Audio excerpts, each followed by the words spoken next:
This wasn't his first time being summoned, nor his second. For him, being isekai'd was just another Tuesday. Each summoning chipped away at his humanity, until he was just an empty shell. The system itself gave up trying to balance his power. Now, he's stuck in a world with stats so broken, they're practically illegal. And this time, he's not here to play the hero. He's here to end things, his way. This is no longer an adventure. This is the endgame. Let's go. One day, Takafujinori had a strange dream. In it, a girl appeared, touching his face and calling his name. It seemed like she knew him, but he couldn't recall her name. Then, without warning, she plunged a dagger straight into his chest. He stared at her face, wondering why she was crying, and how she knew who he was.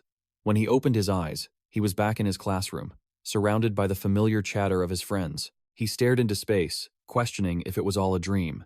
He looked around. It was the same old classroom, just another painfully normal day. But that peace was about to be shattered. Suddenly, a magic circle erupted on the floor. A blinding flash of light consumed them all, and when they opened their eyes, they were in a different place, a void of pure white. He got to his feet and scanned his surroundings, recalling they were just at school a moment ago. His classmates were starting to freak out. One of them cried out, "Is this a joke? Where the hell are we?" A goddess appeared, telling them not to worry. They had entered the path of souls, or more accurately, the crossroads between worlds. She was the being they would call a goddess. They weren't just being summoned to another world, they were all being summoned as heroes to overthrow the Demon King. They were stunned. She continued, explaining their souls would be sent to the world of sword and magic, Benja, in the kingdom of Hin. Inori thought to himself that this was straight out of a light novel, as the goddess assured them no one would stand in their way. Their journey to the new world would begin soon. But as a final parting gift, she would bestow a power upon each of them.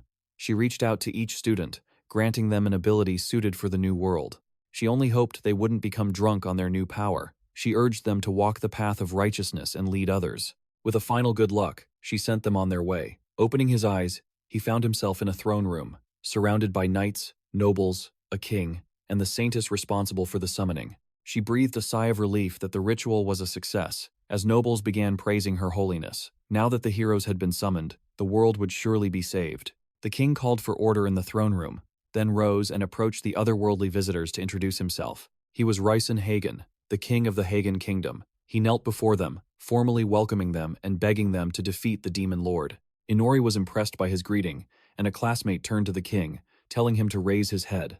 But first, he had one question. Would they be able to return to their original world? Right? The king said the Saintess Issei would answer that. The Saintess stepped forward, confirming they would have a chance to return. But not just yet. In exactly 1 month, on the night of the next full moon, they could return to their world. If they chose not to fight the Demon King, they would only have to stay in the castle for a month. The girls began to cheer, excited about a month of luxurious living. Our main character, however, thought this was less of a summoning and more of a vacation package to another world. One girl asked how much time would pass in their old world during that month. The Saintess told them not to worry. They would be returned to the exact moment they were summoned, as if no time had passed at all. Inori suspected something was wrong. It all sounded way too convenient, almost too perfect. Issei asked if any of them wished to wait for the next full moon, adding that even if they all chose that path, the kingdom had no right to stop them. However, she pleaded with them to save her country, to save this world. She clasped her hands and began to cry. But our hero knew better. He thought that after this display, they would all naively see themselves as great heroes. It was a classic, cheap trick to manipulate their emotions. His classmates started murmuring amongst themselves, and he just hoped none of them were foolish enough to fall for the act. When the discussion ended, his classmates announced they couldn't make a final decision right away. They asked for a month to think it over. The king fell silent, considering their request. Inori looked at his friends and thought it was a brilliant move, one he fully supported. The king agreed. In 1 month, they would all have to decide, become heroes or return home. But for tonight, there was a celebratory feast, and they should enjoy themselves to their heart's content. They erupted in cheers. Our main character let out a sigh and a smile, thinking he was pretty lucky. On the very first day, he was getting a taste of another world's delicacies. He wanted to try something interesting, a dish combining many ingredients at once. Suddenly, a magic circle appeared beneath his feet, just like the one in the classroom. He stroked his chin, wondering if this was how they were transported to the dining table. Now he was curious about magic storage capacity. Could he use it to collect all the delicious food? He was eager to try some fantasy world cuisine. A worried classmate called his name, asking why the circle only appeared under him. He looked down, confused, and then he was warped back to that same white space. The goddess welcomed him and began her celebratory speech, but she paused, realizing there was only one person here. Inori casually said, "Long time no see. It's been, what, a few minutes?" She pointed at him, flustered, recognizing him from before. This threw her for a loop. This wasn't supposed to happen. He dryly asked if she'd summoned him again. She said it was a possibility and reached her hand towards him, stating that no matter what, the rules are the rules. If he was summoned, he had to receive a gift. The magic circle appeared under him again, and she remarked that this was truly a mysterious case. She bid him farewell and wished him luck. He muttered that she really had no idea what she was doing. He was transported to yet another world, this time to some kind of laboratory. He noticed the last summoning circle was purple, while this one was yellow. And from what he could tell, the runes were different too. But that wasn't important right now, because he was strapped to a chair, surrounded by what looked like mad scientists. An old man rejoiced that the summoning was a success, as his colleague declared him to be experiment number 12. The old man approached Inori, saying perhaps he would be the one to possess the mystic eyes. He had a bad feeling about this experiment title and wondered if the difficulty for his second run was already being cranked up this high. The two men grabbed their tools, and the old man told his subordinate that the experiment was paramount. He had to be careful. Our hero simply called him Doctor and said that he understood everything perfectly. Was this old man really a doctor? He had the unhinged look of a maniac. The old man brandished a scalpel with a twisted grin, raving about finally getting his hands on a real magic eye for his experiment.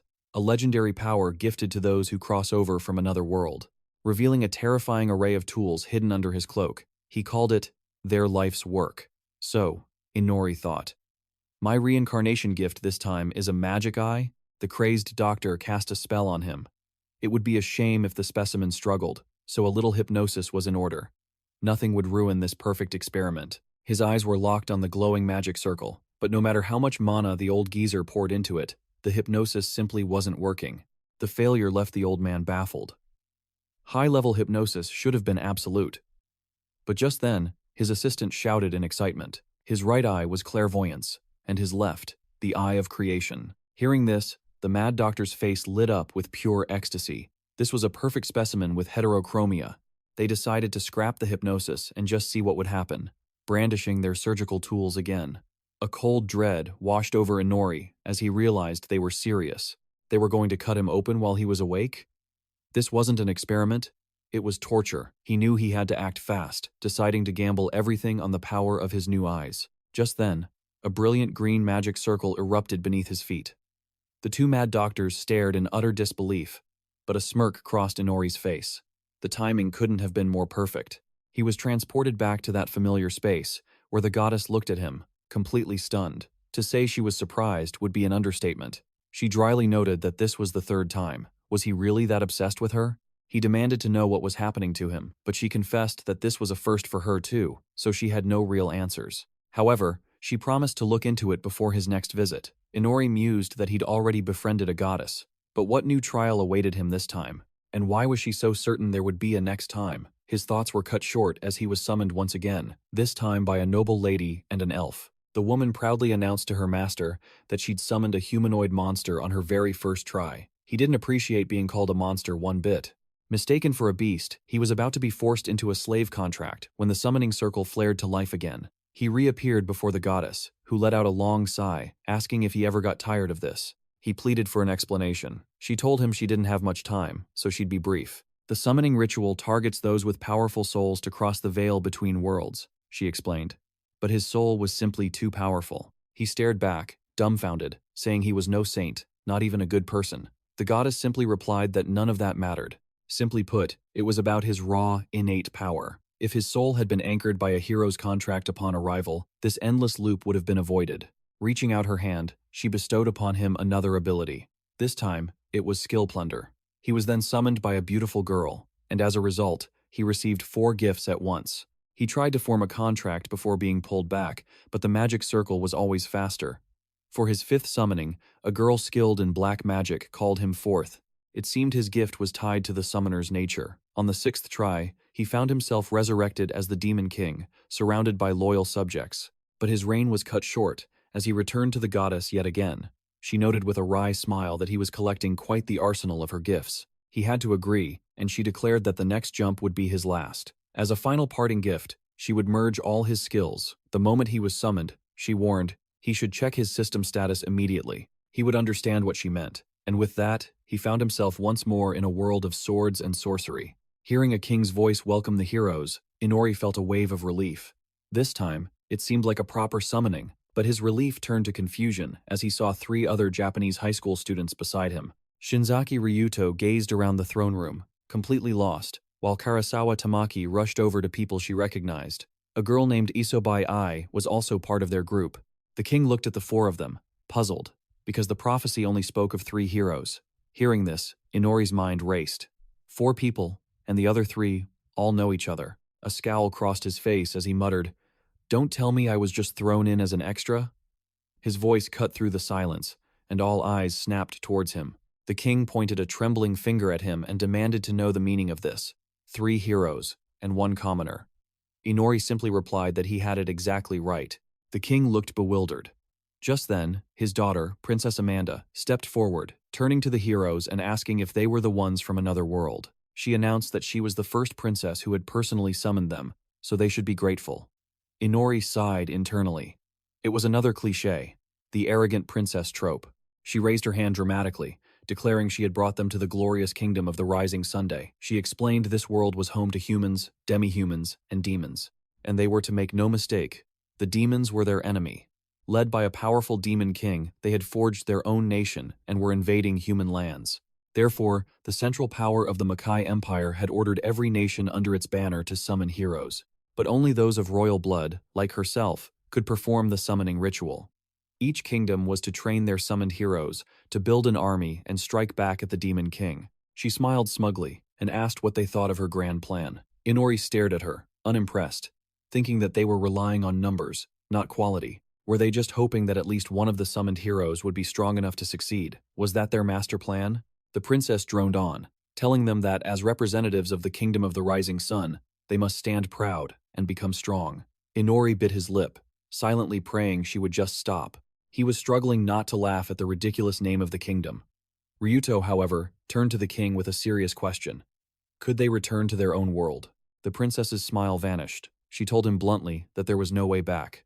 The 3 students froze in shock and despair. Amanda scoffed, asking why they would even want to return. They should be grateful to become this kingdom's revered heroes. A chill went down Inori's spine as he wondered what she meant. No way back? The king quickly changed the subject, apologizing for their bluntness and instructing them to touch a stone tablet. It would reveal the divine blessings bestowed upon them. The royal magician presented the slab, and Inori watched as Ryuto's lit up with the words, "Blessing of Limit Break." Ai's blessing was creating barriers, while Tamaki received magic compatibility. But when he touched the stone, it revealed his blessing was detection. The king was baffled, and honestly, so was he. His blessing was underwhelming. It felt more suited for a common thief than a legendary hero. Next, they measured their physical strength and magical power. Ryuto's physical results were superhuman. Meanwhile, Ai and Tamaki unleashed an inhuman amount of magic. But as for him, his power was utterly depressingly normal. He felt like his body before the summoning was stronger than this. He even lost to the girls in every sport. It was a complete disgrace. Still, it was expected. They were heroes for a reason, after all. Later, they gathered in Ryuto's room to plan their next move. As Inori stepped inside, he noticed it was far more spacious than his own. Tamaki's voice shattered his thoughts. "What are you doing here, Ryuto?" she snapped. "You're not a hero. You have no power. Why did you even call him?" Inori gave a bitter smile. She really didn't hold back. Tamaki scoffed, claiming she wasn't worried, just curious. He immediately saw through her. So she actually times worried about him? A classic tsundere. But Ryuto stepped in, defending him. His detection skill is incredibly useful. In that moment, Inori realized not every hero saw him as worthless. Ryuto admitted he probably couldn't fight on the front lines, but he'd much rather be protected by Ai's barrier. She simply nodded, understanding. Inori observed them all, the energetic Tamaki, and by contrast, the quiet Ai, whose sweet and beautiful face said it all. These 3 were the lucky ones, the chosen ones. He broke the silence, asking if they really thought staying in this country was a good idea. Ryuto paused for a second, but just as he was about to speak, Inori suddenly shouted, "Isn't this place great? They've welcomed us with open arms. What is there to complain about?" He then raised a finger to his lips, showing them a note that read, "We're being listened to. Don't say anything careless." The tension in the room skyrocketed as they fell silent. Thanks to his detection skill, Inori had known from the start. It was hard to believe, but his ability was unbelievably powerful. It allowed him to sense the presence of any living being, even through solid walls. And right now, a pair of ears was pressed against their door. A maid who should have left long ago had returned. Or was it someone else? He looked down and wrote a new message for I. Create a soundproof barrier. She nodded, then stood in the center of the room and cast a dome of silence around them. She confirmed it was a success, but warned it wouldn't last long since she wasn't used to it. Ryuto smiled and thanked her, making her blush slightly. Inori silently wished they would get a room. Tamaki demanded to know why they were being spied on. Ryuto's expression turned grim. Whether you realize it or not, he began, our power is far beyond the standards of this world. How can they be sure we won't decide to plunge this entire country into chaos? They're taking precautions. What are you talking about? Tamaki exclaimed, annoyed. They're the ones who summoned us here. Inori chimed in, saying he believes this kingdom is going through a difficult time. He couldn't be certain, since they knew next to nothing about this world. But it was highly likely the kingdom was facing a major crisis. The king was handling too much on his own. If things were stable, he wouldn't need to be so hands-on. Plus, he had very few vassals and almost no guards. Tamaki had to agree. She'd been thinking the same thing. But the food they gave us was amazing, right? That must have cost a fortune. He countered that the food was just average. They just loaded it with garlic and spices to mask the bland taste. He grimaced, wondering, she actually liked that? To me, the flavor was just too strong, he continued. And notice how this room feels less like a hero's quarters and more like a private soldier's barracks. My room is even smaller. He recalled his previous summonings. For these three, this was a new experience. But for him, he had a baseline to compare this kingdom to. We should seriously consider escaping this country, he declared. With my abilities, we have a good chance of slipping past their army and finding a way back home. They fell silent, weighing his proposal. Finally, Tamaki spoke up. Maybe we're this country's last hope. We can't just abandon them. I pointed out that they were told there was no way back. But what's stopping them from hiding the truth? Inori argued that revealing their hand now would be foolish, and Ryuto agreed. They lacked the power and the knowledge to make a move. For now, they had to wait. Suddenly, Tamaki stepped closer to Inori, her eyes fixed on him. Your left eye. It's yellow. Realizing he'd completely forgotten, he quickly covered his eye with his hand. So obvious, he thought. Of course, I'd be found out. Seeing his reaction, Ryuto told the girl that some things are best left alone. It's a little late for him, he said, but everyone goes through that phase. Just let him be. Inori realized Ryuto thought his eye was just some kind of teenage fantasy syndrome. It was the perfect cover. He decided to play along. You shouldn't underestimate the power of this eye, he said ominously. Back in his room, he wondered what this power truly was. In theory, if he willed it, his stats should appear. Instantly, a system window materialized before him. All of his stats were 1,000 or higher.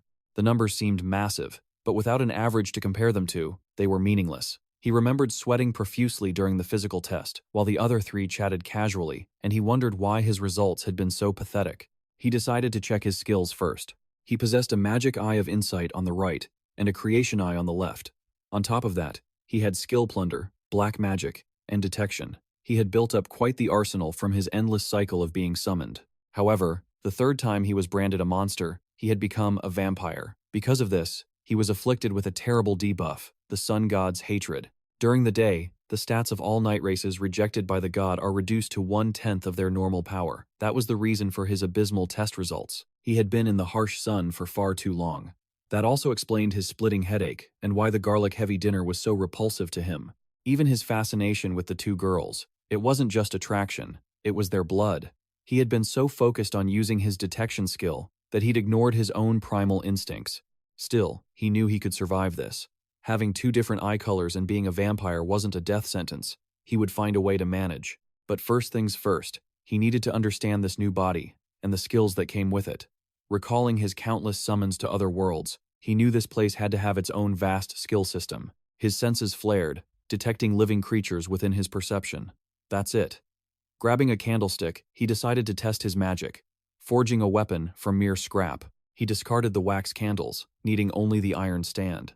Channeling his magic, the metal twisted and reshaped itself, becoming a deadly sharp dagger. Now, to explore the power of his right mystic eye, the Eye of Omniscience, its abilities scrolled through his mind.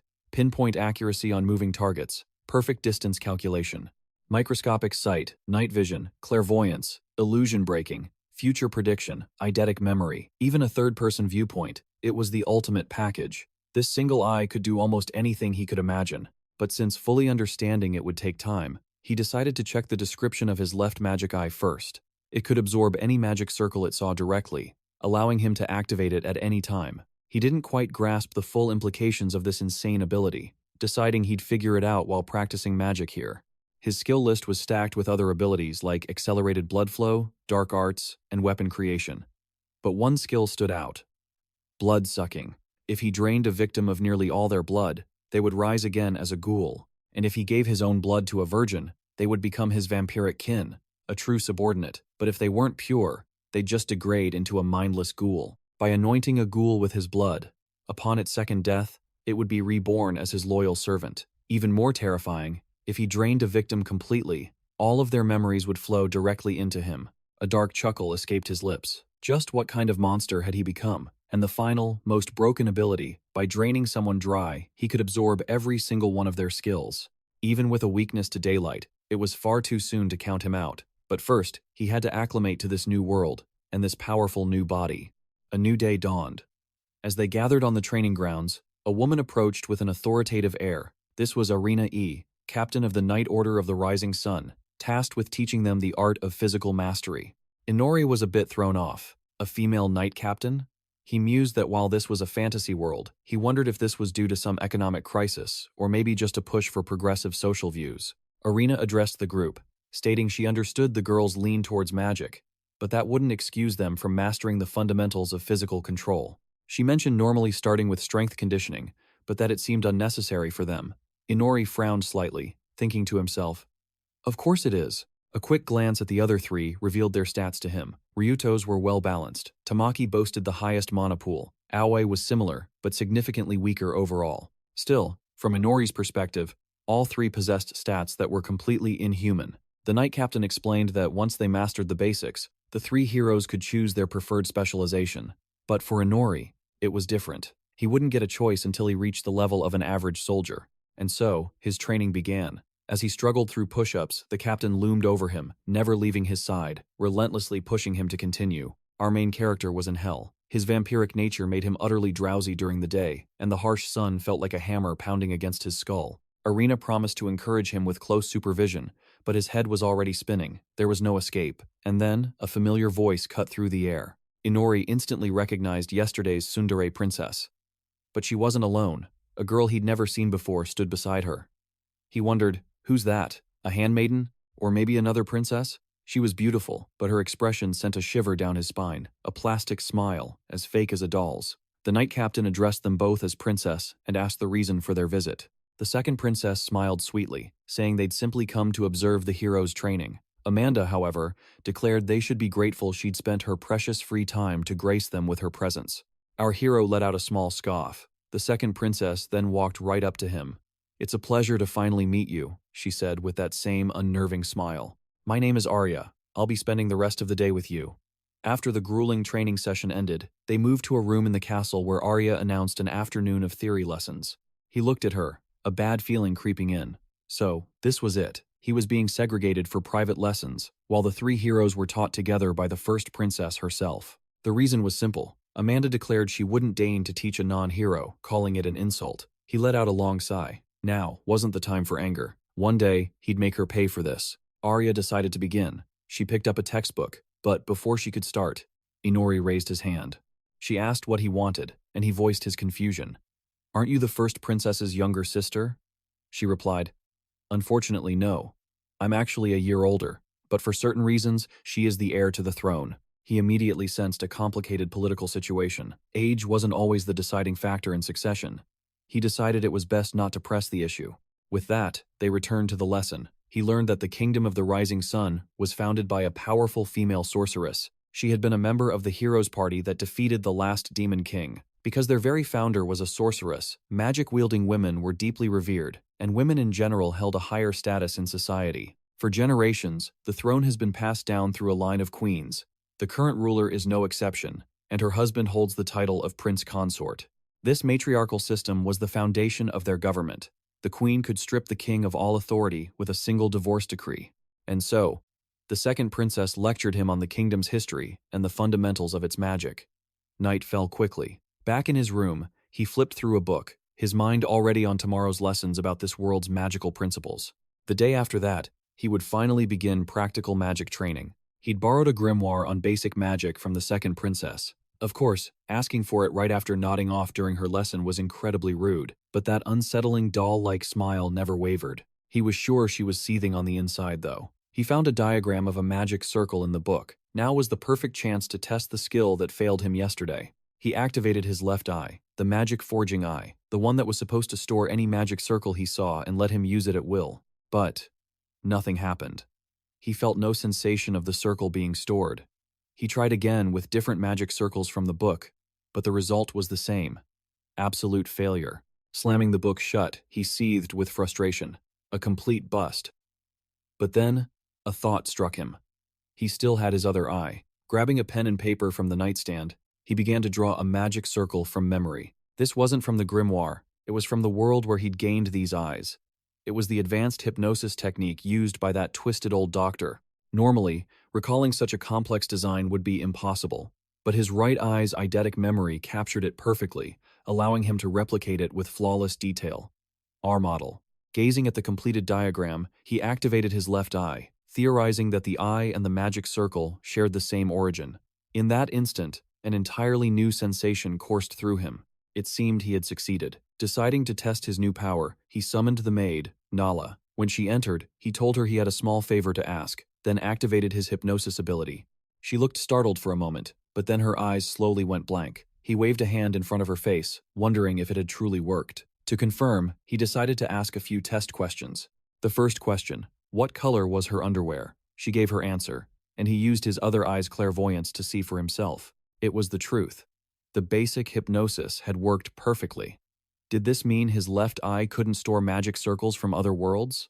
Was it limited to just hypnosis for now? He knew that couldn't be the case. He remembered being summoned countless times, and each time, that same magic circle had appeared beneath his feet. He should be able to recall it, and if he could transfer it to his left eye, he could teleport at will. Just then, a magic circle blazed to life beneath him, and an identical one materialized deep within the forest. In a flash, he teleported to a forest on the outskirts of the capital. It was a technique that combined his right eye's farsight with his left eye's perspective shift. With this, he could now leave the palace whenever he wanted. It was night, a time when his powers were at their absolute peak. So, he decided to run a few more tests. He approached the ruins of an old structure and unleashed his dark magic upon it. Instantly, the rubble began to float, suspended in midair. Any inanimate object was subject to his dark magic, allowing him to move them freely or even store them within his own shadow for later use. However, the controlled objects were intangible, unable to physically affect anything that wasn't under his control. But the moment he released them, their properties returned to normal,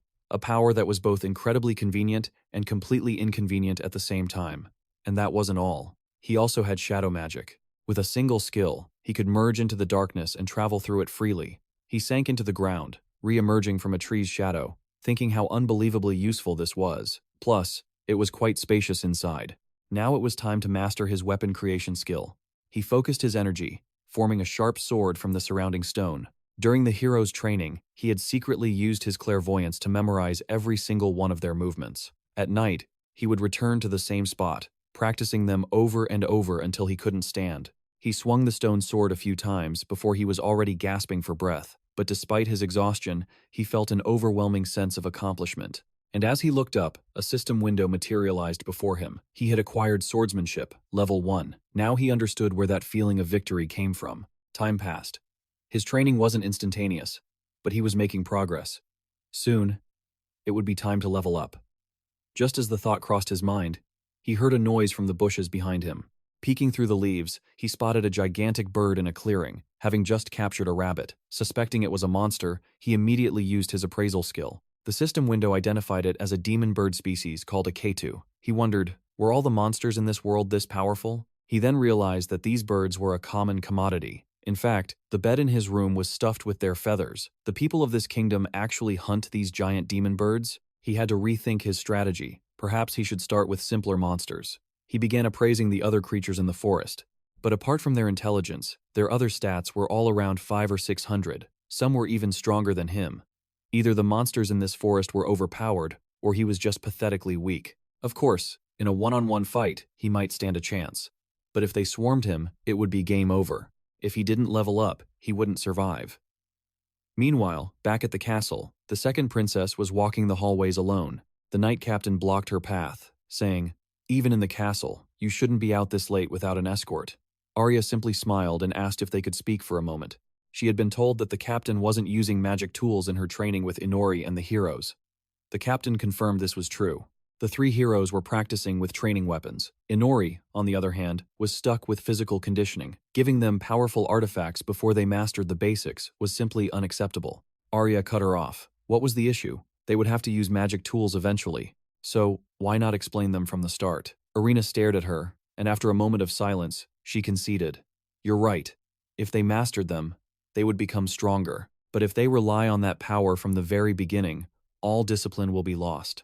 I believe it's more important to forge their bodies and spirits first, far from such temptations." Arya didn't like that answer, but she immediately forced a smile and said the captain was right. After all, there was nothing to worry about when the strongest knight of all was overseeing their training. Irina looked at her with a hint of sadness and said, "It has been a long time since I've seen your old smile." The princess fell silent, turning away. "My smile hasn't changed at all," she said flatly. Irina cautiously asked what she thought of the future queen. Arya glanced at a portrait of Amanda, her sister, saying, "Of course, she is talented, principled, and beloved by all. She is worthy of the throne." "Do you truly think so?" the captain pressed. The princess shot back, "What are you implying?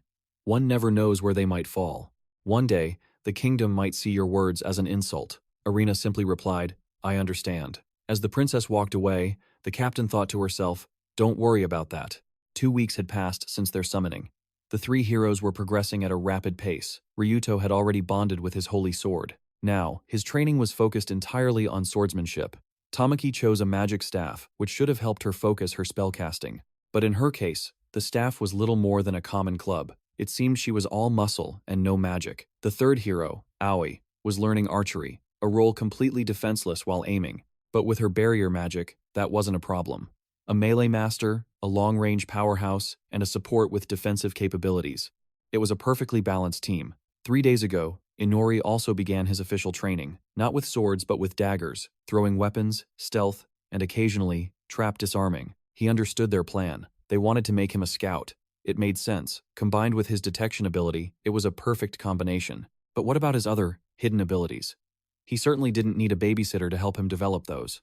Every night, he honed his deadly skills in the forest, manipulating a dagger mid-air with dark magic. Waiting for the perfect moment, he severed his link to the blade, letting it plunge deep into the beast's flesh. Looking at the scene, he knew his daytime lessons were completely useless in a real fight, and none of that trivial knowledge ever stuck with him anyway. This curse from the sun god was a constant thorn in his side.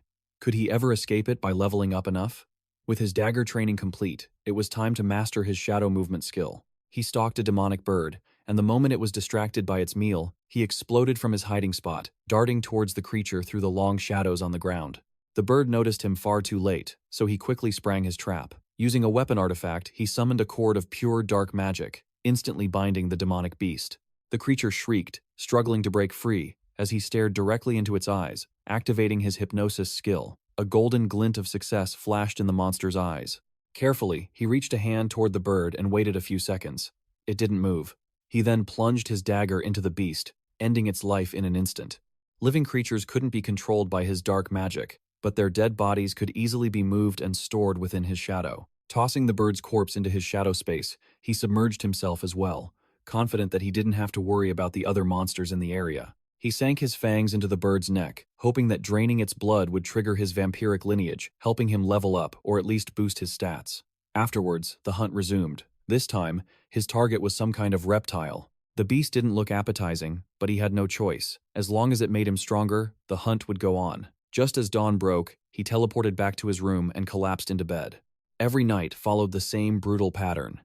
In the morning, a maid would wake him. Of course, he knew he couldn't keep her under his hypnosis forever. He only used it when he desperately needed to get away. Over the past 2 weeks, he had extracted a goldmine of intel about the kingdom from her, all thanks to his incredible hypnosis skill. The current queen, it turned out, was unable to bear children, and this kingdom operated on a matrilineal system. The queen was supposed to produce a daughter to inherit the throne. This was the only way the kingdom could continue. But for some unknown reason, many royals had died from a mysterious illness, a tragic situation that threatened to end the entire bloodline. To save the royal line from extinction, the daughter of a count, a distant relative of the queen, became the king's concubine. From that union, a child was born. She was named Arya, a name meaning heir. A diligent student, she was beloved by the people. Everyone celebrated her bright future until she turned 7 years old. That year, the king and queen finally had a daughter of their own. They named her Amanda, which meant one who is loved. The queen doted on her own child, who was also blessed with immense magical talent. Suddenly, Arya's tireless efforts to become the heir were utterly meaningless. When Amanda turned 7, she was officially named the first princess and the true heir, casting Arya aside into the shadows. The meaning of her own name was lost to history. Everyone lost interest in her, and the princess was left all alone, forgotten even by the queen. She lived out her days in the castle like an empty doll. Now, sitting through another boring lecture, he glanced over at her, thinking they were the same, expecting nothing from anyone. Seeing him slumped on the desk, she woke him up, telling him he was blocking the light. "If you keep sleeping, you'll end up with nothing," she warned. He let out a massive yawn. It had been a long time since he'd heard such a preachy lecture. She then remarked how tragic it was that he lacked magical talent, but at least he was being taught espionage and intelligence techniques. He didn't think that was his talent either. He mulled it over. It was true. He was completely unable to use this world's magic. Even the most average person could cast simple spells. So, in the eyes of others, someone with zero magical ability was a bizarre anomaly. Arya pointed out that the Knight Commander was an incredibly busy woman, yet she still made time for them. Could it be she sees some potential in us, she wondered. He stretched and replied boldly, "It's because we're heroes." Her expression turned serious. "To become stronger, you must put in more effort." Her sharp tone was starting to get on his nerves. She then ordered him to follow her, leading him to a tower. They descended a staircase and found themselves before a set of massive doors. She opened them with magic, explaining that today's class was crowded, which they could use to their advantage. "You're a hero, and yet they call you a weakling. Do you enjoy hearing that?" She turned to him, her voice sharp. "I didn't think so." He looked at her, surprised. She'd locked away all her emotions, earning her the nickname the doll from the kingdom's residence. But looking at her now, he couldn't see a doll at all. As she released her magic, a vast training hall was revealed before them. Arya stepped into the center of the room. "If you don't put in the effort, you'll be thrown out of this castle. They have no obligation to feed freeloaders." She was already playing her trump cards, he noted. "So, is using my detection ability not considered work?" he shot back. Arya admitted that she also found his treatment unfair, but insisted he still wasn't making the necessary effort. "Is it so hard to straighten yourself out a little? Not everyone receives such a blessing." He thought about sleeping through her class and training all night. "I'm already doing my best," he replied. She clenched her fists in frustration as he continued. "I'm nowhere near the level of the other 3 heroes, and I'm not gifted academically. Everyone has their limits," he finished. She countered. "This special training room is protected by a powerful magic barrier. No screams, no noise. No one will hear a thing, so you don't need to worry." He asked how to open the doors, and she silently approached from behind, glaring at him with pure fury. Then she kicked him hard in the back, slamming his body against the doors. He spun around in confusion as she yelled, "You've never even tasted a real battle, and if you get kicked out because of your own laziness, your life will end the moment you face your first real monster. Even if you aren't as flashy as them, live with what you have and don't you dare give up." He looked at her, realizing she wasn't a doll, but a truly noble girl. "You have a chance to change," she cried. "Don't throw it away." This brought a smirk to his face, which quickly turned into a genuine laugh. "You really are a good person," he said. Her face instantly flushed red at his words. "I underestimated you," he admitted. "I didn't expect you to be this strong." She suggested they stop getting on each other's nerves, but he just told her not to worry. "I love my life more than anyone. Just like you do." She stared at him, completely stunned. After a moment of silence, she said, "Perhaps. I underestimated you as well." For some reason, she found his strength of spirit unbelievable. He admitted he was being cast aside, but simply stated he'd figure out what to do next. He wasn't leaving just yet. His information gathering wasn't complete. When the next training session began, he resolved to find a way to prove just how critical his discoveries were. But there was a problem. No real dungeon raids were even on the schedule. As training ended, he caught his breath, wondering if he could ask the Knight Commander to persuade the Queen. Perhaps then, his voice would finally be heard. Just then, Adriana led him into her office for a private conversation, and when he told her his request, she simply said it would be difficult. He asked, "Is it because you think my abilities aren't enough for this?" He confessed he lacked motivation for daily training, but she cut him off, saying he was mistaken. She didn't underestimate him in the slightest. Then she asked, "Have you ever considered joining the Night Order?" The offer caught him completely off guard. She explained that his unique abilities would be indispensable on the battlefield. They would serve him well as a knight. Whether exploring dungeons or fighting the Demon Lord, he would grow stronger with every challenge. The difficulty wasn't her lack of faith, but her inability to change his fate as a hero. But if he gave up the title of hero and became a soldier, he could finally start forging his own destiny. By doing so, he could escape the threat of exile.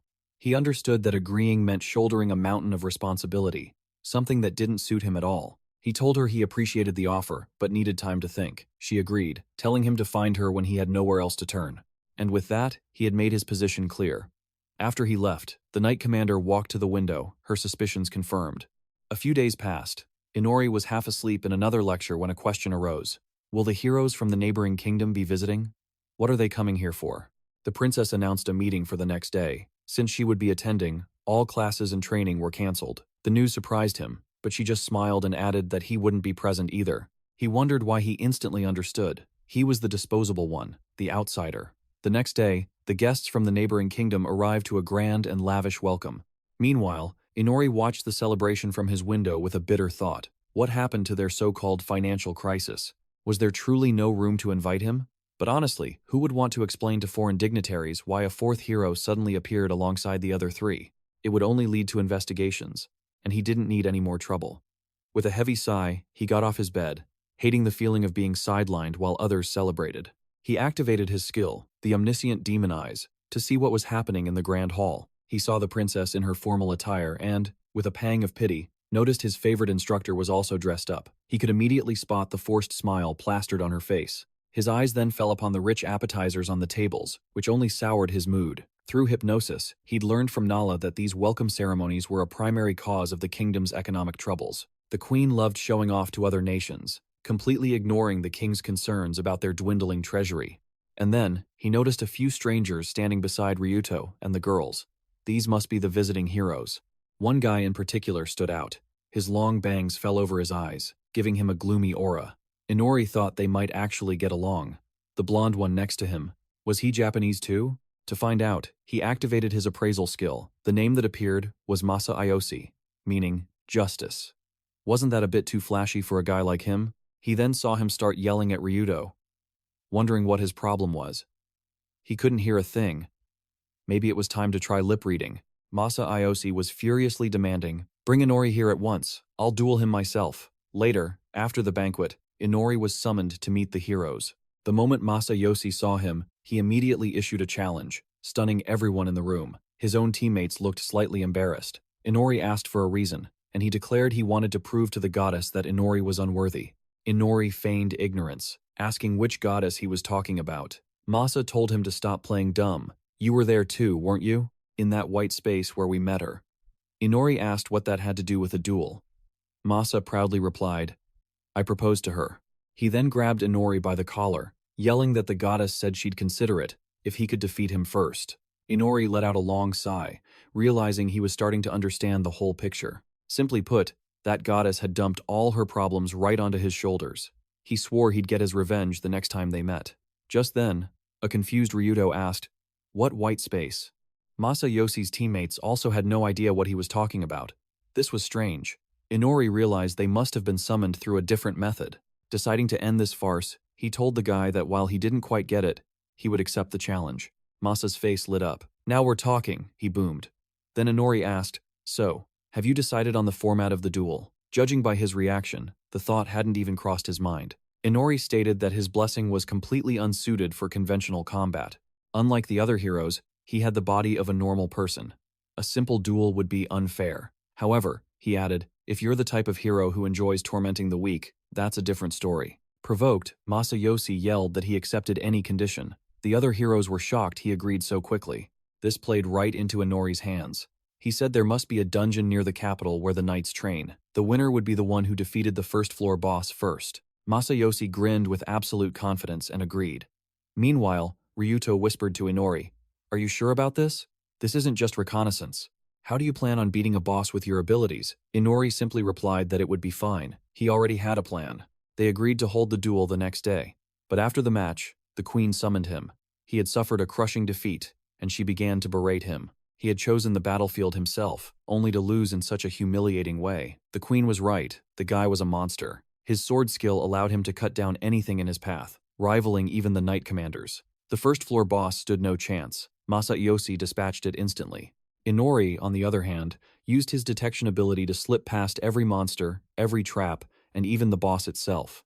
To any outsider, it looked like a truly pathetic failure. Her most trusted advisors had once vouched for him, speaking of his boundless, untapped potential. But that time was over. He had disgraced the nation, and she was done giving him chances. A suffocating silence gripped the throne room before the queen's voice boomed, decreeing his exile. His response? A simple, knowing smile. The onlookers remained impassive. They had all seen this coming. The queen demanded to know if he had any objections.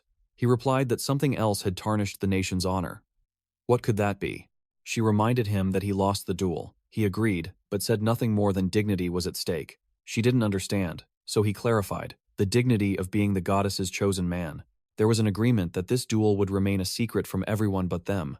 After all, he was no hero. He was a man who hadn't even been officially introduced to the public. Clearly, he wasn't the one who could dishonor the kingdom or her majesty. This duel was nothing more than a simple farce. However, that didn't mean he would sit back and take it. At his signal, guards entered the throne room. They dropped 2 massive sacks overflowing with gold and gems at his feet, as he claimed it was just a small token from the dungeon. Seeing the sheer volume of treasure, the queen and princess could only gawk in astonishment. But Inori simply stated it was the treasure from the first floor. He couldn't compare to a true hero, but he wouldn't leave empty-handed either. Pleased with the loot, the queen inspected the gold. He smiled, adding that thanks to his blessing, it was laughably easy. This was all done to show them just how valuable that blessing was. The second princess was stunned. She truly thought he was about to be cast out. And just like that, the troublesome guest had secured his victory and returned to his homeland. With no obstacles left, the threat of exile was gone. Inori could finally begin his hunt in earnest. That very night, he ventured deep into the forest. Having already feasted on someone, he emerged from the shadows, thinking he was getting tired of hunting birds, but sensing something strange, he glanced around. What now? He wondered. What surprise did this forest have in store for him this time? Surrounded by trees, nothing seemed out of place. And yet, his detection skill was screaming at him. He stroked his chin thoughtfully. He realized this was beyond his simple detection skill. Something else was needed. Activating his all-seeing demon eye, he shattered the illusion, revealing a magical dome before him. So that's what was causing that prickling sensation. Was his detection skill this weak because it was a power from this world? It didn't matter. No defense could stand against his all-seeing demon eye. He wondered what was inside. Perhaps demons far stronger than mere birds. He decided to take a quick look. After all, he could always escape in an instant. The moment he stepped through, a nearby wolf pack sensed his intrusion. Inside the barrier, he heard the rustle of leaves as several gray wolves burst from the bushes, lunging at him. He instantly melted into the shadows, a thrill of excitement running through him. He'd never fought an entire pack before. He summoned black threads from his own shadow, dispatching the wolves in an instant. Once it was over, he touched a wound on his face and winced. Even a single one of these was surprisingly strong. An entire pack was here, yet he handled them all. Storing the wolves' corpses in his shadow space, he began to sink into it, thinking that if this worked out, he wouldn't need to hunt birds anymore. Still, he'd bring one back just in case. He then ventured deeper, toward a lake with a giant tree on an island in its center. He glanced at it, hesitant. He could feel a boss-level presence lurking. Deciding to play dumb, he took a single step forward. Instantly, a colossal wolf leaped from the forest, swiping at him. The boy recoiled in shock, his arm nearly torn off in the blink of an eye. He was expecting a monster, but nothing like this. In the next moment, the wolf attacked again. A single swipe sent him flying into a nearby tree. As he regained his senses, he stared at his foe. What in the world just happened? His appraisal skill identified it. 𝑰𝑵𝑬𝑴, a wolf-type magical beast. So, not a demon? He glanced at his mangled arm. This was just a mini-boss? What should he do? Escape into the shadows? It would just wait for him at the exit. Just then, 𝑰𝑵𝑵𝑬𝑴 charged. As it closed in, Inori's mind raced. He had to think fast. The moment the beast pounced, he vanished. He had managed to leap into the air just seconds before the attack landed. And now, his title as a monster from another world came into play. His vampire lineage wasn't just for show. It was time to test his true capabilities. Fenrir looked up, speaking, "Why have you come to our domain?" He made a mental note. It could talk. But that made sense for a magical beast. He landed on a nearby rock, claiming he was lost. The wolf was not satisfied. No one could simply wander past the illusion by accident. Then it clicked for the beast. It understood. He was curious about what lay within. The illusion was there for a reason. This meant he was the intruder who had slaughtered its kin. For that, he would not be allowed to leave this place alive. The boy assessed it with a thoughtful gaze and asked, "How important is this place to you?" Fenrir declared it would give him something to ponder in the afterlife, pleased that it could now tell him everything. The wolf explained that they had a contract with a witch of this land. They were its guardians, tasked with eliminating any demon deemed a threat, including nosy intruders like him. "Do not resist, and your death will be swift," it warned. "Otherwise, you'll end up like your arm." But as it glanced at his arm, its words caught in its throat. While it had been monologuing, 𝑰𝑵𝑤𝑰 had completely regenerated the wound without the beast even noticing. He realized it was his vampire ability. "I didn't expect the regeneration to be this powerful," he mused. Fenrir bared its teeth, wary. This being was clearly no mere human. It lunged forward again. "You're not getting away!" it roared. The attack was unbelievably sharp. He leaped aside just an instant before the wolf's powerful jaws could snap shut.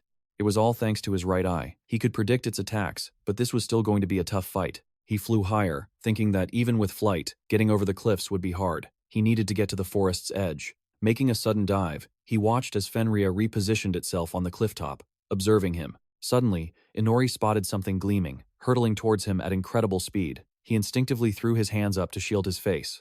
A storm of razor-sharp projectiles shredded the trees around him. It turned out Fenrir had launched volleys of its own fur, each strand as sharp as a blade. He cried out as several quills embedded themselves in his body. Before he could even catch his breath, Fenrir appeared before him with a thunderous roar. Dodging the blow, 𝑰𝑵𝑤𝑰 realized his hypnosis skill was completely useless against this beast. It was just too ferocious. What could he do? Seeing the waterfall ahead, he realized he was trapped in a dead end, and a wave of panic washed over him. In that instant, the wolf was already above him. With a whip of its tail, it unleashed another volley of sharp fur. The quills tore massive holes in his wings, and the beast grinned before lunging in for the kill. He waited for it to get closer, then unleashed giant wooden stakes from his shadow storage. The sudden attack took Fenrir completely by surprise. It barely managed to dodge, and 𝑰𝑵𝑤𝑰 grimly noted that his preparations had saved his life. However, victory was a distant dream. His wounds were already regenerating, and the wolf bared its fangs, ready for another round. He desperately wanted to use a teleportation magic circle, but his left eye was still set to hypnosis mode. To switch the effect, he needed to physically look at the teleportation circle with that eye. That meant he had to buy himself some time. He summoned prepared knives from his shadow space, thinking that just one clean hit was all he needed. With a flick of his wrist, he sent the daggers flying toward Fenrir. The beast simply walked towards him, a curious look on its face as if wondering what trick he'd try next. The daggers simply bounced off its impenetrable fur. 𝑰𝑵𝑤𝑰's heart sank. As the wolf pounced, he leaped aside, summoned more knives, and started running for his life. Again, the blades deflected harmlessly off its body. The beast sneered, "That little toy won't kill me." It whipped its tail, firing a spray of sharp needles in his direction. He instantly threw his arms out to defend himself. As a needle pierced his abdomen, he had a grim realization. Trying to protect his whole body was futile. As long as his heart and legs were intact, he could fight. The wolf howled in frustration, cursing his stubbornness. Then, 𝑰𝑵𝑤𝑰 waved his hand, casting a net of black threads that covered the beast and the entire area. Trees creaked and groaned under the immense tension of the threads, and the wolf found itself completely immobilized. It let out a furious roar, while 𝑰𝑵𝑤𝑰 celebrated, thinking he'd finally restrained it. But just then, a sharp cracking sound echoed through the forest. The threads snapped the trees they were anchored to and then broke apart, freeing Fenrir. The wolf roared that his efforts were useless and charged forward, making him wonder how it shattered his unbreakable black thread. Now, he had only one option left. He created more threads and began weaving them around the surrounding trees, desperately keeping his distance from the pursuing wolf. Hoping his plan would work, he climbed a tall tree. Fenrir mocked him from below, shouting that fleeing to the sky was a foolish move that only made him an easier target. Meanwhile, 𝑰𝑵𝑤𝑰 activated his left eye. The threads began to glow with a golden hue, pulsing with magical energy. As a massive magic circle appeared beneath the wolf's paws, he smiled. The magic circle rewrite is complete. He had just used the unique ability of his left eye. When another magic circle appeared behind him, he began to fade into thin air. The wolf watched in shock, exclaiming, trying to run away, but he reappeared directly above its head, replying, I considered it, but I changed my mind. With those words, he plunged his daggers straight into the beast's eyes, robbing the monster of its sight. A burning agony washed over Fenrir as it let out a deafening shriek. Inori smirked. I don't enjoy being on the losing side. The wolf thrashed wildly, destroying everything around it as it roared. How dare you? He dodged a wild swing of its tail and thought, don't you like this? He then leaped onto a nearby tree to observe the beast, but when the wolf's blind gaze locked onto his position, he froze in confusion. Could it actually see him somehow? Fenrir seemed to read his mind and spoke. You're mistaken.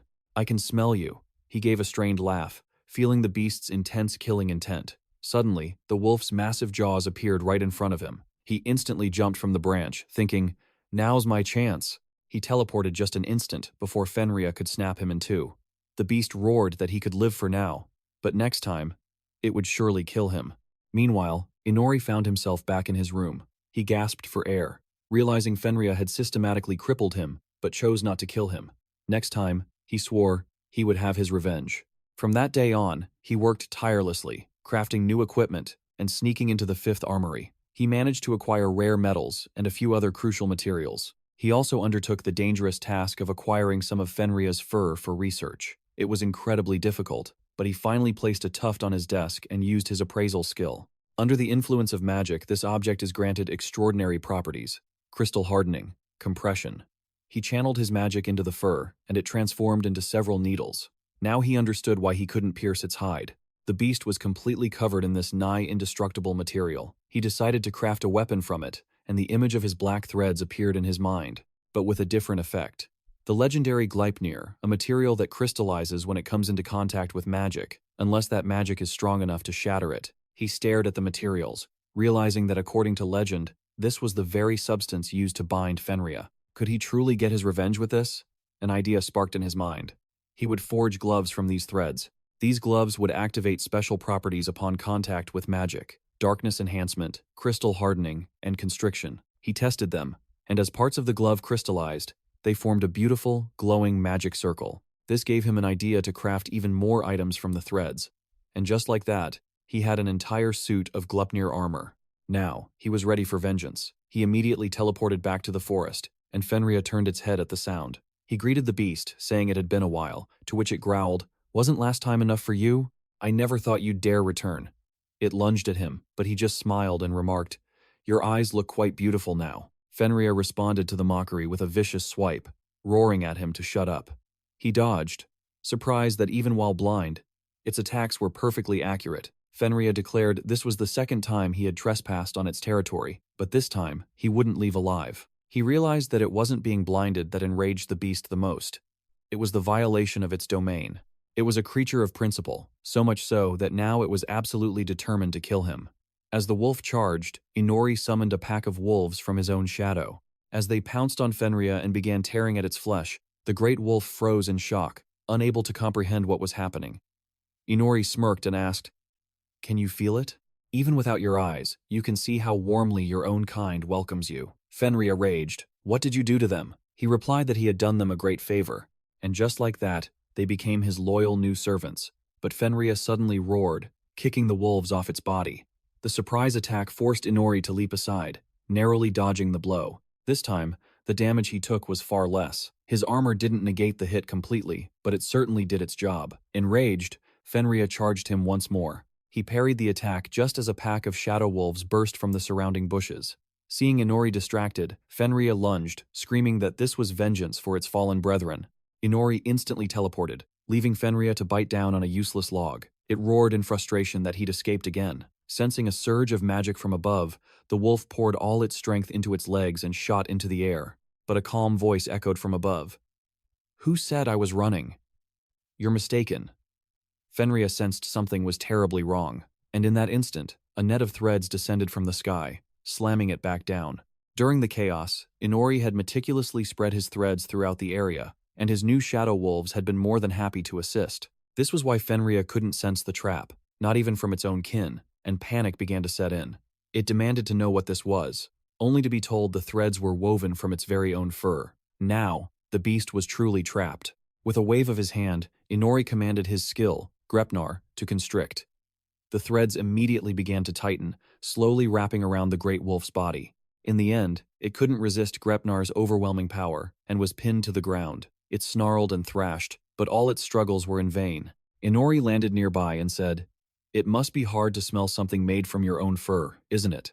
Every taunt, every provocation, every blow he took, it was all part of the plan to distract Fenrir from the unfolding trap, and at the final moment, he teleported out of the way, leaving the beast caught in a prison of its own making. Wishing it luck, he tightened the threads, and the shadow wolves stepped forward to send off their former comrade. Fenrir lamented that it had fought so hard to live, but now, its oath was broken. Sometime later, Inori consumed its blood, gaining a massive 5 levels and several new skills from the fight. A new unique skill now appeared in his list, King's Vessel. Suddenly, a voice called out to him from below. It was one of the shadow wolves. He was shocked that they could speak, and the wolf apologized for addressing him so suddenly. Could this be the effect of King's Vessel? Had they become his true subordinates? He wondered what it wanted, and it asked if he could turn their former master into a subordinate, just as they were. Inori looked at Fenrir, as the wolf explained that he had protected this land until his dying breath. They wanted their master to serve alongside them once more. Inori promised he would try his best, and the wolf thanked him. Afterward, he let out a long sigh, thinking there probably wouldn't be any consequences. An overwhelming exhaustion suddenly washed over him. He returned home and went to eat with the other heroes. During the meal, they started talking about the princesses. Ryuto mentioned that he'd been thinking about it, and it seemed the princesses didn't get along very well. Tamaki added that it was more that the second princess was hard to approach, and Oi awkwardly agreed. As she wondered about the reason, Ryuto clarified that it wasn't like they hated each other. The second princess would occasionally steal glances at the first princess. Inori, however, was just poking his food with a fork, his mind completely preoccupied by the pile of garlic on his plate. Suddenly, Ryuto declared that it was time for their Inori to make his move. Inori's head snapped up from his plate, his face filled with indignation as he demanded, "What does this have to do with me?" There were 2 ladies in waiting right in front of him. He should be the one to ask. Ryuto pointed out that they weren't nearly as close to the princess as our hero was. Since he was her disciple, it was up to him to speak with the Grand Princess and bring the 2 sisters together. He protested, claiming an arrogant princess like her would never agree to speak with him, but Ryuto told him not to worry. He would personally request that she hear him out. Inori asked doubtfully how he'd manage that, but Ryuto just laughed, saying it was a piece of cake. After all, the Grand Princess was head over heels for him. The girls disliked his boastful tone, and watching their reactions, Inori felt Ryuto's image was starting to crumble. The man insisted there was a good reason for all of this. How about a 7-day vacation as a reward? He would even ask the Grand Princess for it himself. Inori agreed in a heartbeat, and soon, the time for his audience arrived. He knocked on the grand door, thinking he'd agreed far too easily. But what now? From within, the arrogant princess commanded him to enter. Apparently, Ryuto had already informed her about his visit. He stepped into the room, feeling that once this door closed, there was no turning back. Amanda announced she was giving him a chance to speak, and that he should be grateful. At that moment, his eyes scanned the room, and he realized it was different from the other royal chambers. The room was luxurious, but there was absolutely no harmony in its style. Noticing his contemplative look, she smirked and asked if he was struck dumb by the splendor. To be fair, he was surrounded by things he had never even dreamed of. He pointed to a particularly striking vase and asked if she was fond of it. She confirmed it, boasting that it was a gift from her mother, the queen, and from people all over the world. Royalty, she explained, never has to buy anything for themselves. He'd do well to remember that. Wanting to leave this suffocating room as quickly as possible, he decided to get straight to the point, asking if she was worried about her current relationship with the second princess. She glanced away, a hint of embarrassment on her face, and insisted she wasn't worried in the slightest about that girl. So, what did he really want to talk about? In that instant, our main character realized this was not going to be an easy task. Amanda said she heard he was here to reconcile them, but it wasn't as if she wanted to make peace. He asked with a touch of irritation if that meant she didn't want this at all. Flustered, she began to tug at her hair, snapping that it was absolutely none of his business. He tiredly covered his face with his hand, thinking this approach was failing. It was time to play his trump card. He let out a sigh and said this was all Ryuto's fault. He explained that Ryuto had arranged everything so he could help her, but if she truly didn't want his help, then so be it. Of course, when Ryuto found out, he would be heartbroken that all his efforts had gone to waste. Hearing his words, Amanda grew anxious and told him to wait. She claimed she was just about to explain everything, but he was simply being too impatient. He had finally gotten her to open up. To distract herself, she began brushing her hair and admitted that things used to be very different. They were once much closer. Her little sister was a bright child who always played with her, following her around like a shadow. But at some point, they began to drift apart. Then, when she turned 7, the title of Grand Princess was officially bestowed upon her. At the same time, she was told that her sister was not the queen's biological daughter. From that day forward, everything began to change. To become a worthy queen, she had to study diligently every single day, and over time she came to realize just how wonderful and kind the second princess, her little sister, truly was. She longed to relive those precious moments with him, but the world around them refused to allow it, forging a deep chasm between their hearts. Her gaze fell, filled with sorrow, as she turned away from Yori, claiming her story was finished. Now, he finally understood the Grand Princess's true nature. Her arrogance and abrasive behavior were merely the products of her upbringing. The chaotic, mismatched style of her room was just one piece of the evidence. There wasn't a trace of her own taste to be found. Everything had been forced upon her, including her very personality. She could only cling to her royal status, so she wouldn't lose herself completely. Embarrassment washed over her as she demanded, "Say something, will you? Who else could I possibly tell this to?" She was even willing to consider his advice. But just as quickly, he retracted that thought. It seemed her arrogance wasn't just a shield. It was the innate pride of a royal. He challenged her, asking why she didn't just go to her sister and call her family. Flustered, she declared she would never say such a thing. What would her attendants and servants think? A smirk played on his lips. "In this country," he asked, "are the servants more important than the princess herself? Aren't you the one who makes the decisions?" After all, she was the Grand Princess. But she fretted that such choices would only bring her trouble, while he insisted her sister was stronger than she imagined. Amanda seemed to genuinely ponder this. Then, with a blush, she announced she could handle things herself and didn't need his counsel. In fact, he should be grateful she even listened to him at all. With that, he left her chambers and returned to his own. He explained everything to Nala, who honestly admitted she wasn't thrilled with the idea, but she promised to discuss it with her princess. He silently noted that this was hardly the most reassuring answer. Well, that was to be expected from the second princess's loyal attendant. The next morning, Nala arrived with a message from her master. He had clearly just woken up, and groggily asked what she was talking about. She smiled, explaining that this time was different. Today's lesson would be special, a statement that filled him with a terrible premonition. The two of them eventually dragged him from the palace. Standing in the middle of the street, he demanded to know what kind of lesson awaited him out here. Arya declared that studying the flow of commerce and the mood of the people was just as vital as any other training. As a member of the upper class, his job was to escort her and carry her things. He eyed her suspiciously, wondering what shopping had to do with hero training. She decided to browse for jewelry first, and he thought to himself, didn't she claim she never buys anything? What was this all about? Arya's brow furrowed in deep concentration, but she just couldn't decide on a single piece. So, she turned to Inori for help. He told her that anything she chose would suit her, but she shyly corrected him, saying it wasn't for her. He gave her a puzzled look, until Nala whispered in his ear that she was choosing a birthday gift for the Grand Princess. When she told the second princess what they'd discussed last night, Her Highness declared they would go buy a gift for her sister immediately. He said he understood, but why did he have to be the one to choose the gift? Arya paused, then carefully explained. You met with her yesterday, didn't you? That's why I thought you could pick something out. Unfortunately, he replied, even after yesterday, I don't understand her any better. But I can tell she's used to receiving gifts. A simple present won't have any effect. She looked a little crestfallen and asked, So, you're saying a gift is a bad idea? The person giving it is what's most important, he answered. So your choice is already the best one. Nala smiled, thinking how sweet he was, while he was just trying to figure out how to get back to the palace. Arya smiled at his words and finally chose a present. While she was speaking with the merchant, Nala revealed that if it wasn't for him, she never would have thought to convince her lady to buy a birthday gift. Arya smiled down at the box in her hands, and Nala's heart filled with joy.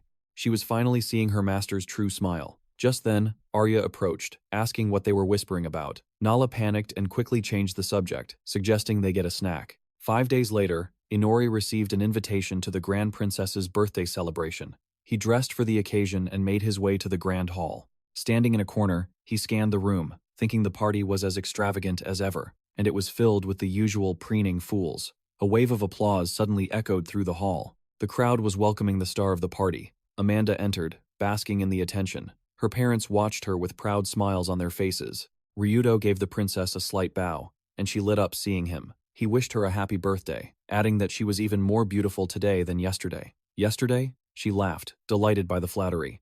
As they chatted away, Inori thought they were completely shameless. Across the crowd, he noticed Ina speaking with a man. He wondered who the man was, as he didn't look like the other nobles. His appraisal skill revealed him to be the Prime Minister of the Kingdom of Shore.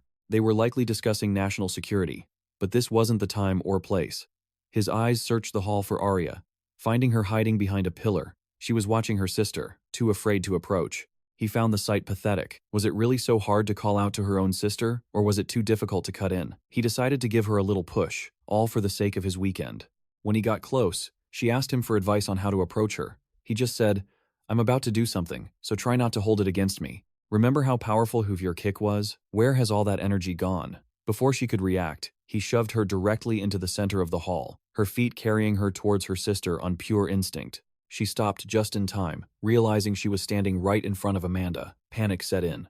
Everyone in the room froze, waiting to see what would happen, while Inori casually looked away as if he had nothing to do with it. Amanda stared at her sister in shock, who was now hiding a gift box behind her back as guests began to whisper. Inori figured the commotion was just because the two sisters had finally collided. He shot a piercing glare at Arya, a silent command to act. They hadn't gone through all this trouble for her to freeze up now. Arya swallowed nervously, held out the box to her sister, and wished her a happy birthday. Then, with a surge of courage, she loudly declared that she had a gift for the Grand Princess. Amanda hesitantly took the box, opened it, and gasped at the beautiful jewelry inside. She excitedly asked Arya to put it in her hair right then and there.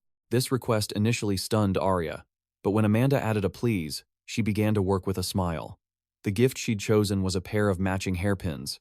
She skillfully wove them into her sister's hair. Amanda shyly turned and asked how it looked. Arya smiled and told her the pins were beautiful. A radiant smile spread across Amanda's face as she thanked her. Then, the entire hall erupted in applause. Everyone was truly moved by the sisters' reunion, and then Amanda asked her sister for one more gift. She paused for a moment, a blush of shame on her face. Then she asked if Amanda would simply call her sister. Arya's eyes widened, remembering their childhood bond. With tears welling up, she whispered she would be overjoyed. Overwhelmed, Amanda collapsed into her sister's arms, finally reunited after so long. Watching them, Inori felt his mission was complete.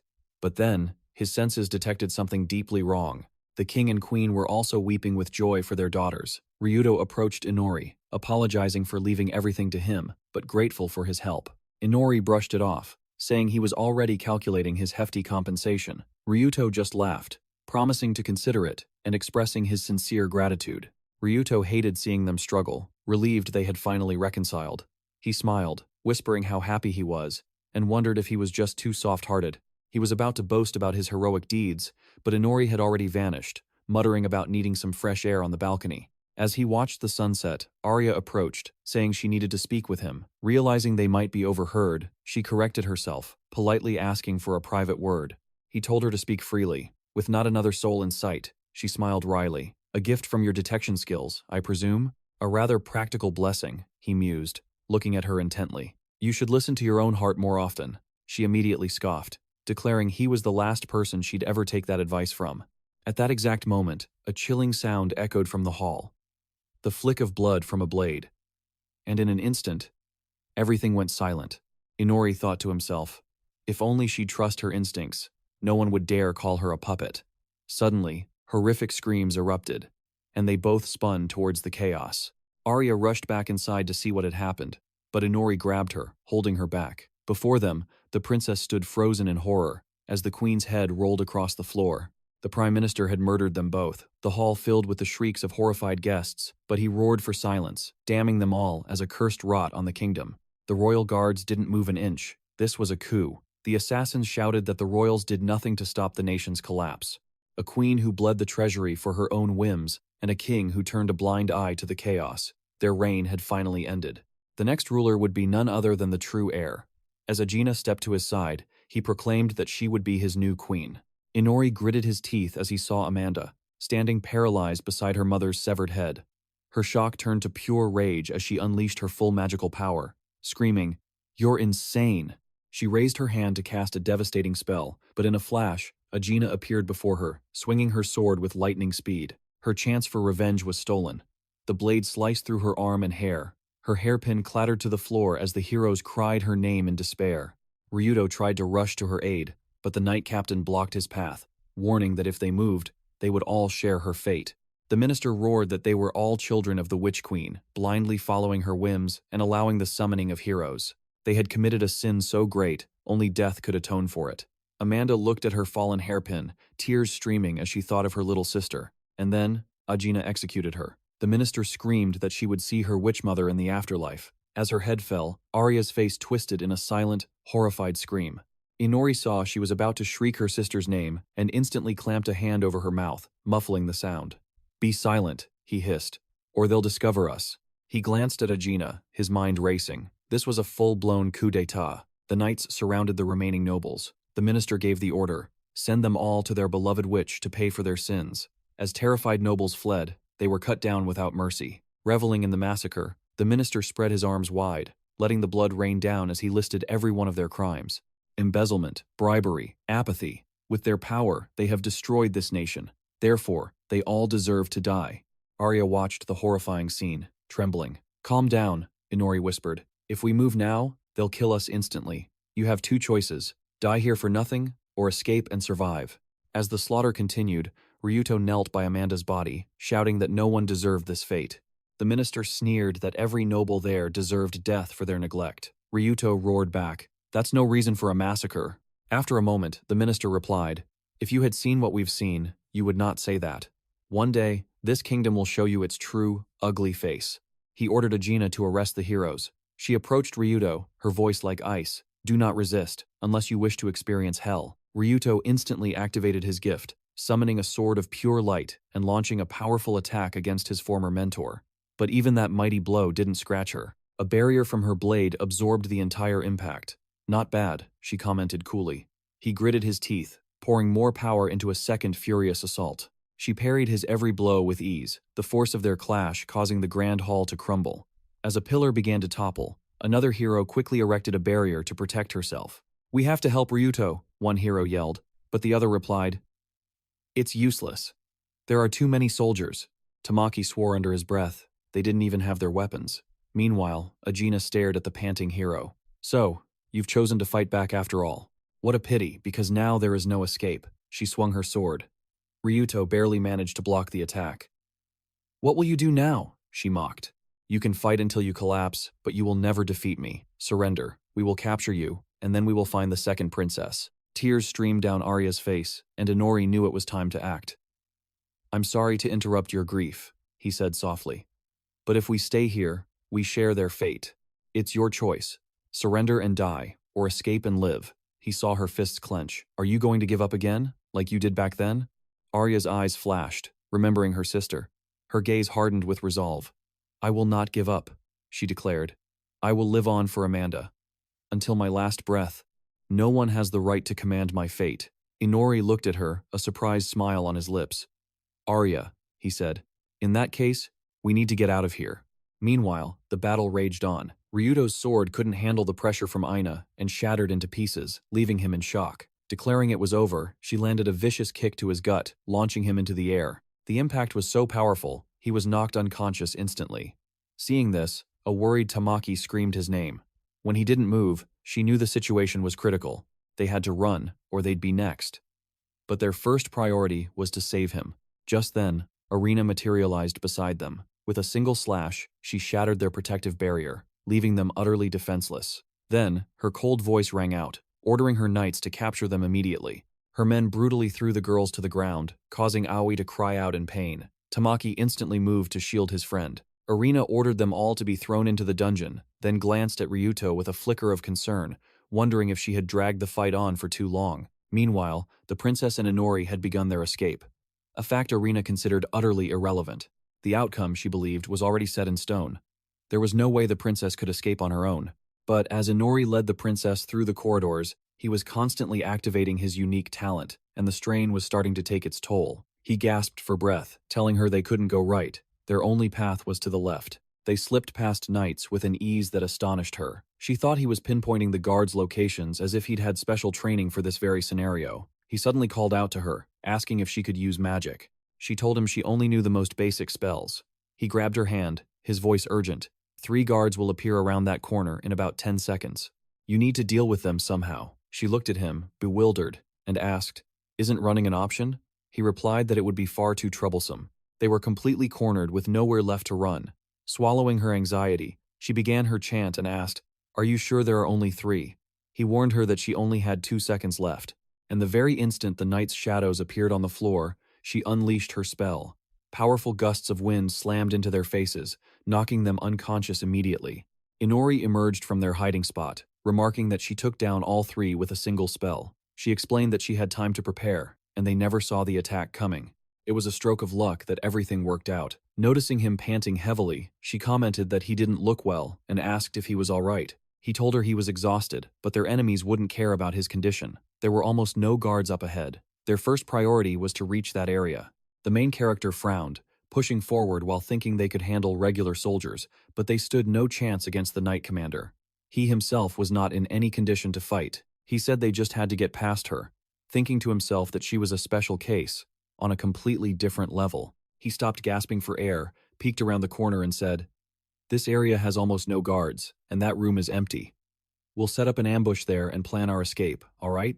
Arya looked at him, surprised, and asked, "Empty? But that's the staff room." They proceeded further and discovered a pool of blood.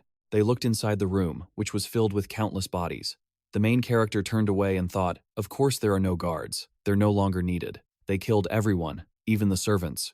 Their enemies had planned this meticulously. "Nala!" Arya cried out. She knelt beside the girl's body and reached out her hand. The main character recalled a time when they hugged, remembering Nala saying with a smile how happy she was to see the princess laugh again. He silently watched as Arya embraced the body. She started to cry, then turned away and said, "𝑰𝑵𝑤𝑰, it's fine. Everything's fine." She was grateful that he had waited. He replied that he was just catching his breath. "So, how are we going to escape?"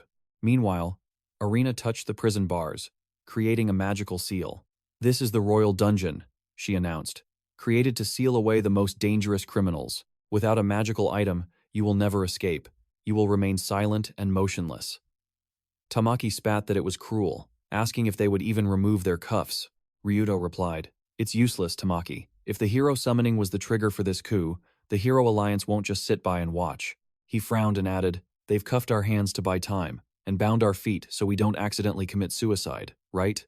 Irina looked at him and said, "There is nothing more to say." His body was filled with rage, yet his mind was unnaturally calm.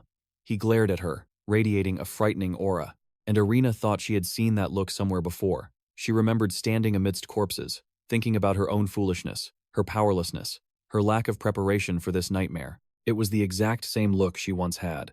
She turned back and told him he was still naive. "Child, if you want to survive in this world, you should memorize this feeling, and remember to always think with a clear head. If you all had done things correctly back then, I might have considered sparing 𝑰𝑵𝑤𝑰 and Tamaki." She walked away, and Ryuto roared in fury. "Why are you still acting like a teacher?" At that moment, as Irina walked up the stairs, she placed a hand on the wall and said, "They still haven't found them. He's doing better than I expected. I will join the search for the second princess after retrieving my equipment. Let's go." The guards behind her shouted a resounding, "Yes, ma'am." Meanwhile, Arya said, "If we're going to start, it's best to start from here." She pointed at a map, and the main character looked at her, asking, "Is there something there?" She replied, "A secret door that leads to the sewers. They could escape the castle through that route." He said they would do it, then asked if only the royal family knew about that passage. She turned to him and replied, "That's right. It's an emergency escape route for royals only. But to be honest," she confessed, "I don't know if it's still accessible." Then he stood up and said, "It's not like we have a choice. We have to go." She frowned, looked back at Nala, and silently apologized for being unable to help, thanking her for everything. After they left the room, the main character ran ahead, looked around, and thought, "This is bad. The number of guards here is increasing." Arya noticed his worried expression and asked, "What's wrong?" 𝑰𝑵𝑤𝑰 looked ahead and wondered if they were being surrounded. It was only a matter of time. He kept running, thinking there were 12 to the right, and even more behind and in front. He then grabbed Arya's hand and told her to stop immediately. She looked at him while he tried to catch his breath and said, "It's an ambush. It's not just a dozen pawns. We can't get through." He looked back and said, returning wasn't an option either. The soldiers were closing in fast. She asked, "So we can't sneak past?" Not a chance, he replied. By the way, that secret door? There's an entire platoon of soldiers there too. Arya looked down, and he told her to remember how mercilessly they cut down everyone. Either they tortured your family, or they already knew about this passage. Escaping will be a true nightmare. He looked at her and thought it was over. Could they go any further together? If she still had some way to manage, now was the time. Then, she declared with determination that she would not give up. She looked at him and announced in a loud voice that she would not let them kill her so easily. She would fight to the very end. They looked at each other in surprise.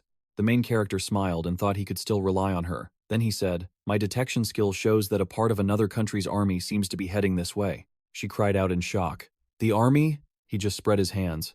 "It seems you weren't entirely sure either." "It's not just our soldiers," he explained. "Others have come to rescue the royal family." She gasped. "When will they arrive?" He replied, "Around sunset. If they could just hold on for 15 more minutes, they might be saved." But a brutal battle was unavoidable. She declared, "All right, I'd say our chances of surviving until sunset are 50-50. Then, he dashed forward, shouting that they needed to run toward the path with the fewest guards. "You're just going to leave me behind?" she challenged. "Yes," he replied without hesitation. Just then, the guards spotted them, pointing and yelling, "There's the second princess. Capture her." The enemy captain thrust his hand forward, roaring an order to fire a volley of magic arrows. His men obeyed, unleashing a deadly barrage, but Arya spun around, conjuring a barrier. She created a protective magic circle, yelling, 15 minutes, right, 𝑰𝑵𝑤𝑰? We'll definitely survive." But in the next instant, several arrows pierced right through her, and the main character screamed, looking to his right. They ducked behind a wall, just as the volley of arrows slammed into the stone behind them. The enemy commander bellowed, "They're getting away! Surround them!" The main character thought they were faster than he anticipated as they raced down the corridor. He yelled, "More soldiers on the left. How are we going to stop them?" "On it!" Arya shouted, immediately casting a massive magical barrier to block the entire passage.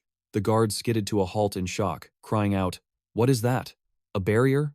But their commander ordered, "Don't hesitate. Shatter it." With a mighty swing, a soldier smashed his weapon against the barrier, breaking it into a million fragments. The main character grimly thought that they had barely avoided being encircled. They continued their desperate sprint and finally reached a room. The main character glanced out the window, realizing sunset was just moments away. At that exact moment, Arya cried out in dismay, "A dead end?" He looked at her and said, "Forgive me." With soldiers swarming them, every other path was completely blocked. With only 3 minutes until sundown, they had to make their final stand. They spun around as they heard the guards roaring from behind. "They're here." The commander ordered another volley of magic arrows. Arya erected a barrier in front of them, screaming, "Fall back! Get back now!" At that moment, a soldier turned to his commander and asked, "Sir, do we have the order to charge?" "No," he commanded.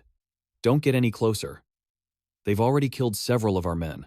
Just keep firing and wear them down." The guards unleashed another volley, their war cries echoing through the hall. The next volley slammed into her shield. Arya gasped for air, her energy almost completely drained. Focusing her remaining mana, she grit her teeth. The defense is starting to crack, but not at its weakest points yet. A storm of magic arrows flew toward them, creating a massive explosion. The commander roared, "Keep firing!" The barrier in front of Arya finally shattered. Panting heavily, she struggled to create a new one. She turned slightly and asked, "Are the reinforcements coming soon?" "Yes," 𝑰𝑵𝑤𝑰 confirmed. Just then, a soldier smirked, thinking, "Pathetic. They can't even launch a single counterattack. We'll have them in just a moment." His eyes then widened in shock as he stared forward and yelled, "One of them vanished." Arya's body trembled as she collapsed to the ground, a pool of dark liquid spreading before her. Her last thought was of 𝑰𝑵𝑤𝑰. Pushing herself up on one arm, she looked around desperately and cried out, "Where are you?" "𝑰𝑵𝑤𝑰," she frowned, wondering if he had used her as a decoy to escape. But he was the one who said they had to escape together. Were all his promises of help just a lie to force her to fight? Was it all just a cruel deception? The soldiers began to shout, "Keep your eyes open. The next volley will finish them." But at that very instant, the sun dipped below the horizon. A voice smirked and said, "My apologies. But now, it's my turn." The soldiers were completely baffled. Darkness? It's pitch black. Light the torches. What is this? Hurry. I can't see a thing. Then, the voice commanded, "Fenrir, my loyal subordinate, deal with them." A low growl responded, "As you wish, my lord." In the next second, a massive jaw filled with razor-sharp teeth lunged forward, tearing through several soldiers at once. The others screamed in panic. What was that? Who screamed? Report. One of the remaining soldiers stared in horror into the darkness, making out the mangled corpses of his comrades. What is that thing? He yelled out. Where's the commander? Sound off, now. Hey, are all of you deaf? Suddenly, a figure appeared right behind him. Are they deaf? A calm voice asked. I find that hard to believe. The soldier whipped around, screaming, Inori, where did he come from? The man looked up into the shadows and asked, Fenrir, are you finished? The confused soldier stared at him.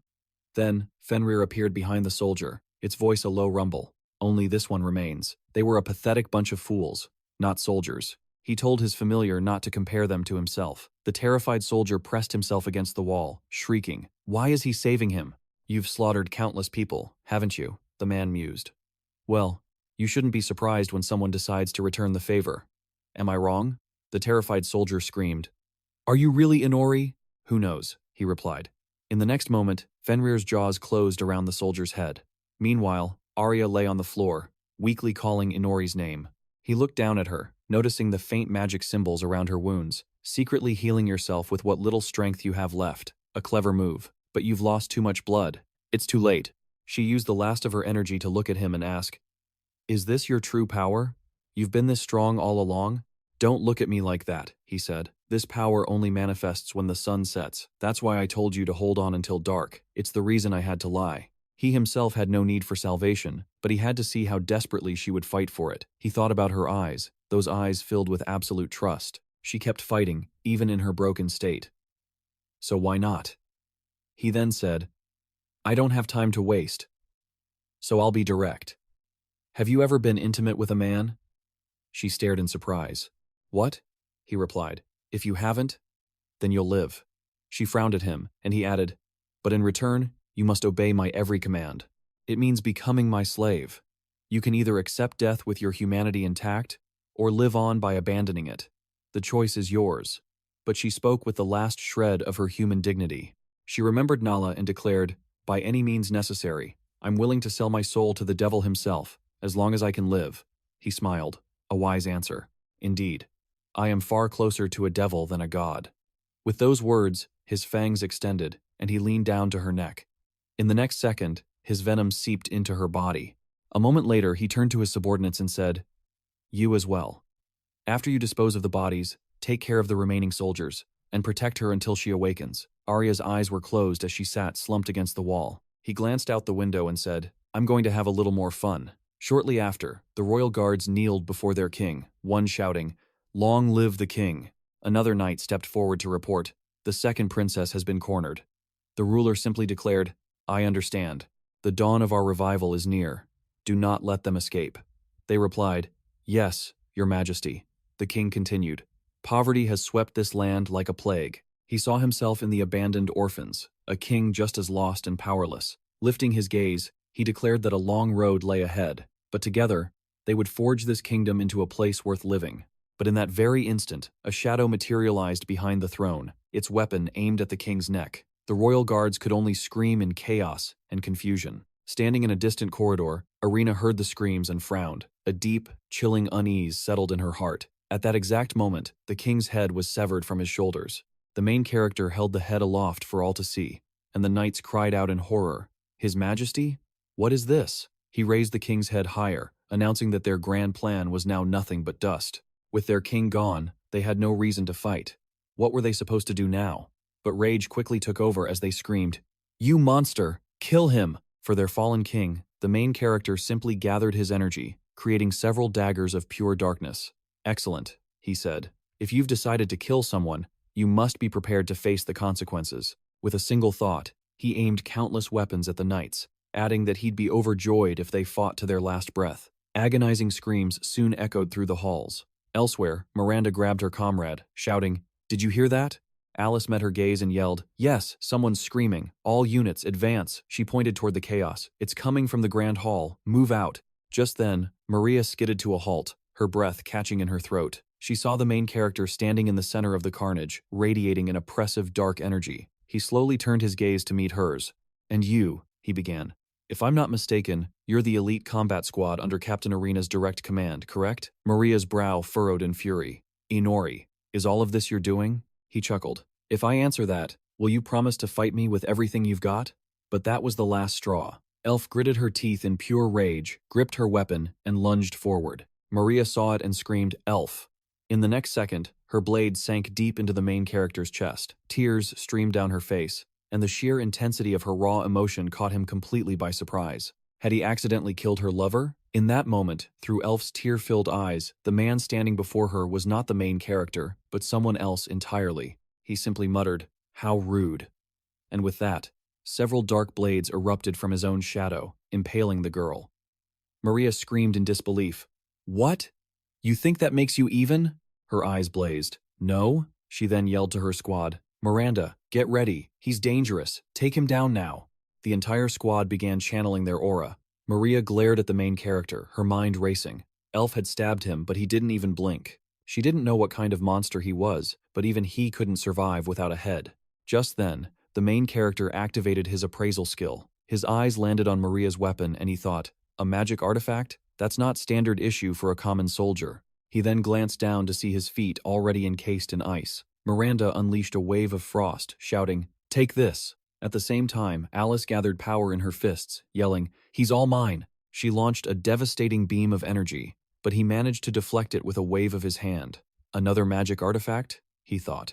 The speed and power are on a completely different level. A moment later, the attack still grazed his face, drawing blood. Watching from a distance, Maria allowed herself a flicker of hope. "It's over now. We got him." But in that moment, the main character just smiled. "These little toys are feistier than I expected." In a flash, he leaped high into the air, shattering the ice and leaving a piece of his own frozen flesh behind. Maria gasped. "He's still alive?" She assumed he was just trying to dodge. A fatal mistake. "He'll be a sitting duck the moment he lands," she thought. But then, she heard piercing screams from below. "Miranda! Alice!" Her teammates were pinned to the ground, writhing in agony. "Damn it!" The main character raised a hand to his wounded face and smirked. "On any other day, I would have loved to savor this little combo attack, but today my schedule is quite packed. So, if you don't mind," he said, his eyes locking onto hers, "I'd like to have this dance with you alone. Vice Commander Maria." He took a menacing step forward. "You'll be the perfect warm-up before my final battle with Arena." Maria's eyes widened. "A battle with Captain Arena? You've got some nerve." He activated a skill, his eyes glowing as he analyzed her. "You're the strongest one here, aren't you? It would be so much easier for you to fight if you just abandoned them, but you can't, can you?" The taunt hit its mark. Maria clicked her tongue in disgust and shot towards him like an arrow, yelling, "Shut your mouth!" She swung her blade with all her might, screaming, "Don't act like you know anything about me." Her strike shattered his dark dagger, but he simply pulled another from his own shadow and launched a vicious counter. She parried, frowning. He had talent, but could he truly match her? A memory surfaced, of the captain placing a hand on her shoulder, saying, "Listen up, everyone. This is Maria. I expect you all to get along." The other girls had immediately crowded around her. A cheerful girl took her hand and cheered, "She's joining us? We're short-handed. Do you know the rules?" Miranda asked what kind of books she liked. Alice happily introduced herself. Back in the present, Maria's eyes burned with renewed fire as she screamed, "How dare you look down on my comrades? I will never forgive you for that." He just grinned back at her, looking genuinely pleased. "Now that's more like it. That's the spirit. You have to keep that fire." At that moment, he unleashed a web of shadowy threads toward her, thinking, "Good, now you have no choice but to fight." But in the next second, he was shocked as she zipped right past them, appearing at his side. She slid her blade under the magic threads, severing them in one motion. She yelled to her fallen teammates, "Get up, we will avenge Elf." She faced the main character, a newfound strength in her eyes. Thinking she wasn't alone, she had her squad. In that moment of triumph, Alice sank her teeth into her neck. She grabbed her head, and Maria screamed in pure, unadulterated shock, "Alice!" But then, Miranda lunged, biting into her side. "Miranda!" The main character spoke, a hint of mock pity in his voice. "My apologies. Your friends have already become ghouls." Maria could only scream. "Even Elf," the main character said, sighing. "I truly enjoyed our fight, but ideally, I wanted my warm-up to last just a little bit longer. But alas." He sighed again and turned towards the exit, giving a casual wave. "Do with her as you please." The ghoulish girls closed in on Maria, their hands outstretched, ready to tear her apart as she let out one final scream. "Inori." A moment later, blood sprayed across the walls. The main character stepped out into the corridor and spoke into the silence. "So, The strongest warrior is still standing after all. At the same time, his subordinates finished off the last of the guards, just as Irina raced down the corridor. That terrible premonition grew stronger with every step. She burst into the grand hall and froze, her head snapping to the side. Her eyes fell upon a severed head. Her warrior's instinct had led her here. She slowly knelt down beside it and gently picked it up. She thought to herself, "It seems you never once lied to me." Looking at the king's lifeless face, she whispered, "Your Majesty." Just then, a voice broke the silence as the main character appeared, spreading massive, dark wings. "The moon is beautiful tonight, isn't it?" It was a phrase everyone knew. A confession of deadly intent. Her eyes burned with pure hatred as she glared at him. "Inori." He simply smiled and said, "Consider the head a little gift, from me to you." She carefully placed the king's head on the floor. "Inori, must I even ask? Are those the wings of a demon?" He glanced at his own demonic wings as she continued. "This is the fate of all who sell their souls to devils for power. So what could you possibly live for now, having thrown away all of your human pride?" He looked at her, surprised. "I don't quite understand what you mean. I'm just living." "It's not that complicated," she roared. "There's no room for pathetic excuses like just living." She pounded her chest, her voice filled with conviction. "I am fighting for my country." Standing tall, her eyes blazed into his. In this world, there's no way to live without a worthy cause. She could understand fighting for family, for selfish desires, or even for revenge. Then, she clenched her fist, her gaze dropping. "If I had taught you properly, perhaps you wouldn't have become a demon. I'm sorry, Inori." He raised a hand to his face, landing opposite her. "I appreciate the lecture, truly," he said with a smirk. "But you're still treating a demon as your student. Even though I'm the one who killed your leader, your coup is over. What's the point of fighting when your country is gone?" She shot back. "Even without His Majesty, we are still here." He cut her off. "Adriana, you seem to be missing something." Her eyes widened in confusion, and in that instant, monstrous creatures burst from the walls, their jaws clamping down on the guards. The main character declared, "They're not they anymore. These are the ones who hunted you and slaughtered everyone in the castle. Your squad of warrior women. There's nothing left. You are the only one." A twisted smile spread across his face. "Though, the ones in chains could still be saved, if you sacrifice yourself." With those words, he sat on Miranda's corpse and stared ahead, thinking he'd finally gotten a battle against a worthy opponent. But instead, it turned into a clash between a master and her former student. What if she actually gives up? He had to apply mental pressure to force her to fight at all costs. He then stroked one of the creatures, finding the whole situation a bit dull. The next second, he sighed. "All right, forget saving her. Let's rewind to the moment with the archdemon and how you were left all alone. As for the remaining soldiers, this will do." He then watched, surprised, as Irina drew her weapon. "What are you doing?" he asked. She plunged her sword into the ground before her, offering a silent prayer for the warriors who had fallen, and for those she was about to kill. Then, her eyes snapped open as she focused the energy within her body. "Their sacrifices will not be in vain," she screamed. The main character held out a hand. "So, you've decided to sacrifice your entire order after all?" She scoffed. "Sacrifice? Sacrifice the very people I trained my entire life for? I have the right to sacrifice them all." He looked genuinely shocked. "With that kind of logic, the country will have no nobles and no army. It won't even be a nation anymore." She stepped forward, unwavering. "But the people will remain. Even if the nobles are corrupt, the army is in chaos, and the royal line is severed. That doesn't matter. As long as the people exist, I will fight for my country. That is my reason for living." A brilliant aura enveloped her entire body. The main character, however, burst into maniacal laughter. "Why are you so happy?" she demanded. He covered his smile with a hand. "My apologies, Captain. I underestimated you. I'm sorry for my ignorance." He dropped the act. "In that case, there's no point in lying or trying to trick you. I'll be honest." In that moment, the shadow chains fell from the transformed guards. The main character revealed the grim truth. They are all far beyond what they once were. Their bodies couldn't handle becoming vampires. They can't be saved. All of your comrades died a long time ago. Just then, the ghouls surged forward. The main character pointed at her. To them, "You are nothing but fresh meat." Irina's eyes fell. "Inori, you are beyond saving too." She drew her weapon, and a blinding light erupted from it. "My enemy," she declared. The main character spread his wings, grinding his teeth as he flew backward. Irina began to swing her sword, sending everyone around her flying. The main character frowned. This is more serious than I thought, he mused. So this was Adriana's trump card. She was wielding an artifact. He summoned several daggers, thinking that even all his ghouls charging at once wouldn't be enough to breach a single wall. Now that, he thought, that look in your eyes is what I've been waiting for. Their gazes locked. The main character spread his arms wide, concentrating his weapons above him. He roared, "Captain Adriana, I am your true enemy, and I will use my entire arsenal against you." She watched him silently as the arms of the ghouls reached for her, then swung her weapon, severing every limb that came close. The main character grinned wildly. "Those are still your old comrades. Have you forgotten? Let's see just how far you can go."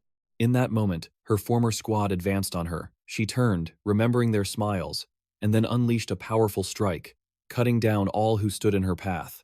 She carved through several more of the main character's minions. "Are you just going to watch?" she demanded. "Why don't you attack? If you stand still, I will strike you down first." The main character thought, "It's tempting, but I'd better avoid a sneak attack from behind. Her power hasn't diminished at all. I can't face her head on."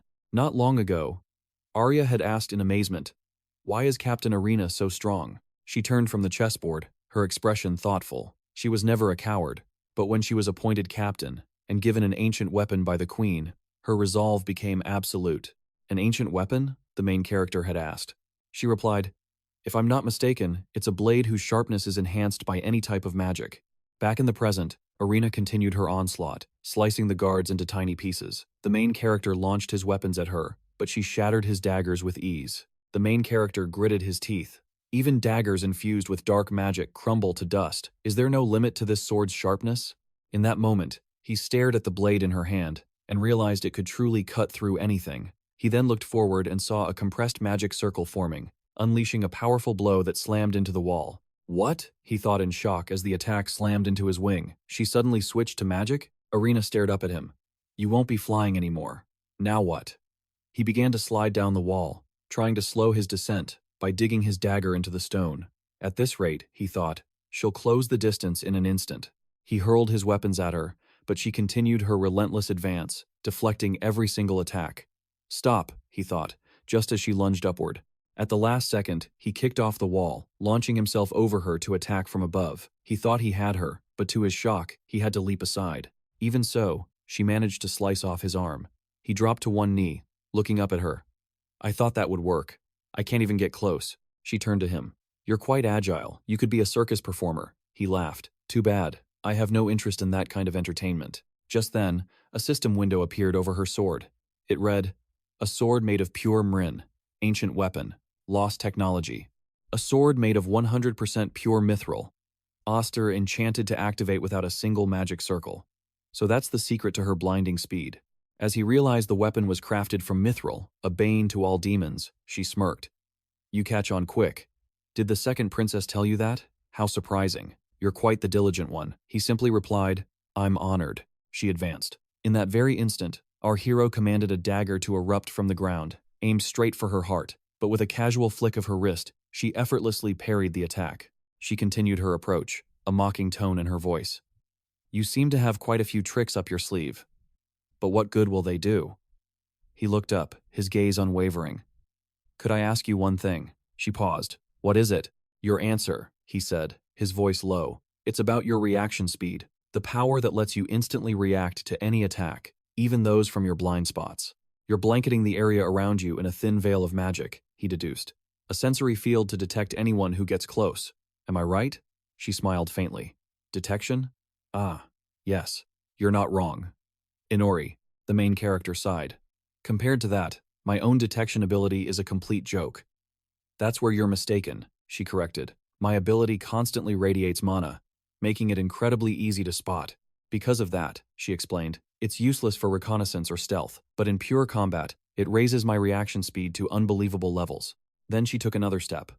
"By the way, I can see this crystal clear too." His eyes widened. She's noticed. The invisible mana threads appeared around Argina, only for her blade to sever them in a single, clean sweep. He gasped in shock. "She cut through even that?" Argina surged forward. But in that moment, Fenrir unleashed a volley of magic bullets right at her feet, kicking up a massive smokescreen. The main character frowned. Even attacks from outside her detection range. "How is that possible?" Argina's voice cut through the chaos. Are these your minions, too? Attacking from the outside is a clever idea, she mused. But at this distance, your attacks take far too long to reach me. It clicked in his mind. She isn't detecting them. She's simply fast enough to react and dodge. The next second, he aimed his air hammer straight at the ceiling. Fenrir leaped aside just in time. The main character turned and roared, "Don't get too close, but keep attacking. Don't give her a single second to rest." In the next breath, he charged forward, unleashing a storm of daggers toward Arjuna. "You're incredible," he yelled. "But how much longer can you last?" Her answer was a single, devastating swing of her sword that shattered his summoned weapons into dust. He dodged back, his mind racing. Could he drag this out until her mana ran dry? Impossible. She had been fighting for so long without slowing down for even a second. At this rate, he'd be the one to run out of daggers and ghouls first. Think. There has to be a way, he muttered, analyzing the situation. An energy field that lets her detect every attack, and seemingly infinite stamina to deal with countless foes. An ancient weapon that can even slice through 𝑰𝑵𝑭𝑰𝑚𝑬𝑴's threads, and reaction speed so godlike that ranged attacks are completely useless. He skidded to a halt. How could he possibly get close enough for a fatal blow while staying outside her deadly reach? But for her sake, there was nothing he wouldn't risk. There was no turning back, only forward. Arjuna deflected several more attacks, then turned her gaze on him. "Did you really think I couldn't attack just because I was busy defending?" Then she roared, "How naive, 𝑰𝑵𝑤𝑰. If you think this is all I have, then think again." With that, she shot toward him, erecting a barrier to cut off his escape. Her blade flashed, severing his arm at the shoulder. "It's over, 𝑰𝑵𝑤𝑰," she declared. All that was left was to take his head with the pure mithril sword, assuring he couldn't regenerate. But just then, the main character smiled and shouted, "No! It's not over yet, Arjuna." In that very instant, Fenrir's gaping maw erupted from Arina's own shadow, its teeth sinking into her leg. She froze, eyes wide with disbelief. As he explained, "The only thing that could approach you without being detected was your own shadow." Rage flared in her mind. "So, I'll take his head first?" No. Without an arm, 𝑰𝑵𝑤𝑰 is defenseless. The time to end this is now. But as she looked at the main character, she gasped. "What?" She watched in shock as his severed arm grew back completely. "You celebrated too soon," he yelled, her brow furrowed in frustration. Wrong sword, she thought. It needed to be the one made of pure mithril. Then the main character closed the distance. "He's stopping?" she wondered. "Do you remember my eyes?" he shouted, unleashing a hypnotic magic circle directly at her. But in the next second, she shattered it with her sword. He laughed internally. That damn sword can even cut through magic circles.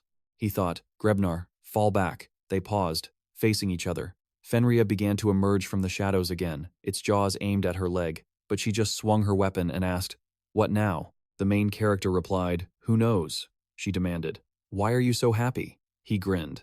"Because I'm having fun. Isn't it obvious? You're having fun too, aren't you?" She replied, "Who knows?" They smiled at each other, and he roared, "Let's go, Arjuna." He launched a flurry of attacks her way, but she swung her weapon and dispersed them all. "It's time to end this," he thought, adjusting his gauntlet. He created a magic circle directly behind Arina. She turned and thought, "Another circle? Not today." In that very instant, the main character appeared right behind her, causing her to cry out in surprise. "What?" It worked, he thought. She was distracted by the circle. If I can grab her arm before she swings, I can keep her from reacting. He then grabbed her arm and opened his mouth to bite. Arina grit her teeth. "Damn it. I can't dodge with my leg caught. And my mithril sword is in my other hand. It won't reach in time. It's a gamble. Air hammer."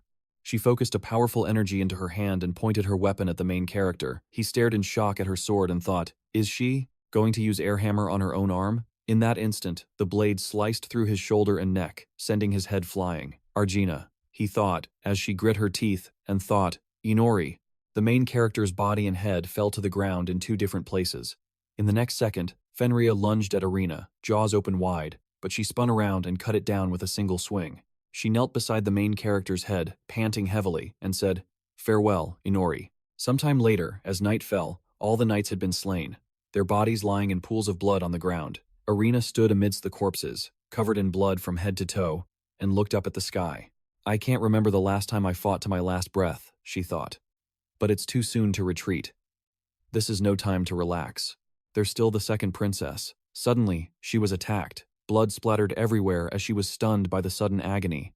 And in that moment, she realized the head wasn't the most important part of the main character's body. Inori had used his remaining mana, and from a headless stance, his body rose up to attack. She turned in astonishment and saw Inori rushing forward, delivering a powerful kick. She collapsed, blood spewing from her mouth. The force of the kick was so strong it sent her flying through a wall, where she lay motionless for a moment. Her body trembled as she watched Inori pick up his own head and casually reattach it.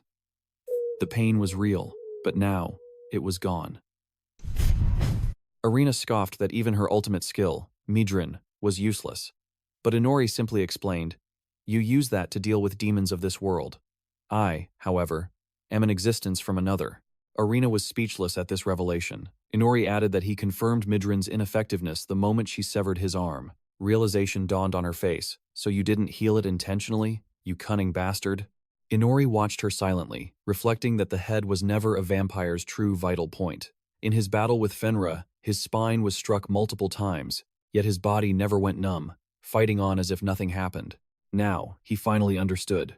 A vampire's true core is the heart. 𝑰𝑵𝑭𝑰𝑵𝑬𝑴. He had suspected this, but never had a chance to test it. With a sorrowful look, Irina bowed her head, admitting defeat. Inori apologized for the fact that he was still alive. After all, he wasn't very experienced in one-on-one duels. Irina admitted she had noticed that during their fight, and Inori remarked it was obvious, since he fought like it was his last stand. Irina let out a wry laugh, agreeing with his assessment. Then suddenly, Inori's gaze shifted elsewhere. He turned back to her. "I'll gladly accept all of your power." He thought to himself that she would be bored as his subordinate, especially as an undead corpse. With those words, he leaned in close and his fangs descended. He bid her a final farewell, ending her existence. A moment later, his footsteps echoed down the staircase. Inori approached the cage. "Ryudo, you look pathetic," he said calmly. Ryudo could only stare, stunned to see him there at all. He stammered, You have a magic tool that can open this cage?" The girls were just relieved to see him unharmed, after worrying so much. Inori told them to worry about themselves first. Such kind people. Ryuto couldn't take it anymore and roared, "What are you doing?" Inori activated his mystic eyes, his gaze falling upon a frozen Tamaki. He told her to calm down, promising he meant no harm. This only enraged Ryuto further, but Inori simply told him to come closer, and suddenly, Ryuto froze in place.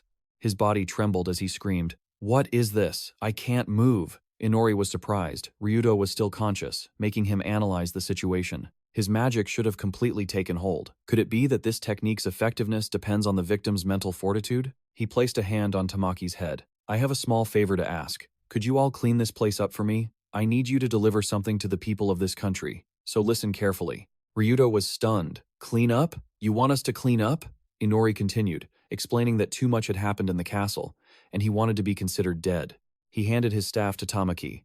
"Use this to burn the entire palace to the ground. Leave no corpses behind." She could only ask, "You really need me to burn the whole palace? Do I truly have the ability to do that?" Inori decided to let her in on a secret. "For some reason, you're unconsciously suppressing your own power. If you release yourself from that limit, a task like this will be trivial." He then turned to Aoi, instructing her to create a barrier around them to protect them from the inferno. Aoi calmly replied that she understood. Ryuto, witnessing all of this, screamed for them to stop. "You want to burn the palace?"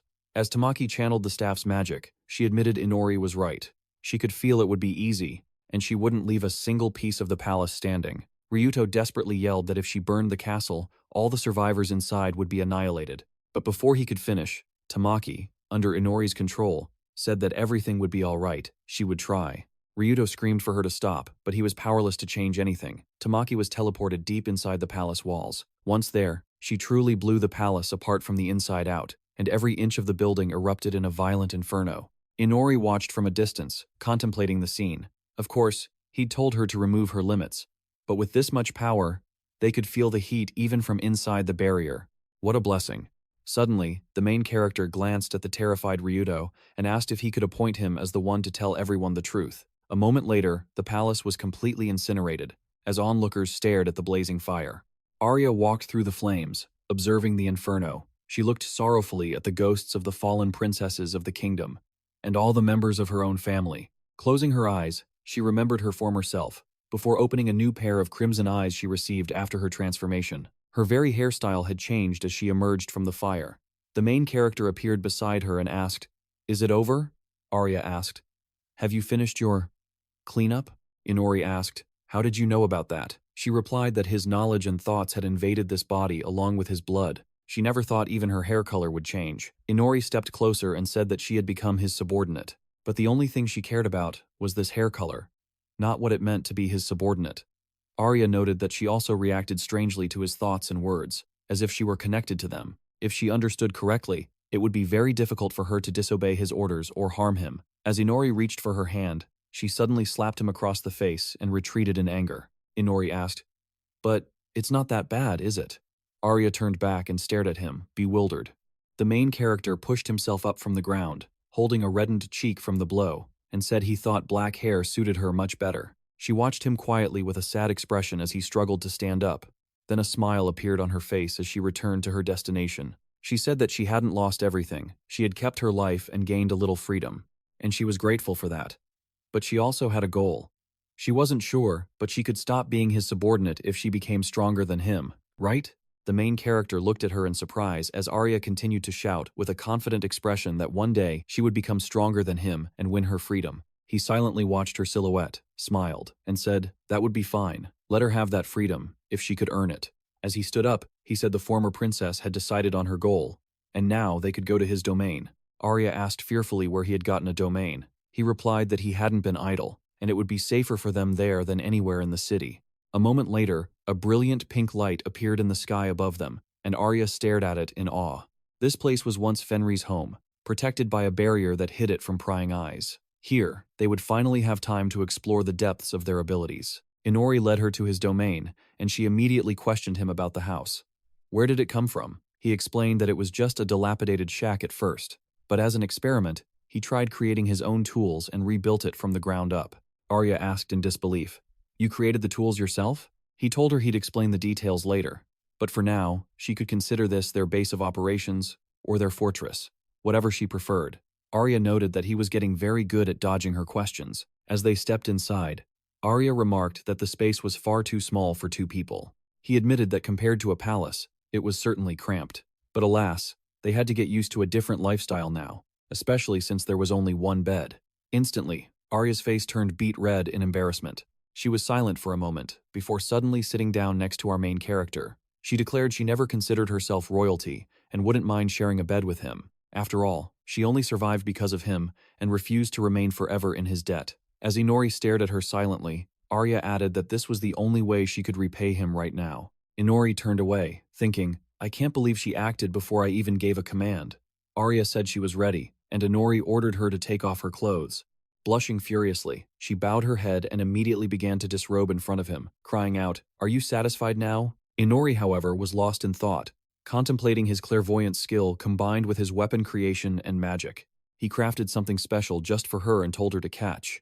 As Arya held the item in her hands, she asked, "What is going on?" He replied that she shouldn't be seen in such tattered rags, not in front of him or even for her own sake, and that she should get dressed immediately. When he said she would obey him, this wasn't what he meant. He had the entire world in his sight and could choose any partner he desired. He had no need for her to repay him with her body. She was overestimating her own worth. Arya's shame intensified before suddenly transforming into pure, unrestrained fury as she screamed at him. Spinning around, she thanked him for the new clothes and said she would go change right away. As she stormed into the other room, Inori smirked, wondering if this was the same person they used to call the unfeeling doll. A while later, Arya was sitting outside, her body bare despite the harsh weather. To her, this entire situation felt like a complete failure. What had she gotten herself into?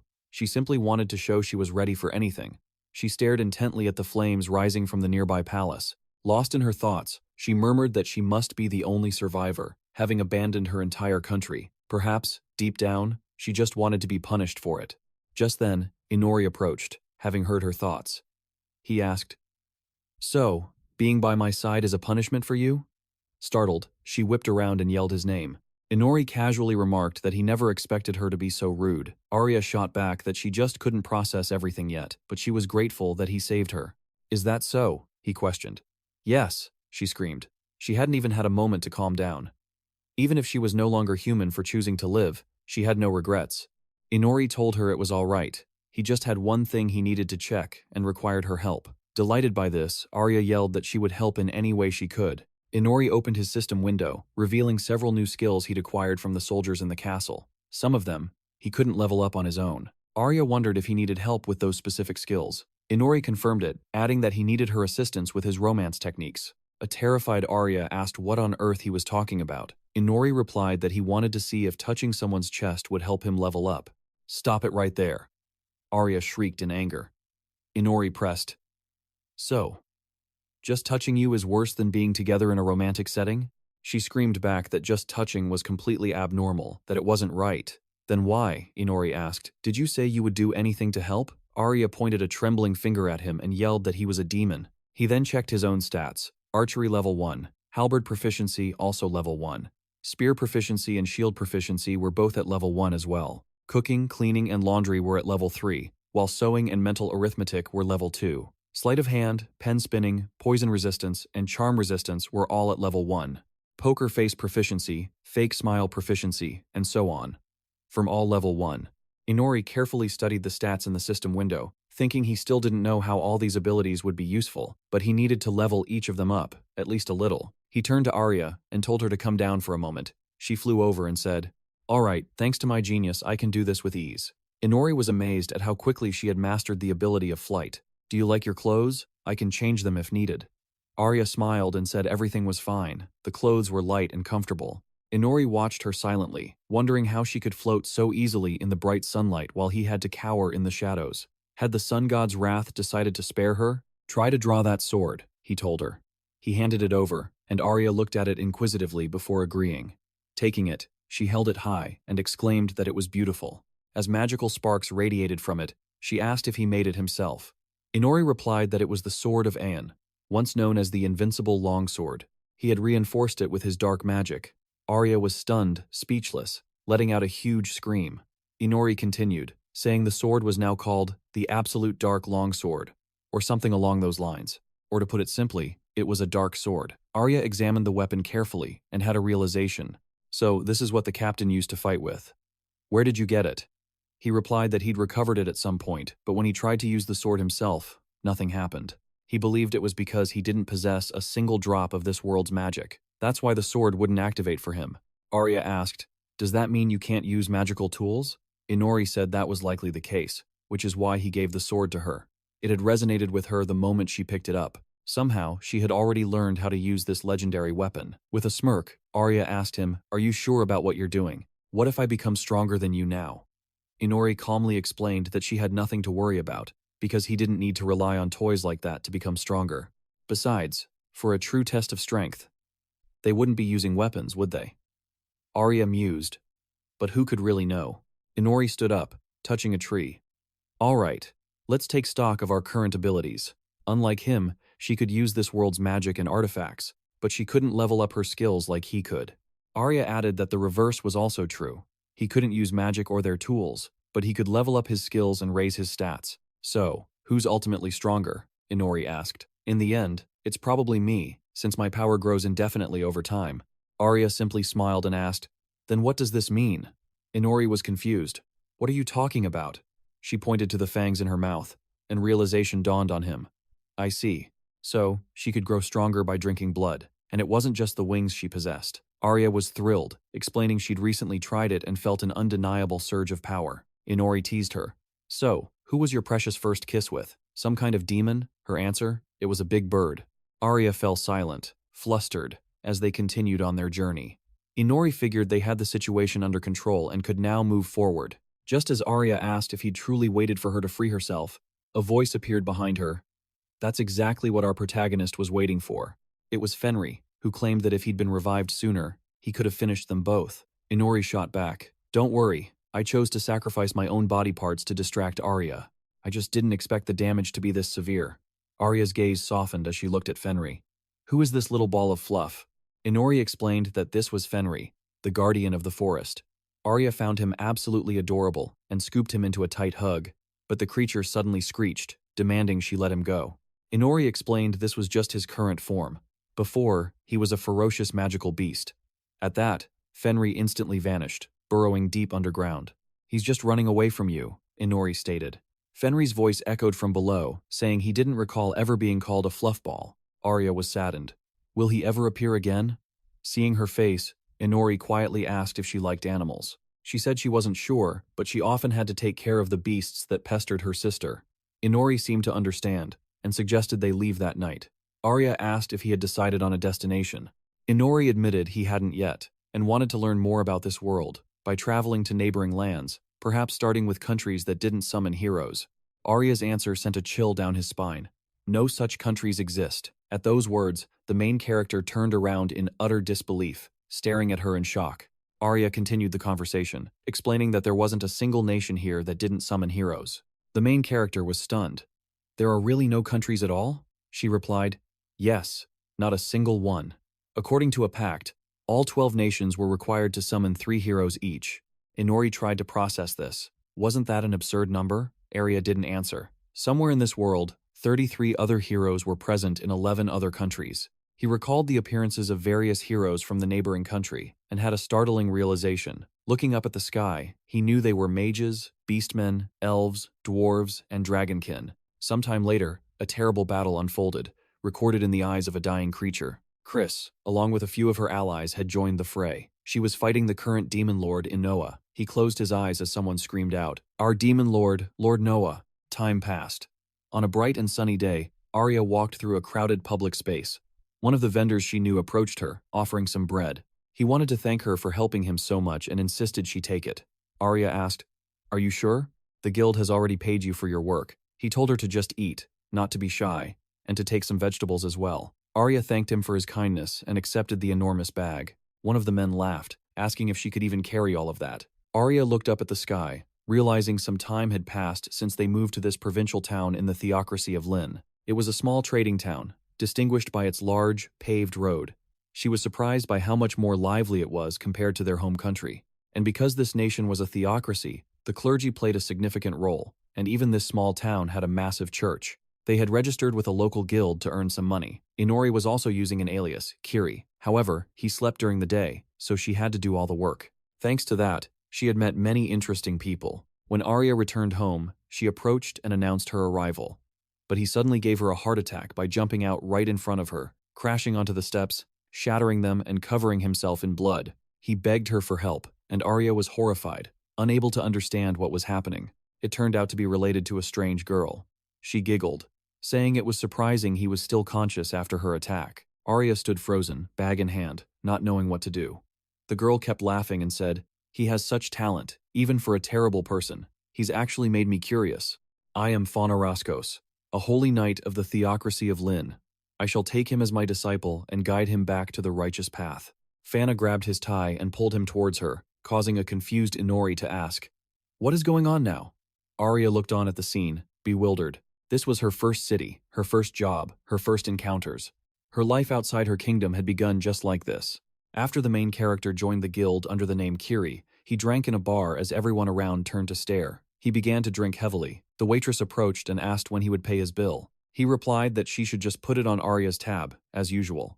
Unlike him, Arya diligently completed her guild quests and gradually rose through the ranks. She earned the nickname Black Rose Arya. People called her that because of her black hair, black clothes, and the amazing skills she used to defeat monsters. It seemed she had become quite famous with some people. He was trapped deep in his hatred for the goddess and the sun. All he could do was sit and drink. One of the men at the next table wondered why the Black Rose decided to stay with him. Another wondered if he was blackmailing her. At that moment, 𝑰𝑵𝑬𝑴, who was also sitting at the table, asked if he shouldn't be doing some work. The girl worked all day, while he drank all day. Inori told him to leave him alone. This old man was his only drinking buddy from the guild. Together, they would drink their days away. At first, his drinking was a solitary grind, but now an old man sits with him clearly. He's got plenty of time to kill. If anyone asked why he drank all day, he'd just say he was leveling up his skills and poison resistance, all while gathering intel from local adventurers. But as time went on, people grew suspicious of his insane tolerance, and soon, only this old man remained. He couldn't gather any more information, but at least his endurance was steadily rising, so that was a small win in his book. Suddenly, the chime of a bell echoed through the room as someone entered. It was the holy knight, Fona, and she was smiling. Inori turned, his mind racing. A holy knight? What was she doing in a place like this? Waving his hand, 𝑰𝑵𝑭𝑰 drunkenly called out to her, "Hey, how about joining us for a drink?" Inori hissed at him to calm down and not say such reckless things. Fona addressed them as brothers, her voice deceptively sweet. Drinking so heavily is harmful to both the soul and the body. Everything should be done in moderation. That's when Inori's eyes locked onto the mark on her forehead. He couldn't see it clearly from his seat. He wondered, could he just get a little closer to see what it was? As he reached his hand toward her, Fona moved with blinding speed. "That is a symbol of my faith in the Lord," she declared coldly. "You are not permitted to touch it without reason." Inori, stunned by her sudden movement, began to shout in protest. Just then, Arya arrived at the tavern, carrying a bag full of food. The entire room fell silent. Inori wondered if he had said something wrong. Before he could react, Fona lunged, slamming his head against the ground. He lay there, dazed, staring blankly at the ceiling. As Arya rushed closer, she watched in horror as Fona grabbed his face, her grip like iron, and leaned in. The men in the tavern erupted into cheers at Inori's misfortune. "Yeah, that's how you treat a drunk like him. He shouldn't be sitting around drinking all day anyway. Let her teach him how to live," they roared. Fona's smile never faded. "Of course, I would never abandon anyone. Everything I do is in the name of the Lord." After her declaration, Fona turned and noticed Arya's shocked expression. "Is something the matter?" she asked innocently. Arya struggled for words, finally asking, "What? What are you planning to do with him?" Without another word, Fona effortlessly hoisted Inori over her shoulder. With his head dangling towards the floor, she repeated the question, "What will I do with him, you ask? He's just an insolent brat who tried to join the guild. But don't you worry, there's still some good left in him. Between myself and the Lord, we will teach him a valuable lesson." With that, Fona walked off in an unknown direction, carrying Inori away. Arya could only watch, stunned into silence. The men around her began to cheer, congratulating her on her newfound freedom. "Now that he's gone, why don't we spend some time together?"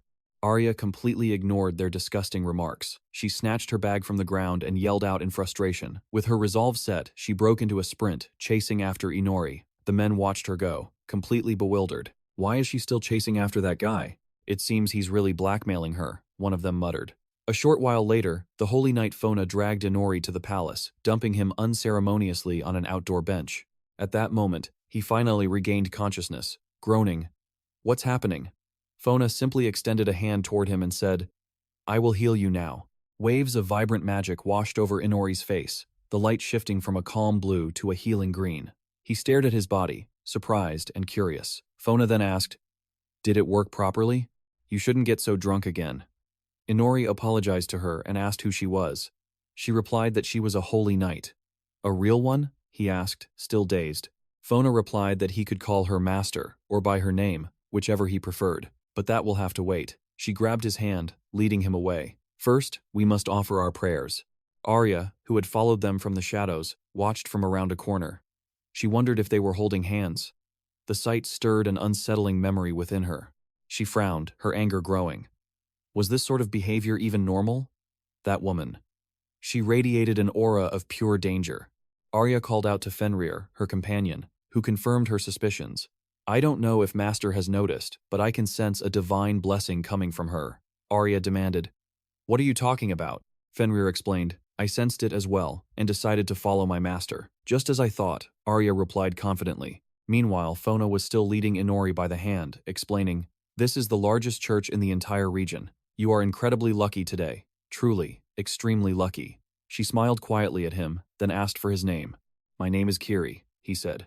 His eyes were then drawn to a colossal statue in the center of the church. His jaw dropped in utter astonishment as he asked, "What in the world is that?" She answered, "That is a statue of our Lord. If you don't know how to pray correctly, simply copy my actions. You must press your 5 fingers together, 1 for the Lord and 4 for the 4 goddesses. Then, close your eyes and offer your prayer." Inori did everything as instructed, thinking it was probably for the best not to argue with the holy woman Fona. Thinking back, he had never once believed in anything, nor had he ever prayed to anyone in his entire life. Suddenly, he felt a bizarre sensation. As he continued his silent prayer, he felt a presence take notice of him. Instantly, his senses went on high alert. He couldn't comprehend what this feeling was. It was as if someone was watching him. Perhaps they had formed a connection? Is this her doing, he wondered? No, I don't think so. Then who could it be? His detection skill wasn't picking up anything at all. This wasn't the magic of this world, nor was it even a physical phenomenon. It felt as if someone was peering directly into the depths of his soul. He gritted his teeth in silent rage, thinking, "Who dares to touch me without permission? Whoever you are, you'd better leave me alone." Abruptly, a brilliant pillar of light erupted in the room, descending directly upon Inori, who was still silently pretending to pray. Fona stared at him in amazement. "I never expected you to pray with such utter devotion. Do you agree now? There is nothing more wonderful than prayer. I am so glad your mind is now clear. Let us continue on our way." Inori quietly glanced up at the statue one last time. The strange connection was gone. But now, he found himself intrigued by this mysterious power. One day, he vowed, "I will return here." Meanwhile, on the other side of the world, a young woman asked, "Did he just sever the path?" Another goddess, the one who had established the link with Inori, replied, "I never imagined a mere human could possess the ability to do such a thing." These sparks of power emanated not just from the planet, but from the cosmos itself. A moment later, Inori reappeared back in the tavern, and every single person's attention snapped towards him. He looked toward his table where 𝑰𝑵𝑭𝑰 was still sitting alone. "Still at it?" he asked. 𝑰𝑵𝑭𝑰 stared back, remarking, "Well, you've certainly gotten a makeover." Inori looked absolutely pathetic, his face a mess of scratches, bruises, and blood. He just mumbled that he'd had a bit of bad luck. Fona had decided to use her magic and slammed her fist into his face. She had screamed at him to stop, and then just kept hitting him. Inori finally understood. It wasn't for nothing that she was known as the Fanatic, a holy knight. Her punches sent waves of agony through him, because a holy knight attacks with the power of light, the ultimate, fatal weakness of a vampire. As Fona was beating him, she had been screaming, "I could feel how sharp your gaze truly was back at the tavern. My apologies, but my body just couldn't keep up." In that moment, he knew she saw right through him. But Fona just screamed that it was fine. She would keep beating him, and he would just have to get used to it. And so, her relentless assault continued. But Inori roared that this wasn't right, begging her to stop and rest because she was going too far. From behind a nearby tree, Arya watched, wondering if this was the moment to intervene. Fenry, also nearby, reminded her of their orders. The master had warned them to step in only under the most extreme circumstances. Besides, Inori could have escaped any time in the last 3 days. If he chose not to, he must have a higher purpose, one they couldn't possibly comprehend. Arya watched in silence until they realized Inori had vanished. He was now at the tavern, recounting the whole ordeal to his friend, 𝑰𝑵𝑭𝑰, who listened grimly, stating that everything was now clear to him. Inori had finally made his escape. It was probably the most desperate getaway of his life. 𝑰𝑵𝑭𝑰 confirmed his fears. This was never going to be easy. That girl, it turned out, was a holy knight. Holy knights hunt demons and their kin, offering them as sacrifices to their god. Most wield magic weapons and fight with the power of light, an element that was devastatingly effective against the demon race. 𝑰𝑵𝑭𝑰 lowered his eyes, adding that, when it comes to attributes, knowing your opponent is everything. But in this world, it was a matter of tactics. And since Inori couldn't use a magic weapon, teaching him any strategy seemed utterly pointless. Inori confirmed this with a frustrated shout, yelling that he didn't understand any of it either, but he never said he couldn't use a weapon at all. Just then, the holy woman Fauna stormed into the tavern. Spotting Inori, she pointed and roared, "There you are. You run fast, don't you? Is your break over? It's time to get back to training." Inori cried out in agony, pleading with 𝑰𝑵𝑭𝑰 for help. But Fauna grabbed him by the hair, dragging him away, and asking what new torture they should try this time. 𝑰𝑵𝑭𝑰 didn't move a muscle as Inori's screams faded. "Aren't we friends?" he wailed. 𝑰𝑵𝑭𝑰 simply sat there, alone, doing absolutely nothing. A moment later, Fauna hauled Inori deep into the forest and threw him to the ground. This so-called training was just a relentless, one-sided beatdown. He was furious that he couldn't fight back during the day, but if he didn't figure something out soon, there'd be nothing left of him. An idea sparked. He suggested they visit the church again. Fauna was absolutely ecstatic, exclaiming that she never thought he'd ask to go to the church on his own. "My training is clearly bearing fruit," she cheered. Inori forced a smile and agreed with his master. He thought about how he'd cleverly escaped his training session and could now investigate the church, killing 2 birds with 1 stone. Thanks to this, his fake smile skill had progressed, reaching level 2. He liked the quiet of the church, though he wasn't particularly religious. At this moment, the unsettling feeling of being watched was finally gone. But were the other followers connected to someone else? Since his detection skills weren't working, the powers of this world probably couldn't explain the phenomenon. What if he tried using a power from his other world? He decided to appraise every single object in the room. The followers, their clothes, everything felt abnormal. The ceiling, the floor, the statue, it all seemed incredibly strange. He noticed something bizarre and wondered what it could be. Looking closer, 𝑰𝑵𝑤𝑰 realized he had found exactly what he was searching for. The system announced that he had discovered the unidentified holy stone of the Lin-Gae's theocracy, born from the root of a divine tree. It had the ability to act as a medium for the goddess's power and was a mandatory artifact in every church. 𝑰𝑵𝑤𝑰 wondered, could this holy stone truly be a medium for a goddess? So this was the stone they used to communicate with everyone in the church? He suspected it was a goddess because the statue had 5 fingers, which in theory represented 5 goddesses. He had a sinking feeling that the goddesses of this world were not exactly fond of him. Well, at least he learned something new. That was good enough. Suddenly, Fauna began to tremble all over and let out a sharp cry. "What's wrong?" 𝑰𝑵𝑤𝑰 asked. She had spotted a man standing nearby and gasped, "That's him, Sir Javan, captain of the 4th Squad of Holy Knights, the hero of Reborn." "He's a hero?" 𝑰𝑵𝑤𝑰 asked. Fauna explained that 10 years ago, he protected the city from a demon horde and had been guarding it ever since. In any case, he was a living legend. This was the first time she had ever seen him this close. So this was his master's superior officer? Fauna said she was going to greet him and apologized, telling 𝑰𝑵𝑤𝑰 he could head back first and they would meet later. 𝑰𝑵𝑤𝑰 said it was fine and stood back to observe the hero of Reborn. He couldn't possibly be stronger than Ina, but he decided to appraise him just to be sure. Suddenly, Javan's head snapped towards him with a bone-chilling glare. 𝑰𝑵𝑤𝑰 froze, realizing instantly that he had been noticed. Did he actually detect the appraisal, or was it just his imagination? No, he definitely sensed something. It would be too dangerous to try that again. While Javan tried to figure out what happened, the holy woman approached and called his name. Javan ignored her, noticing the lingering scent of his own bloodline in the room. As 𝑰𝑵𝑤𝑰 slipped out of the hall, Javan's eyes followed his every move. Abruptly, a massive explosion rocked the area outside, sending dirt and debris flying everywhere. From a rooftop, Arya observed everything. She wondered if 𝑰𝑵𝑤𝑰 had been training non-stop since that day. She was getting bored, since they had barely spoken to each other. 𝑰𝑵𝑤𝑰 was currently training with the holy woman, Fauna. She commented that he had become much more skilled at evading and maneuvering around her magic weapons. 𝑰𝑵𝑤𝑰 thanked her, thinking to himself that it was all thanks to Arena that he quickly realized how much trouble they could cause him. Fauna then pointed out that he was still too focused on defense and asked if he knew how to use any weapons. 𝑰𝑵𝑤𝑰 was surprised by the question. He possessed dark magic, but he couldn't possibly tell her that. "I see," Fauna said, as she came to a decision. Suddenly she smashed a rock and suggested 𝑰𝑵𝑤𝑰 go buy himself a weapon of his choosing. She had never heard of a traveler walking around empty-handed. 𝑰𝑵𝑤𝑰 replied that he would do just that. Fauna continued, saying she would also be away for a while, as she had finally been granted permission to meet Sir Javan. "Therefore, I'm declaring a day off from training, but it's important you don't just pick any weapon. Understand?" 𝑰𝑵𝑤𝑰 agreed with her, wondering if this day off was actually real. Fauna headed home at sunset, reminding him that she would inspect everything the day after tomorrow. Meanwhile, Arya was still sitting on the roof when 𝑰𝑵𝑤𝑰 suddenly approached. He asked if she was having fun watching him train so much. "Have you figured out how to beat me yet?" Arya replied, "Not yet." 𝑰𝑵𝑤𝑰 looked at her quietly and said, "That was fine. Fenrir and I have been taking turns, and we haven't gotten anywhere either." He sat down next to her on the roof, and after a moment of awkward silence, Arya asked if he needed anything else from her. "Are you free tomorrow?" he asked. "My master told me to find a weapon, so I was hoping you'd come with me." Arya stared in surprise at his proposal. As 𝑰𝑵𝑤𝑰 explained, he had no idea what to buy or where to even look in this massive city.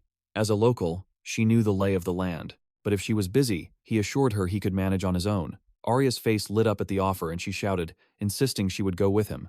She had no quests from the Adventurers Guild, so her schedule was wide open. This was a huge relief for 𝑰𝑵𝑤𝑰. Arya added that without her, he'd be completely lost and probably wandering in circles by now. Now, they needed to head back and prepare for tomorrow. 𝑰𝑵𝑤𝑰 asked what kind of preparation she meant. She grabbed his hand and started pulling, leaving 𝑰𝑵𝑤𝑰 flustered, asking why she was suddenly so talkative.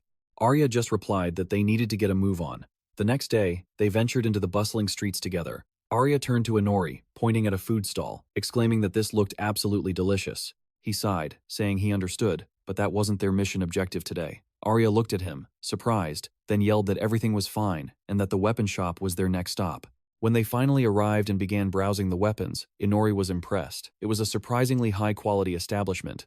Arya explained that other adventurers had recommended this place. A massive greatsword caught their eye, priced at 6,000 coins. 𝑰𝑵𝑤𝑰 scanned the inventory but couldn't find what he was looking for, since it was practically a magical artifact. Arya piped up again. "What about that giant, razor-sharp sword?" Isn't it a bit too small for you?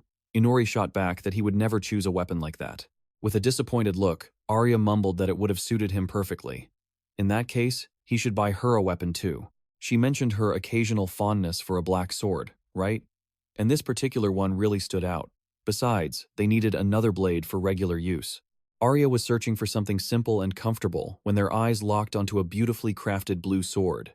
She stared at it silently, and Inori asked what had caught her attention. He immediately picked up the weapon, causing Arya to yell at him to stop. He asked again, "Isn't this a gammon knife?" This weapon was forged from high-quality mithril, designed as a perfect secondary weapon to a main blade. It suited her perfectly. Wouldn't she agree? But when Arya saw the price tag, she began to hesitate. Inori suddenly told her not to worry about the cost. They had more than enough from the reward he received for slaying the night demon swarm. Besides, she couldn't just sit in the tavern all day, so he wanted to give her something in return. Arya was flustered by the gesture. A moment later, the shopkeeper handed them the sword, thanking them for their purchase. Inori let out a sigh of disappointment, as they still hadn't found anything for him. Arya then asked, "Do you even understand the meaning of gifting a dagger like this?" Inori looked confused. "Is there a special meaning?" A shy blush crept onto Arya's smiling face as she replied, "Maybe there is." They walked a bit further and spotted another weapon shop. Is it really crammed into such a tiny alley? They decided to enter, but Arya immediately recoiled in fear at the sight of cobwebs. Inori turned back, telling her the owner probably wasn't a fan of cleaning, but she should come in and not be afraid. As Inori looked ahead, he saw a perfectly dressed shopkeeper standing before them. The man greeted them, announcing that his shop worked on a commission basis, crafting one-of-a-kind items exclusively for his clients. Inori listened quietly before asking if they could create non-magical weapons as well. The shopkeeper replied that it wouldn't be a problem at all. They would do everything in their power to meet a customer's expectations. Inori activated his magic eye and asked if he could place an order right now. This seemed incredibly fast to Arya, but the shopkeeper simply nodded and said, "Of course." He then invited them to a more comfortable area, explaining that he needed to understand Inori's combat style and physical abilities.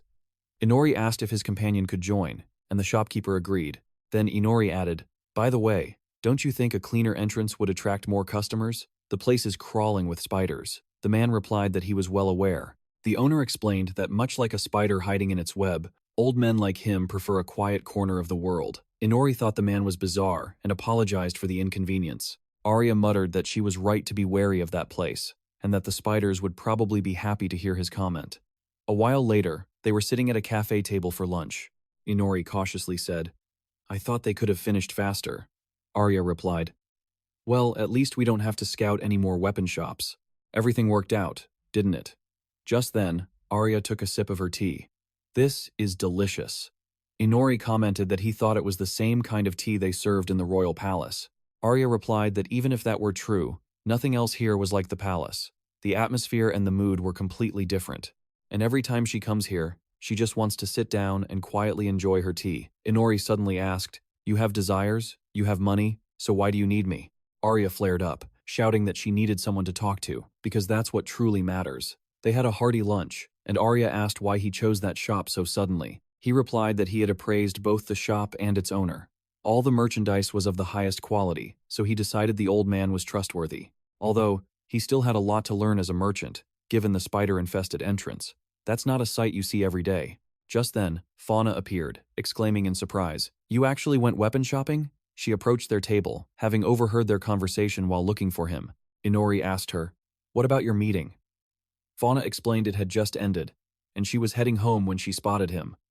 "Are you hitting on girls again?" she teased. Arya blushed furiously and yelled that they were party members. Fauna hopped over the fence, asking if that's really all they thought they were. One of the guards beside her pleaded with her not to jump the fence, as the ladder was there for a reason. Fauna just laughed and apologized, saying that as followers of the gods, they should set a good example. The guard introduced himself as Sir Kiri's man, ordered to keep an eye on Fauna, and that they could call him M. Inori immediately questioned why his master was being followed. Did she do something wrong? Fauna explained that the church is incredibly strict, and they were suspicious of her relationship with Inori. Even though she told them they were simply master and disciple, the Holy Knights have strict codes of conduct and must maintain their purity. Simply put, they have to remain virgins. Inori's jaw dropped in shock as Fauna's face turned beet red. M suddenly commented that when the beautiful Black Rose Arya and the drunkard Inori appeared, rumors about them spread through the city like wildfire. Inori said that sounded terrible, but M continued, noting how curious it was that he became Fauna's disciple while living off the Black Rose's earnings. She even had to apologize for it. Inori stared at him, confused, when M suddenly pulled out a special card, declaring it was his Black Rose fan club card number 5. He wanted to know the secret of how Inori managed to conquer this amazing girl. He then bowed deeply, begging Inori to teach him his ways. Fauna cried out, his own words forgotten. As a holy knight surrounded by sweets, he couldn't resist indulging. At the next table, M was deep in conversation with Inori. Arya remarked that men become fast friends when they find common ground. Fauna turned to her, asking, "You're the Black Wall, Viria, aren't you? Are you really friends with that town drunk?" Arya confirmed she was. Fauna then glanced away, his tone shifting as he asked why a Gidran dagger was on their table. Arya was at a loss for words, and an awkward silence fell over them. Fauna explained that the dagger holds a special meaning. It's a marriage proposal. "Kiri isn't so bad," he added. Arya's face flushed as she looked away. Then Fauna stood, saying, "If he knew what it implied, that is." But he quickly turned to M, announcing they had to leave before the cafe closed. M exclaimed, "Is it that late already?" "All right, I'll report that your relationship is strictly student and teacher." Fauna smiled, telling Arya it was a pleasure to talk, and she smiled back. As they disappeared into the distance, Inori commented on what a strange day it had been. M began to ponder the traveler Inori, who remained an enigma even after meeting face to face. Reaching their street, Arya waved, saying she had some business to take care of and would be gone for a bit. Inori questioned this, as she had told him she was free all day. As he put the key in the door, he let out a weary sigh, but suddenly, an unsettling feeling washed over him. He stared silently into the darkness. A mysterious voice echoed, "So, you finally noticed my presence. Your senses are sharp." Inori activated his magic, wondering if that voice was truly inside his head. The voice asked, "Shouldn't we go inside first?" He took a step forward and saw her a girl perched on the windowsill, gazing out. She greeted him, "My name is Flux. It's a pleasure to meet you." Inori stared at her silently before demanding to know about the voice in his head. She hopped down from her perch, replying, "You sensed my presence before you even opened the door. Yet you know nothing of spirit arts." Inori's eyes narrowed. "What is that supposed to mean?" Flux explained she'd heard rumors about the town drunk and was curious. "If you wish," she offered, "I can demonstrate the true nature of spirit arts with my own body." As Flux took his hand, she urged him closer, and in the next moment, Inori found himself falling onto the bed with her. She climbed right on top of him, purring. "A strange woman is before you, yet you don't even resist." Inori simply replied, "When a woman is this beautiful, you don't pass up the opportunity." His hand shot out and grabbed her hip, enraging her. She screamed an incantation, mind control. Instantly, the room erupted in a blinding flash of magical energy. Inori knew that at this range, there was zero chance of dodging. Flux smirked down at him, but her spell had absolutely no effect. And she kissed him. Utterly confused, Inori wondered what was happening. A new world materialized in his mind, and Flux's voice declared, "Welcome to my spiritual plane. This is a unique dimension that exists within every living being." Inori was stunned. Flux continued, "This is my world, a place where everything, absolutely everything, is under my control. Do you understand? For example, I can strip you bare with a single thought." A moment later, Inori found himself completely naked. He was speechless as Flux whispered, "I can also drive you mad with pleasure. Wouldn't you like that? I can make your body and soul dependent on me." Inori gritted his teeth in frustration as Flux taunted him again. "What's the matter? You're a man with a woman in your arms. Why aren't you embracing me? Are you truly that afraid of getting involved with someone?" Inori's anger flared. "Silence," he commanded. But Flux refused, sneering that he was the one who was afraid. Suddenly, a strange magical field formed behind her, and her expression turned tense. A thunderous roar of magic erupted, shrouding everything in darkness. The shadows crept across Flux's face as fear began to dawn. Inori commanded once more.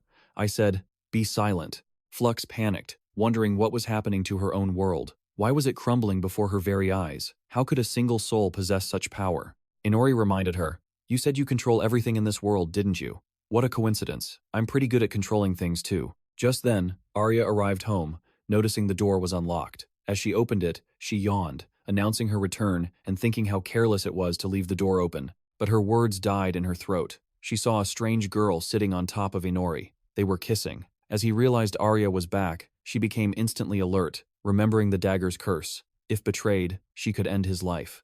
A moment later, Flux was violently thrown from the bed, crashing to the floor. Inori had used his own power to expel her, and a tiny spirit shot out of his mouth. The spirit girl collapsed on the floor, soaking wet, and confessed that the goddess had tasked her with seducing him. She had planned to approach him in human form, but had been completely outplayed. Now, her true form was revealed. A supreme wind spirit being controlled by the goddess's betrayer. A status window had appeared. Inori asked dryly, "Is it normal for you to spill all your secrets like this?" The spirit shrieked that he was the one who had commanded her to tell him everything, forcing her to obey. Arya thought she was surprisingly cute.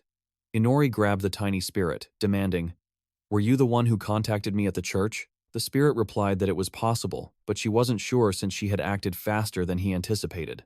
Arya asked in disbelief, "A goddess?" Inori ignored her, ordering the spirit to tell him everything she knew about the goddess and spirit magic. The spirit trembled at his expression but declared, "As a high-ranking wind spirit, I have my pride. You should understand that. Do you really think I'd talk that easily?" Inori scoffed. "You're far too arrogant." He wondered if a little reciprocation would loosen her tongue. A notification popped up. Intimacy level has increased to 3. He then flicked her away. The spirit screamed for him to stop. He shot back. "Weren't you the one who started this in your own spiritual world?" Arya watched, bewildered. Inori told the spirit to reap what she had sown, and Arya instinctively squeezed her eyes shut. Horrifying screams filled the room as the main character's intimacy level rose to 4. The spirit collapsed onto the bed. Inori loomed over her. "So? Do you understand who's in charge now? Besides the goddess of magic, I need to know your personal abilities, and we're going to test them right now." The spirit replied, "Fine, I understand now. I thought you knew nothing of spirit magic and would be an easy target. I tried my trick, but it failed miserably." Inori pressed on. "Was this the real reason you came all this way? Are you really a supreme wind spirit?" The spirit answered that she was just as curious about why her powers had failed. The main character demanded, "So, are you actually useful for anything at all?" "Shut up," the spirit yelled, then stared at her hands. She realized her hair had turned black, a sign that she was now under his complete control. How could a control skill, which shouldn't work on living beings, be so effective on a spirit? Aren't spirits living beings too? Perhaps it was helping him maintain control somehow. He then wondered, where else could he find spirits? She repeated his question. Where? They are everywhere, surrounding them at this very moment. Could they not feel their presence? It was thanks to these spirits that they found him so quickly. They can use spirit magic, observing everything without ever being detected. Inori couldn't imagine anything worse, asking if she meant they were completely invisible to them. The spirit replied that she wasn't sure if they could be seen so easily, but told them to give it a try. A moment later, the forest erupted in a dazzling display of magical power, leaving Arya absolutely stunned. Her jaw dropped in awe as they both wondered, "So, these are spirits?" The spirit guide confirmed. "Yes, these are spirits." Arya was still reeling from the incredible sight. The spirit explained that even though her own magic is currently sealed, as a high-ranking spirit, a little persistence is all it takes to remain undetectable by other spirit magic. Inori gave her a surprised look and fell silent, quickly realizing just how useful that ability would be. The spirit then asked, "Don't I deserve a little respect?" It was only now that she realized she had learned something completely new. Suddenly, a strange power manifested around her. The spirit announced she didn't know if it replaced or was equal to wind magic, but she could now freely unleash something like darkness. It was a black wind, or perhaps smoke, like a shadow suspended in midair. Inori observed these shadows closely, then smiled and declared he would definitely need this power. A brilliant flash of light struck the demon, a perfect hit from our amazing main character. He declared that in his hands, this new power would prove its worth. Gazing at the black orb in his palm, he smirked. "This is good stuff. This black wind." Just then, Sophie asked, "Even so?" "Well," she then added thoughtfully, "if he were a normal demon, his body would have vanished long ago." "Does that mean he's from the demon realm?" our hero asked. "The demon realm? What's that?" she replied. "A legendary species of insect. They only exist in the demon realm." "Where did it even come from?" he wondered aloud. "What do you mean?" she asked. "Was it some kind of rare creature?" She confirmed it. "A being like that should never appear in this region naturally." He pondered the question. "Like a fish trying to live on land? Is that it?" He himself had never seen one. Arya then looked at Sophie, asking if she had ever been to the demon realm. She zipped past Arya, waving her hand dismissively. "Of course not. Isn't that obvious?" The spirits of the forest seemed to be going crazy. The light spirits are especially displeased. Inori remarked that while he couldn't see the spirits, he could understand their feelings. Arya added, "This entire territory is protected by holy knights. Demons would have a very hard time opposing them. It's strange that a single demon would decide to climb all the way up here alone." The main character then wondered, so how did this one get here? At that moment, Ikunoa was watching them from a high cliff. A short while later, the blacksmith announced that his order was complete. The main character gazed at the blade in his hands and said, "Wow, this sword. It's a longsword forged by Sebastian. Quality is A rank, with stats focused on strength." Arya clapped her hands, exclaiming with joy, "It's simple, yet so elegant." The main character looked at her and said it felt like a natural extension of his own arm. He then turned to Sebastian and asked, "I heard you're planning to move soon? That's a real shame. Here's the payment." Sebastian accepted the pouch of coins, closed his eyes, and said, "I've been planning to move for a long time now. Young Inori, you are my very last customer. Thank you." The blacksmith wasn't sure if they would ever meet again, but he hoped they would. With those words, he gave a final bow. Arya looked at the main character and said, "Great, we've gathered enough money." The protagonist replied, "Master chipped in a little, too." She was shocked. "You just accepted it? Why didn't you politely refuse?" He turned to face her and asked why it mattered. She told him to buy a sword, so he bought a sword. She yelled back in frustration, "That's not the point. You need to go return that money immediately." He just stared at her, completely bewildered. Sometime later, Fnatic looked at our hero in surprise and called out Inori's name. Afterwards, they went outside, and she admired the new sword with delight. She said it was a magnificent blade, perfectly balanced and ideal for real combat. Our hero sat beside her, crossing his arms and saying, "You found a great blacksmith." She added, "He's more than great, he's a master. You could tell it's high quality just by looking at it." He tilted his head back, looked to the sky, and said, "It just seems like a normal sword to me. It's just a coincidence, but I can't use magical items. Even with your guidance, it's going to be difficult for me to get any stronger." She smiled and asked, "Are you saying you don't enjoy my training sessions?" He replied, "I haven't enjoyed them since the very first day." She looked utterly offended. He continued, "What's the point in doing something that's clearly useless? It's just a waste of your time. Don't you think so?" She let out a laugh, admitting he had a point there. With his attitude, a lifetime of training would be pointless. He replied, "I'm not joking." Acting as if she agreed, she then added, "If that's the case, then I'll just have to train you forever until you finally get stronger. If there's one thing I'm confident in, it's my faith." She then looked at him. He closed his eyes and sighed, "You really are stubborn. All right, fine. I guess it's time to waste a little more effort." She asked, "Oh really? Excellent." A while later, the main character looked at a girl blushing from the alcohol and asked, "What about this one?" Raven replied, passion hidden deep within a cold gaze, adorable lips that have never known a man's touch. That is pure innocence.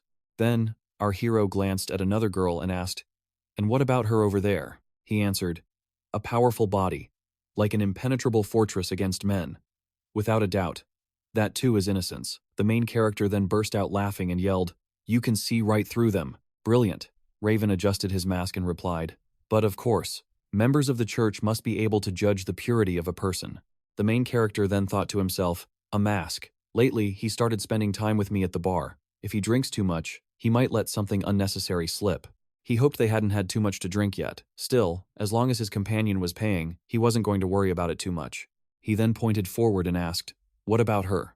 Raven looked toward Arya and replied, "Elegant, yet brimming with power." He could sense a beauty intertwined with genuine pain. Deep inside her, there wasn't just purity. There was something wicked lurking there, too. Innocence or not, a truly difficult choice. She just gave them a forced smile. A moment later, lumps appeared on both of the boys' heads as Arya spoke. "I heard some people were discussing others a little too loudly. You two understand, don't you? Right? You two are about to get banned from this place. You know that?" They immediately fell to their knees, bowing their heads and pleading for forgiveness. Then, Arya turned to the other patrons, bowing deeply in apology. She promised that nothing like this would ever happen again. Our main character then glanced at Javen and asked, "By the way, why is he sitting with you? Isn't his job to keep an eye on Fnatic?" Javen whispered back that he needed to clarify their relationship. Besides, she was currently busy taking a test at the church. The main character's eyes widened. "A test?" Javen seemed surprised. "What? She didn't tell you? The Holy Paladins have returned to the city for their promotion exams." He explained that knights often fail and even die during these trials. So for her to waste precious time meeting a man outside the faith, it was only natural for the church to grow suspicious. So, she came to the city for an exam, the main character muttered to himself. He then looked at Javen and asked how she was doing. He replied that she was currently taking the final test, administered by Javen himself, so she was performing exceptionally well. Wow, our hero breathed. Just then, Arya watched them, wondering if she meant nothing to them at all. In the next moment, the bell on the door chimed. A hooded figure entered. It was Ichinoa. Our main character looked over and said, "Buddy, you're just in time. You've got to give them a hand." Ichinoa shot back. "You made the mess. You clean it up." The main character sighed. "This old geezer. Are you kidding me?" Just then, Raven apologized, saying he had to leave today. He stood up, looked at Arya, and promised to make it up to her later. She looked at him in surprise, while our hero demanded to know where he was going, insisting Raven should be apologizing to him. That's when Ichinoa chimed in. "You should learn to choose your friends more wisely, don't you think?" "You're the last person I want to hear that from," he retorted. "Your reputation is even worse than his." Ichinoa simply said, "Perhaps." The main character threw his hands up and yelled, "Waiter, more drinks over here." Suddenly, he heard Shinfei's panicked voice in his mind. "How can you be so calm? Even from inside your shadow, I can't stand it anymore," she continued. "All of us feel a conflict, a self-preservation instinct." She hugged herself in fear, adding, "That man, he can sense spirits." The main character's jaw dropped in shock, and then Ichinoa spoke. "It seems a new friend has joined us. A spirit this time, is it? You're not denying it. A wise choice." The main character stared at him in astonishment as the old man continued, all right.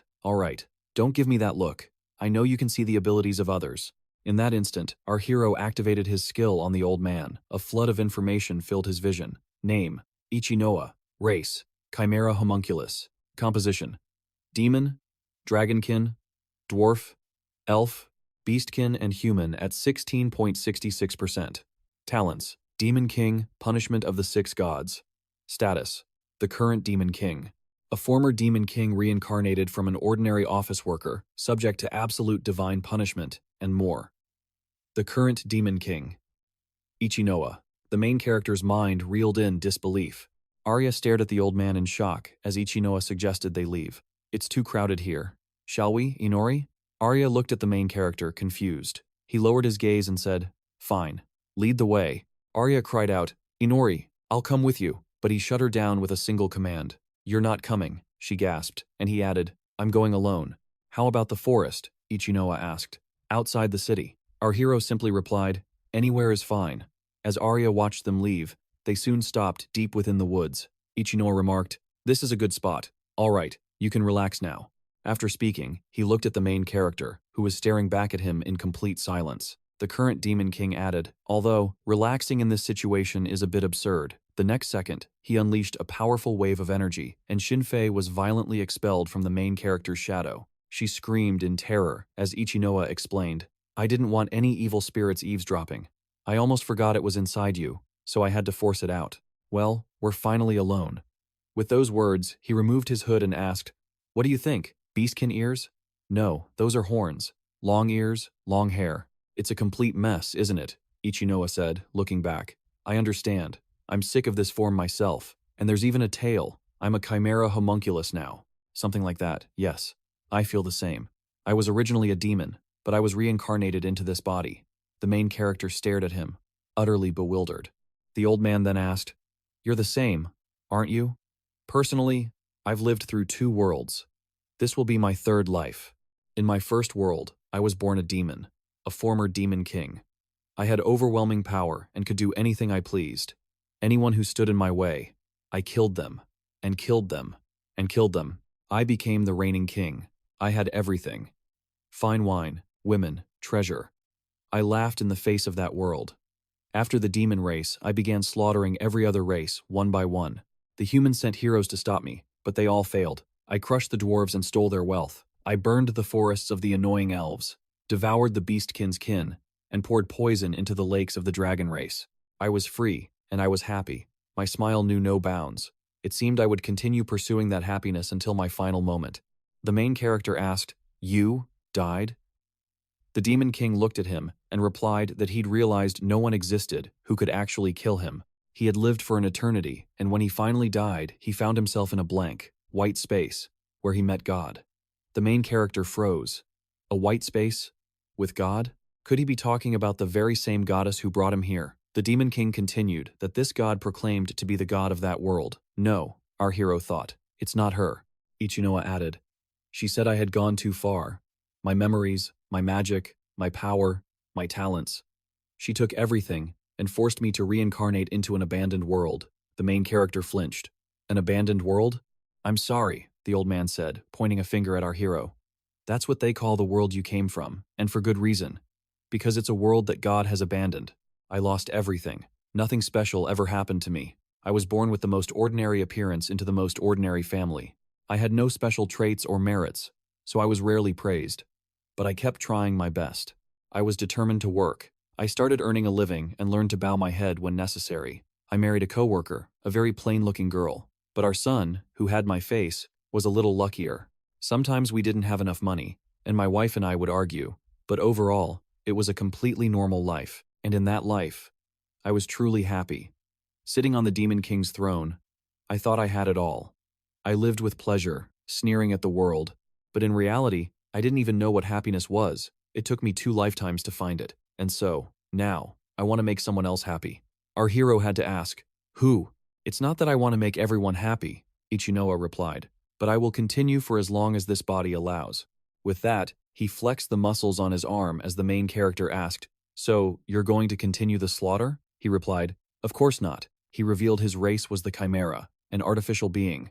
Representatives from 6 different races were sacrificed just to summon him into this world. The Beastkin, the Dwarves, the Elves, and the Dragonoids.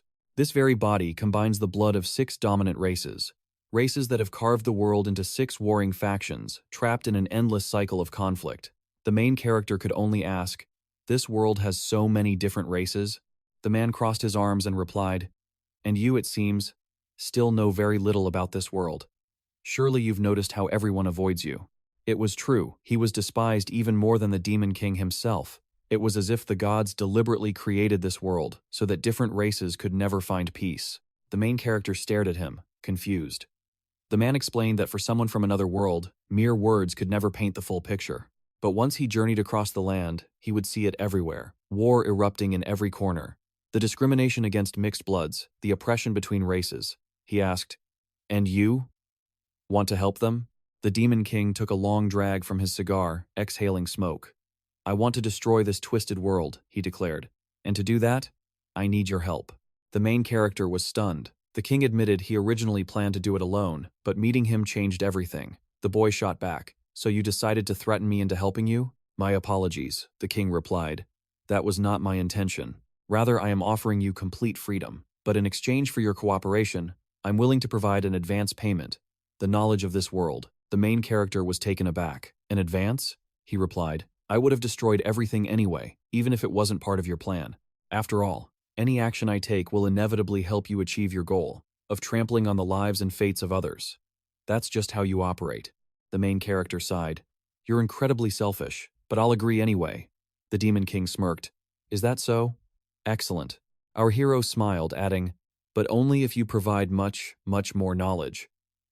The king chuckled, calling him a greedy one. Very well, he answered. I've been on edge ever since I summoned you. I suppose this is my penance. Not long before, Arya had reached out towards the main character and the Demon King. A moment later, she sat down by a tree, thinking, so I'm not going with them, am I? She had never seen him so tense before. She thought she could finally be of use to him. But that order was a harsh reminder that no matter how far he went, she would always be left behind. She buried her head in her knees. Just then, several demons scurried down the tree trunk, lunging straight for her. In a flash, Fnatic appeared, asking why she was just sitting there. She annihilated the monsters in the blink of an eye. Arya looked at her, bewildered, and offered her thanks. You shouldn't thank me, Fnatic replied. This is hardly a safe place to be sitting under a tree. Arya apologized again. Fnatic smiled wryly. I don't understand how the Black Rose failed to sense those demons approaching. Is something weighing on your mind?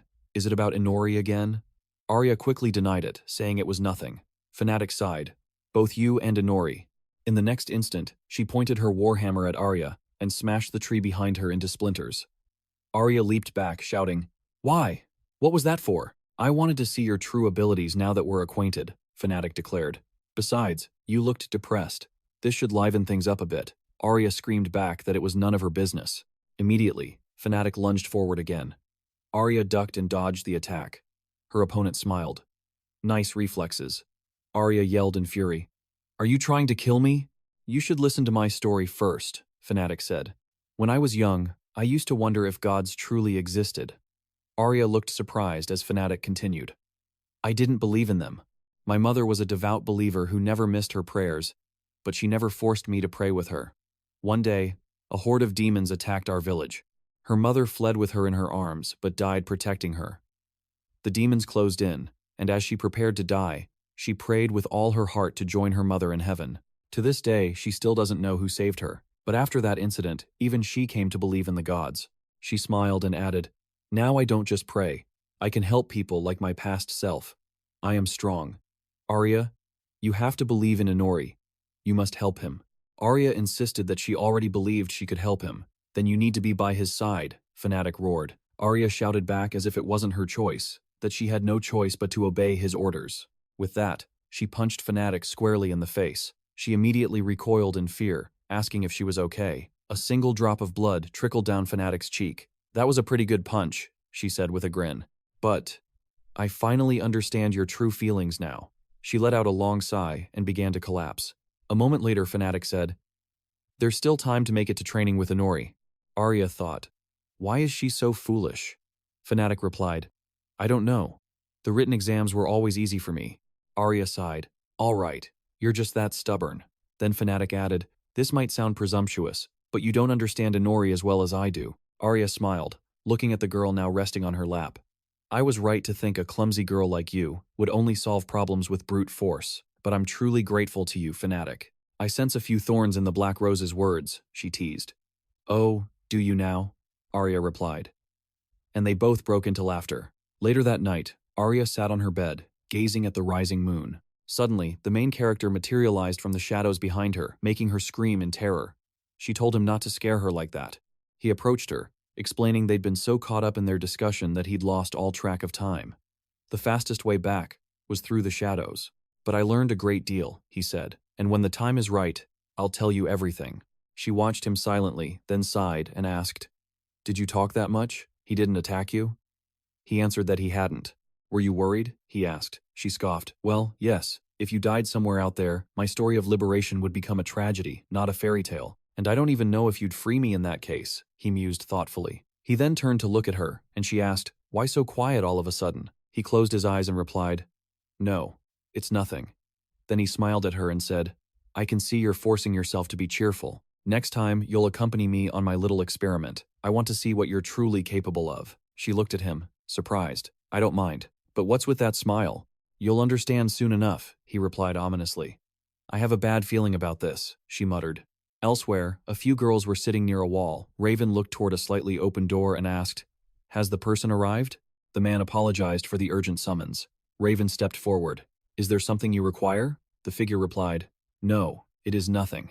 More importantly, how goes the search for the runaway heretic? According to the plan, she should be working by now, shouldn't she? The man bowed his head. My apologies, we need a little more time. Raven then pushed a paladin forward, ordering him to find her immediately. We need more knights for the upcoming trials. Don't you need my authority to gather the faithful? The man replied, In the name of the Lord. A moment later, he sat at a desk, removed his mask, and said with frustration, Crit, don't you dare think you've escaped me. At that very moment, Chris and her demonic horde gazed upon the city. This isn't enough, she declared. We need more. Much larger ones. First, they will devour this entire forest. With a single gesture, she unleashed a wave of dark energy, and countless demons surged into the woods. She then added, After that, all of Rick will fall. A short while later, Shin-Fi asked, Is he really just going to sleep like this? Arya, holding a bag of snacks beside her, replied, He's not much use during the day anyway. It's better to just let him sleep. Shin-Fi scoffed. How pathetic. She then thought, So if I want to escape, I have to do it during the day? Just then, Arya announced their arrival. Shin-Fi stared at the pastry in astonishment.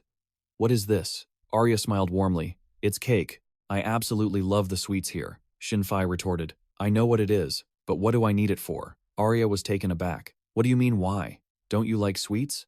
But you're a girl. Shin-Fi sighed. I am a spirit. I don't require food. Do not compare me to a human. Arya pressed on. So you don't have a single favorite food? Of course not, she replied. Arya's shoulders slumped. That's news to me. I didn't mean any harm. I just wanted to make you happy. Xin-Fi looked at her and conceded. Very well, I shall give it a try. She placed a hand over the cake, explaining that not needing to eat doesn't mean she is unable to. She took a tiny bite. Her eyes widened as she swallowed. What in the world is this? How can it be so delicious? Arya grinned. I told you so. She pointed to the next treat and said, This one is cheesecake. I highly recommend it. You absolutely must try it. Xin-Fi was stunned. Cheesecake? How can it have such a perfect harmony of sweet and sour? Exactly, Arya replied. A moment later, Xin-Fi was sprawled on a plate with a full stomach. Arya smiled. You've finally had a taste. 𝑰𝑵𝑭𝑰𝑵𝑦𝑻𝑬 of the forbidden flavor. Xin-Fi mumbled. So it seems humans are capable of creating something worthwhile after all. Arya brought a finger to her lips. Don't tell Inori we ditched him to go to a cafe, all right? Next time, we'll all go together. Xin-Fi studied her and said, You are not like him. Perhaps you are. Kinder? Arya conceded. Well, yeah. Inori isn't exactly a kind person. Xin-Fi agreed. All he ever thinks about is how to tease others. Then why do you follow him? Arya's hands clenched into fists. So that one day, I can finally defeat him. Xin-Fi shot up, her eyes wide with shock. Arya punched the air for emphasis and added, That's right. Inori isn't a good person, but he saved my life. Now, I am his subordinate, just like the other one. I am grateful to him, but that is a different matter entirely. In short, I will stay by his side until the day I can finally surpass him. Your relationship is bizarre, Xin-Fi noted. Is it? Arya replied. Just then, Fenrir leaped from the shadows, demanding, You there, girl! Tell me where my master is! Arya gasped, Fenrir. Xin-Fi looked confused. Who? We know each other. It's Fenrir. Fenrir sneered. Do not call me by that name. My status is far higher than yours. Xin-Fi raised an eyebrow. Higher? Such a cute little dog. He growled. I will devour your soul. Arya quickly explained. He should be in bed, but he's probably sleeping in my shadow. If you couldn't find him in his room, then that must be it. He grunted. Fine. Then I shall accompany you to the forest. Arya was surprised. To the forest? He corrected her. More like, to what times use times to be the forest? A short while later, they arrived at a desolate clearing, and Arya gasped in horror. It's gone? Even the trees are gone? Fenrir said grimly. This was no isolated incident. The real question is, who is behind this? Xin-Fi placed a hand on her chest. There's not a single trace of the lower-level spirits. No human could have done something like this. In the next instant, Arya spread her wings, soaring into the sky and declaring, All right, it's time to find out what happened here. Xin-Fi flew up beside her, yelling, What? We aren't leaving? And what do you mean you can fly? Arya replied, The more you know, the more you can do. Fenrir raced after them and shouted, That's right. He then looked up at Arya and yelled, Well, girl, do you see it yet? She yelled back, This happened not long ago. I think I know where we need to go. But what could cause this kind of destruction? Xin-Fi cried out. The spirits ahead are screaming in agony. It's not too late to turn back now. Arya stared forward and shouted, The plains. Beyond the mountain. There's something there. In the next moment, a horde of countless demons marched into view. Arya observed them from above, thinking, These are the same demons from the forest. But why are there so many? Xin-Fi flew close and warned her, They'll spot you up here. You need to lower your altitude and enter the forest from the left. Got it, she replied. Xin-Fi followed close behind, asking, Are all of them demons? Did this many escape from the demon world at once? Escape, Arya thought. She had heard stories about demon groups that would break through and attack settlements.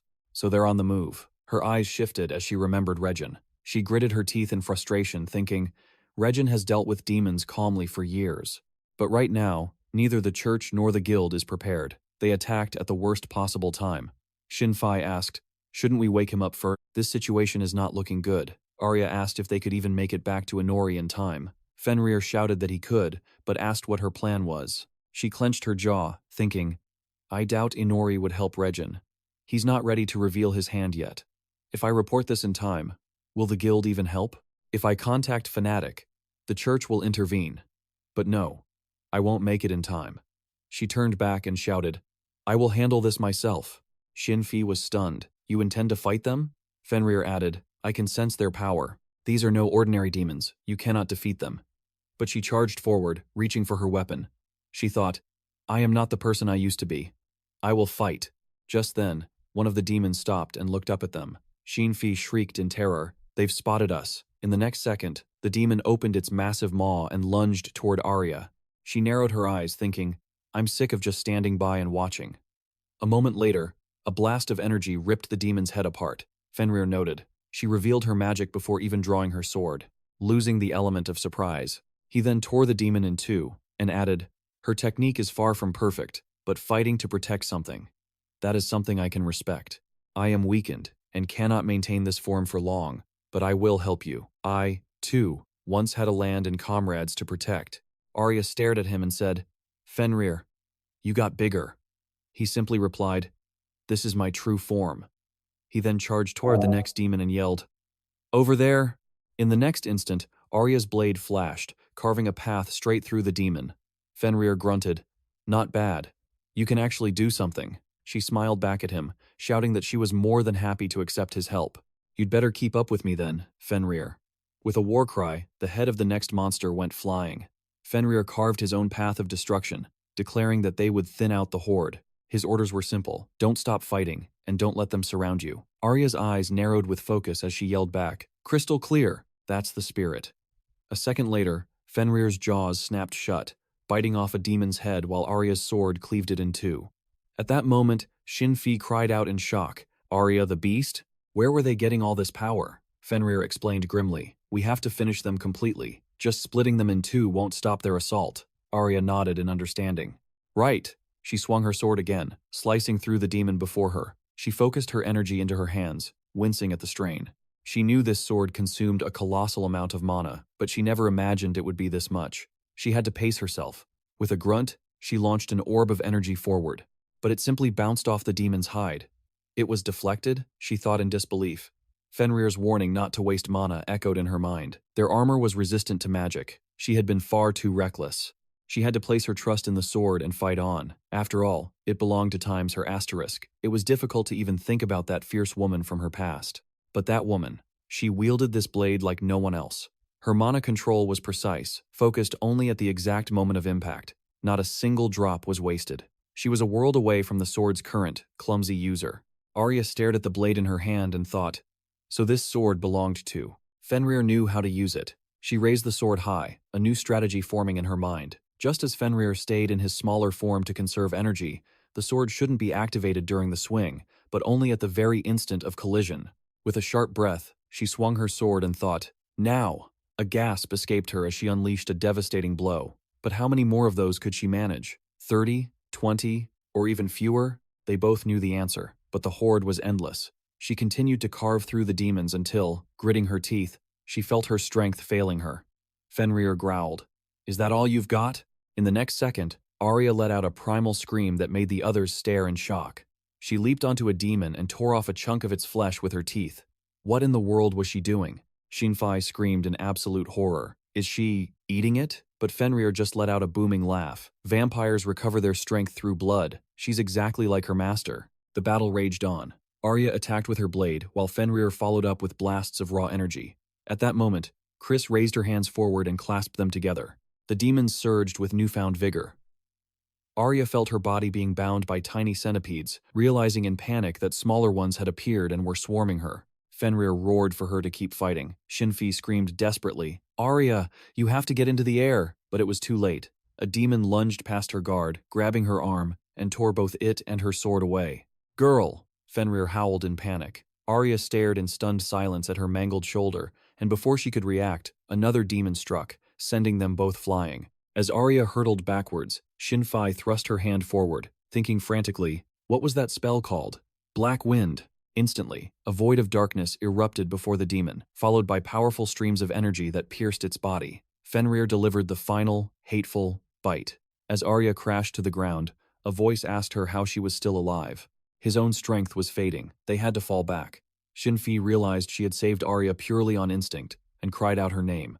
At that moment, Arya looked forward and saw Amanda kneeling beside her. She heard a whisper, little sister, how does it feel to go through the exact same thing I did?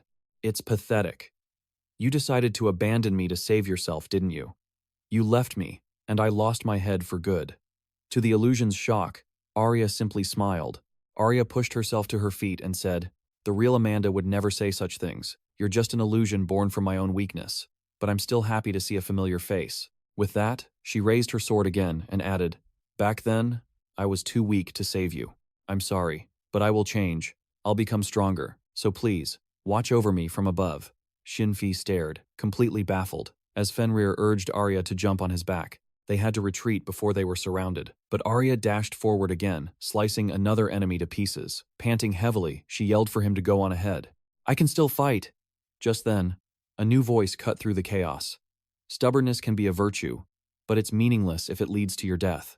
In the next second, he pointed his weapon at Arya's severed shoulder, causing her to look on in surprise. Inori stepped forward, standing atop a demon's corpse, and said, "For a vampire, blood is life. I didn't share a part of my own just for you to waste it so foolishly. You should know its value." Arya gasped, "Inori? But, since when? Since you became drunk on blood and stopped watching your surroundings." Without another word, he plunged his weapon into the demon's eye, then leaped aside and delivered another powerful strike. He cleaved the monster's head in two. Fenrir cried out with joy. "Master, you have returned!" Arya exclaimed. "Inori!" Inori landed beside her and explained, "Unlike their hide, their insides, like their eyes and joints, aren't protected by magic. If you had realized this sooner, you wouldn't have wasted so much strength, and you wouldn't have lost your arm." With that, he grabbed her arm and her body. He pressed the severed limb back into place and said, "It won't heal as fast as mine. Sit down and focus on your recovery. You've made many mistakes, but the greatest was choosing to stay here instead of abandoning this city. Are you really that attached to this place?" She managed a weak smile and apologized, saying she had been too reckless. Inori added that she had missed something important. No matter how many of these bugs they killed, they couldn't save the city. "We need to confirm one thing."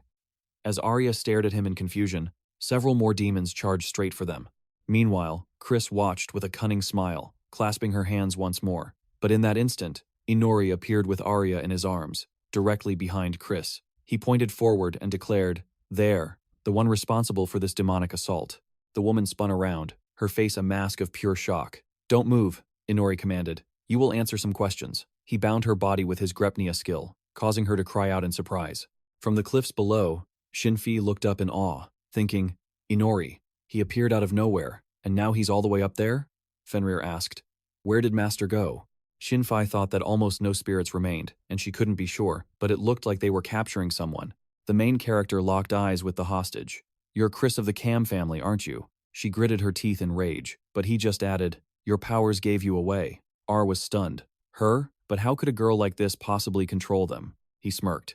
"So she has the power to command demonic beasts." Regin was constantly under siege by escaped demons, and every single time, the famed Holy Knights of Dovin would drive them back. He was hailed as a legendary hero, and the church's fame, along with the city of Regin, exploded, becoming a hallowed ground for paladins like the main character's own master. Was this a coincidence far too convenient for the church? Or did this girl's ambitions simply align with their own? A knowing smirk appeared on Chris's face as he commented, "You seem to know quite a lot." "True," he admitted, "but not everything yet." He leaned in, his voice dropping to a dangerous whisper. "I have people I can ask, but for the secrets you won't give up, I'll just have to tear them out of you myself." With that, he unleashed the hypnotic power of his left eye, but she just laughed like a madwoman and screamed, "A magic circle? What a surprise!" In an instant, a magic circle flared to life around her, summoning several demons. The main character leaped aside, grinding his teeth. Mental interference has no effect on her? She confirmed his failure with a taunt. "That's right. They orchestrated this entire mess. I did everything that bastard told me to, but I was so foolish. I'm done working for that monster." "That bastard," he questioned. "Is he from the church?"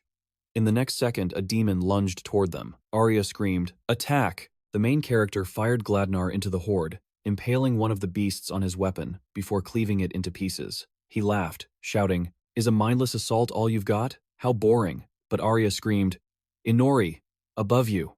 In that exact moment, a demon's massive jaws opened right over the main character's head. Chris cackled. "Didn't you order some minced meat?"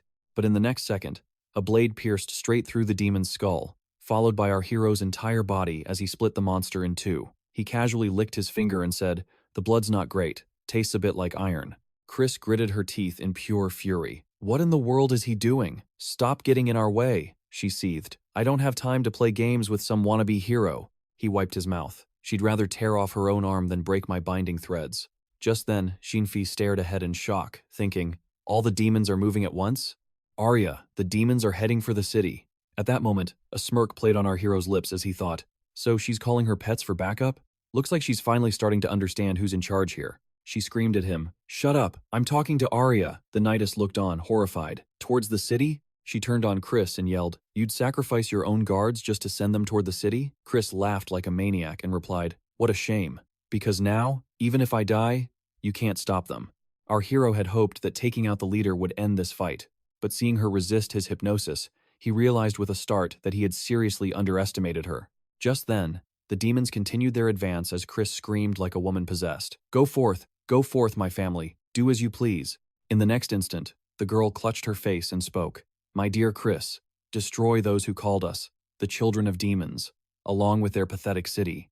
Destroy the church that played with our lives. Destroy the one who deceived and used us. Destroy them all. At that moment, Chris began to thrash against the binding threads, tearing her own flesh in the process. She roared that nothing could stop the colossal ones now. Go, devour everything in your path. She began to laugh wildly, while Arya gritted her teeth and said, this is bad. Hold on, Arya.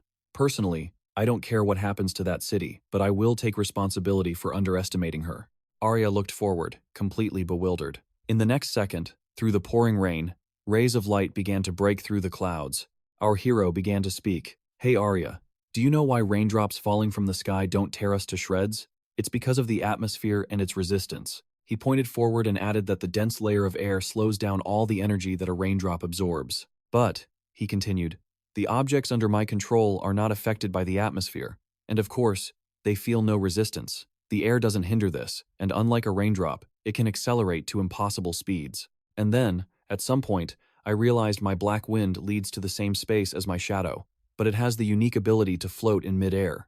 Now, imagine what would happen if the objects I control fly out from my shadow, fall into the black wind, fly out from the shadow again, and fall back into the wind. Just like that, a handful of small stones have been flying back and forth in the sky for exactly 7 minutes and 28 seconds. At that point, Arya looked up, completely baffled, and our hero added, from here, it gets much simpler.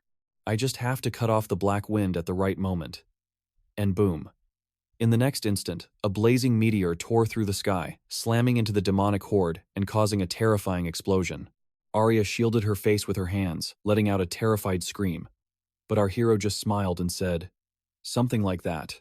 In the next second, Chris's jaw dropped in absolute disbelief as they stared at the giant craters that now scarred the ground before them. She stammered, what? This has to be a joke. Our hero just smiled. To put it simply, I just threw a rock at you. However, its power is more than perfect for wiping out an entire army. Just then, Arya gasped in shock as 𝑰𝑵𝑬𝑴 appeared from her shadow. She turned in surprise and yelled, 𝑰𝑵𝑬𝑴, are you okay? Just then, 𝑰𝑵𝑦𝑚𝑬𝑴, perched on 𝑰𝑵RIA's head, asked, aren't you going to worry about me? 𝑰𝑵RIA added, if it weren't for Master's shadow, things would have been much worse. So his new power is this terrifying? But to cover such a massive area? Afterwards, our hero grabbed Chris's face and used his hypnosis. He spoke, and this time, it worked. No matter what, she had finally submitted. Arya wondered if Chris had willingly allowed him to interfere with her mind. But why? She looked at her own severed arm, then turned to the main character and yelled, Inori, aren't you going to ask her why she attacked us? He looked at her, then closed his eyes and said, I'll find out what's most important, not waste time on trivial details. She asked again, I want to know what happened to her. He sighed and said, you were nearly killed, but fine, whatever. Besides, he had a few questions of his own. She possessed some very interesting abilities. He then looked at Chris and commanded her to tell him about herself. She said, all right, I had a younger sister. She was unbelievably kind and innocent. She dreamed of living a peaceful, happy life with me. But that dream could never come true. All because of my black magic, the supposed proof of an impure soul. And just like that, everyone turned their backs on us. However, despite that, the church welcomed us warmly. They let us taste the long-forgotten flavor of hot food again, and I saw my sister's happy smile as she finally filled her stomach. I wished that day would never end. But about a month after we arrived at the sanctuary, he appeared. He toyed with me and tormented me endlessly. I never understood why, but I didn't truly care. either. After all, they had nowhere else to run. In the end, she was powerless to save her sister. Nothing had changed at all. If anything, things had only gotten worse. She recalled Raven's hand gripping her throat, asking if she truly wanted to keep living like this. With her head bowed, she confessed that his actions grew worse each day, and the precious time she had with her sister dwindled to almost nothing. But for now, her sister was safe. She closed her eyes in despair. The main character knelt beside her and demanded to know his name. Who was this man? The one hailed as the hero of Regan, Raven Virgin. At that moment, Arya stared in shock as our hero thought to himself, the hero Raven? Ah, the name of the instructor he saw back at the church? Chris continued her story, explaining that from that day forward, she did everything she was told and began practicing black magic. She had little strength, but she worked to the point of exhaustion every single day, creating demonic creatures to devour the beasts Javen brought back. For an entire year, she toiled with her summoned creatures. At one point, they were set up to besiege a city, branded as runaway demons. An entire demon army was vanquished by Raven's squad right before the city's eyes. Every last creature was annihilated, and countless people died. It was then she realized the true purpose of her work. Raven received the title of hero. She was locked away, forced to create demons, never allowed to see her sister again. But she told herself it was for the best. She was complicit in the deaths of so many, and she dreaded imagining how her sister would react to the darkness that had consumed her. Her only contact was through letters. Reading those letters, she learned her sister believed the church had recognized her magical talents. She wrote of how incredibly proud she was of her. Tears streamed down her face as Arya asked, "Where is your sister now?" Chris replied, "She's dead." But she wasn't just dead. That same man was the one who delivered the news of her sister's passing. It turned out her soul had been tainted by creating demons. To atone for her sins, her own sister was used as a plaything by the church, all because she practiced black magic. In the end, her sister couldn't endure the torment and died. But Chris was threatened, stop obeying, and she would suffer the same fate. How did it all come to this? Was it simply because she could use black magic? Because no one in the city would accept them? Or because they chose to trust that church? Something inside her finally shattered. At her lowest point, a demon approached her, whispering that she was a summoner, a perfect vessel for his power. The demon, named Neon, was locked in the same cage with her. He then asked, "Do you desire power?" She decided to break free from her prison and made a pact with him, becoming a demon herself to finally get her revenge. But our hero and his party stood in her way, and now, she had nothing left. He asked exactly who this Neon was. "A demon," she answered. That was all she knew. The main character looked away, thinking this didn't seem like the Demon King's usual style. After a moment of thought, he spoke. "Then, a final question for you. Your revenge, the one you cast aside your humanity for, failed because we happened to cross your path. Your life has been a miserable failure. Don't you think you've suffered enough?"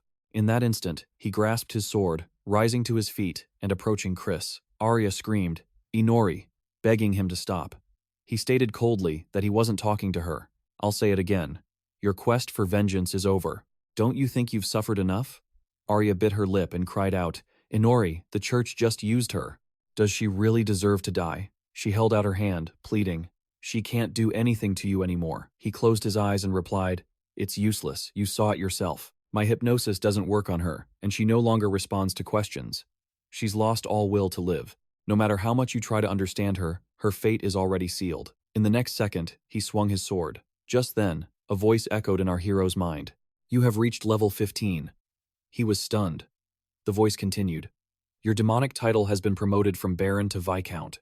A moment later, his consciousness began to fade as he thought, "Oh no, my head is spinning." He started to collapse, and Arya screamed in terror. "Inori!" She lunged toward him.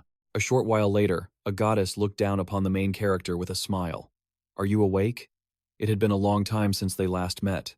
He looked at her, confused, then sat up and asked, "What? Is it you?" He feared the goddess of this world had finally caught him. "The goddess of times that times world?" she repeated. The next second, he drove his fist into her stomach. She winced in pain, shouting, "You hit a girl! And a goddess, no less." He shot back, "Oh, my apologies, but I'm a firm believer in true equality. And I still haven't forgotten about that idiot you sent to follow me. He's been a complete thorn in my side." She smiled sweetly and asked, "Oh, did something like that happen?" He sighed and replied, "You wouldn't believe it." He then glanced around and asked, "Is this the place where I was first summoned? And you're the only one who's ever come back this many times." He asked why she brought him here now. She tilted her head. What do you mean? Why? Haven't you heard? You've been promoted to Viscount, he questioned. Viscount? Is she talking about that voice in my head? She explained that his powers come from many worlds, but his vampire title in this current world was something he couldn't change on his own. Therefore, she had to manually upgrade it for him once he reached a certain level. He should be grateful. He crossed his arms. Well, doesn't a goddess have anything better to do? She yelled back. Of course not. She then channeled energy from her hand into his head. He quickly asked, Anyway, why did you summon me here? She replied, Didn't you notice your level suddenly skyrocketed? If I don't adjust the increase manually, it will only become more difficult later. What in the world did you do? He closed his eyes, recalling how he'd wiped out an entire army with a meteor shower. That was probably it. Then, she cheerfully announced, Everything's ready. She had no idea what new things he might have acquired, so she wished him luck, figuring it out on his own. In response, he thanked her. She added, As a final piece of advice, the goddess of that world is a little special. He looked at her with surprise. A moment later, Arya was cradling the hero's head in her lap, her hand on his forehead. You scared me, she whispered. What happened to him? Fenrir approached and said, The master is unconscious, but he's fine. We're lucky his compulsion on this girl hasn't worn off yet. He doubted they could have fought her otherwise. Leaving her alive was too dangerous. Arya looked at the girl thoughtfully, then lowered her gaze, thinking she had let her emotions get the best of her, demanding something she wasn't ready for. But what could she do now? Just then, she heard Inori's voice say that trying to reason with her would have been pointless. She spun around. You did that? At that moment, he suddenly sat up, grabbing his weapon and asking the old man, But why? Arya gasped in surprise. Inori. Our hero had been awakened by the surge of magical power caused by the old man's sudden appearance. 𝑰𝑵𝑤𝑴 said he was sorry, asking what else he could have possibly done. But why are you even here? Raven demanded. 𝑰𝑵𝑤𝑴 looked away. Just look at the devastation you've caused. The sound and the shockwaves reached the city. You know. I won't be surprised if people come to investigate the cause by sunrise. All right, he replied. I might have gone a little overboard. Then 𝑰𝑵𝑤𝑴 said he could return everything to how it was. Do you want me to? He stared at the old man. What do you mean? The old man met his gaze and said he could restore everything to its original state. Literally, everything. He had to ask again. For someone so young, your hearing is already failing? He replied. I will restore this area to its original form so the townspeople don't lose their minds at this spectacle. How? He asked. What's the technique? And what's the price? This sounded serious. The old man closed his eyes and told him not to worry. He then approached Arya, pointed at her, and said he only wanted to speak with her privately. A moment later, he looked at the craters and said he didn't know if he could even pull it off. He sat on the ground, adding that it had been an age since he'd had the chance to do something serious. And in front of a young lady, no less. This is a rare occasion. Arya watched him, remembering Inori's warning to be wary of this old man. It probably wouldn't help much, but she had to stay on guard. Then he said he'd take the other girl home first. If the old man couldn't restore everything, he'd pin all the blame on her and hand her over to the church. As for who this old geezer really was, well, he told her to ask him herself, saying it would be faster. She wondered, who was he really? Then 𝑰𝑵𝑤𝑴 said, Very well, we'll talk later. In the next instant, he unleashed his magic, sending stones swirling into the air. Arya stared in utter astonishment, her hair whipping in the wind as she screamed, What is this? My apologies if I'm messing up your hair, he said. The vortex of rocks intensified, and massive boulders rose up to fill the deep craters. He then stood. Thank you for waiting, Arya. But first, let's change the scenery a bit. Standing in this barren wasteland. It feels wrong. He had restored everything, except for the demons and the havoc they had wreaked. I hope this is to your satisfaction. Arya stared at the result. He can't be real. She looked at Noah and said, This power, it's extraordinary. Who are you really? A while later, they stopped in the forest and Arya asked, The former demon king? Well, Iori said, You could say the current one. What does it matter if everyone thinks the king is dead? If you don't believe me, I can prove it. Would you like that? As he spoke, he turned to look at her. No, she said. The power I just witnessed is more than enough. He then pointed to a log. I see. Very well. I apologize for not having anything but a log to offer you, but I invite you to sit and talk. She bowed her head, asking for his permission. It's all right, he replied. You don't need to be so tense. However, considering my past, it's hardly surprising. The fault is mine. Not even 6 million years can erase my sins. She sat beside him, placing her hands on her knees. You've become a children's fairy tale about an evil demon king. She then fearfully asked for forgiveness. But he replied, "It's nothing. Everything you heard is true. But forgive me for asking, where are you from? The way you hold your skirt with both hands is a custom of the northwestern nobility. Are you traveling? With him?" She bowed her head, thinking she'd made a mistake. She couldn't let her guard down. She began to speak, but he interrupted her. "No, I apologize. I shouldn't pry into matters that are not my own. A bad habit. It's just that I couldn't believe he would willingly travel with someone, so I wondered who you were. That's all." Their eyes met, and she said, "You can be sure of one thing. I am Lord Inori's subordinate." He asked, "A subordinate?" "Lord Inori offered me a contract when I was on the verge of death," she replied. "Either accept death, or choose life despite everything." 𝑰𝑵𝑬𝑴 moved closer, exclaiming in surprise, "He made such an offer?" "He did," she cried out fearfully. Then she added what happened next, finding it hard to put into words. "He became my savior, granting me freedom, but he also became my chains. One moment he can seem weak, and the next, reveal his overwhelming power. I don't even know how to describe this feeling. Perhaps I belong to him." Before she could finish, he said, "All right, no need to try and put it into words.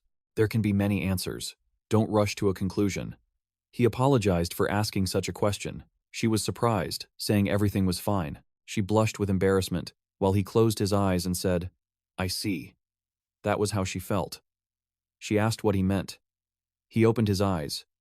"You and he are very different in that regard. You don't think about what's going on in his head." He suspected she had yet to glimpse his true nature. "His true nature?" she asked. He looked at her and said that he would threaten to destroy this world and would want to fight against everything in his path. As a living being, he will surely reach his peak and achieve perfection. She looked at him in surprise and asked again. He said that he was concerned for her and imagined her future. "Subconsciously, he's drawn to you because you might be the one who will kill him." She was stunned. "I will kill him?"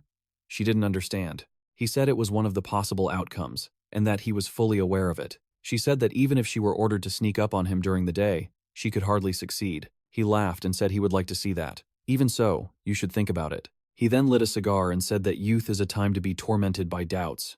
"So, could I really?" she asked. Looking at his power, she felt so small. She didn't even know if she could ever break free from being his subordinate. He came closer to her and told her to listen to him.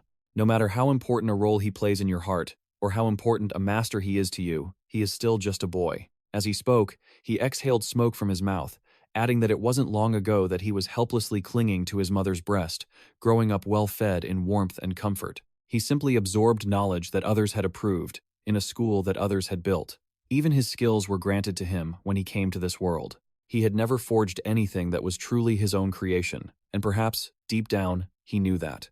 That is why he's constantly searching for a worthy opponent, someone who can force him to transcend his own limits so he can one day reach his perfect form, and that same principle now applies to her. After all, she's never had to work or earn her own way before, has she? She had everything handed to her. She thought back to her old life and had to admit it was true. The old man added that back in his day, no one liked him either. She was stunned. "For real?" He confirmed it. "That's just how it was. All right, to put it simply, there's absolutely no reason to be intimidated or afraid of that boy. If she has something to say, she must declare it to his face, and it doesn't matter if she's a subordinate or not. She has to let him know what's on her mind." He clenched his fist, declaring that she should be the one to make the first move, to become the very enemy that young man has always craved. He would prefer it that way. That's the kind of person he is. She pondered this and asked, "What if I stand against him? How will he react? Will he fight back? Won't they be helping each other?" The old man just looked at her and said he wouldn't mind at all. Then he stood up and walked away, adding, "A life where everything goes according to plan is a boring one. You should do whatever you want. It's as simple as that." He wished her luck with Inori. As she watched him leave, she thought he was either praising or scolding the boy like a father would, but still, she wasn't ready to fight Inori. But she could, at the very least, stand with him as an equal. Meanwhile, our main character activated his ability to survey the area, thinking, wow, they really restored this place perfectly. And all right, the land, and even the vegetation was untouched by the insects. But could he actually restore living creatures? Well, that's the power of the Demon King for you. Just then, a girl entered the room, announcing her return. She apologized for being gone so long. As they began to talk, he simply replied, "It's fine." She then called his name, stating she wanted to discuss the way he treated her. He asked what he had done. She thought to herself that she had to be his equal. She said, "Very well. Then I have a proposal." Meanwhile, at the cathedral, Raven's voice boomed, congratulating them on successfully passing their final exam. They had endured many harsh trials and proven the strength of their faith. They were the chosen ones of God, selected for the church's great expansion. And as Fauna stood before 3 former church pastors, Javen stared them down, asking if they were ready for their bodies to no longer be their own. He held out his hand, declaring that they would become living shields, called upon to protect humanity from demons. The girl beside Fauna proclaimed, yes, she was ready to become a shield in God's name. Raven then asked if they were prepared to sacrifice themselves to aid the church's followers. Another girl replied, yes, I will save everyone in the name of God. The next second, he threw his arms wide and shouted, excellent! Your determination proves you are worthy to serve the church. From this day forward, we shall all strive towards a common goal. We congratulate you and welcome you into our ranks. A moment later, several church officials sealed the doors shut.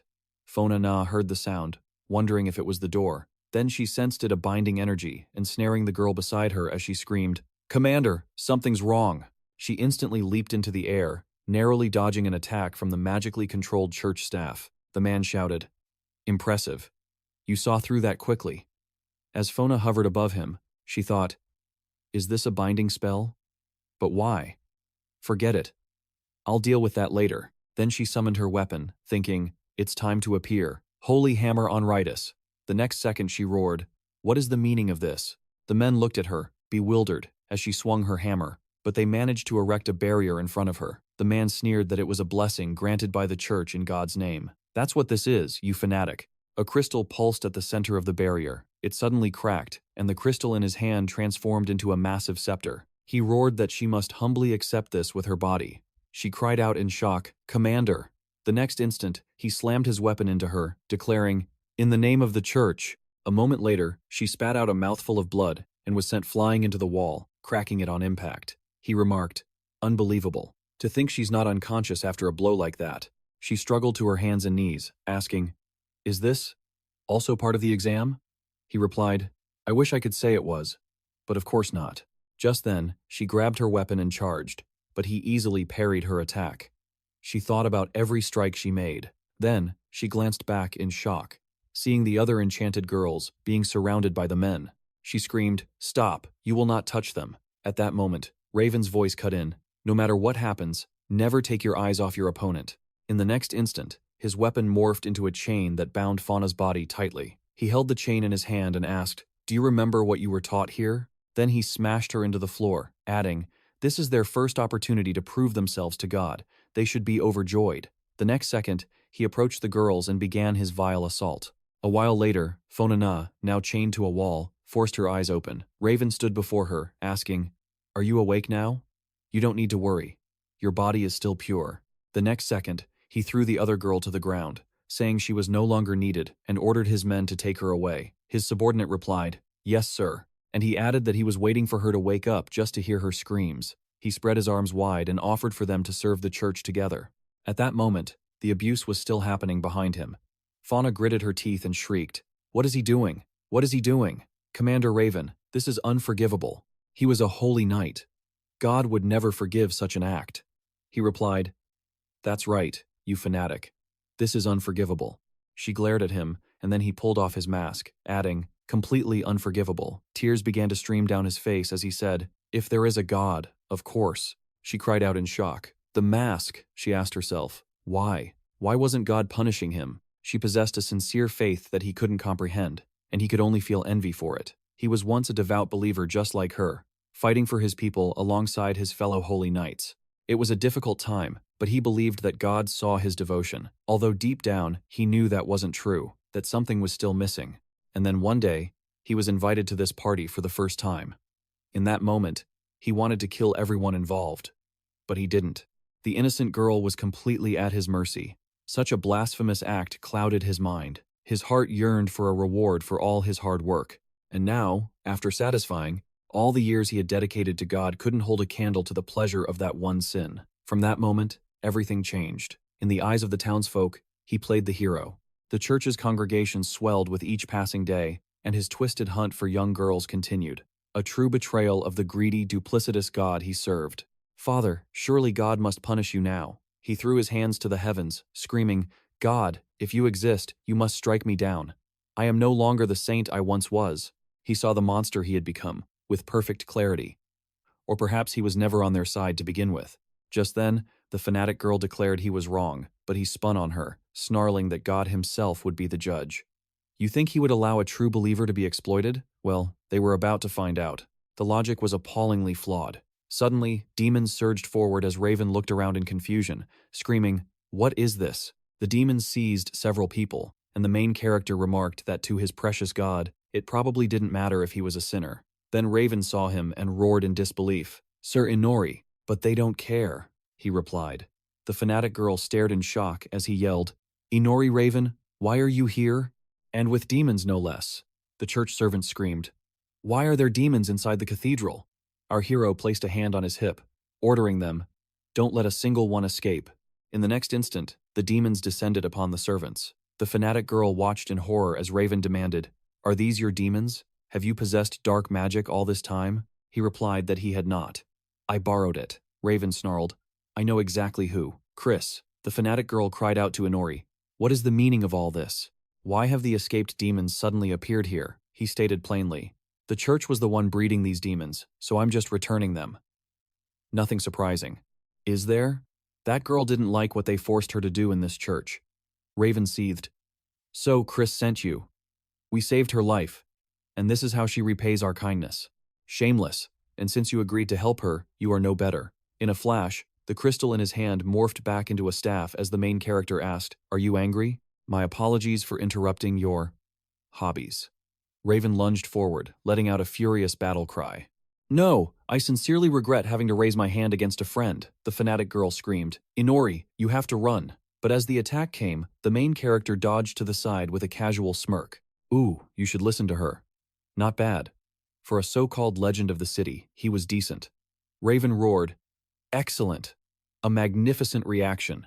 But how long do you plan to fight me without drawing your sword?" The main character zipped forward, explaining, "I bought this blade specially for my master. I have no desire to break it on a mere magic weapon." He then grabbed his enemy's staff and said, "Though this weapon is nothing compared to Arena's sword." In the next moment, Raven's weapon reverted to its crystal state. He stammered, "Impossible.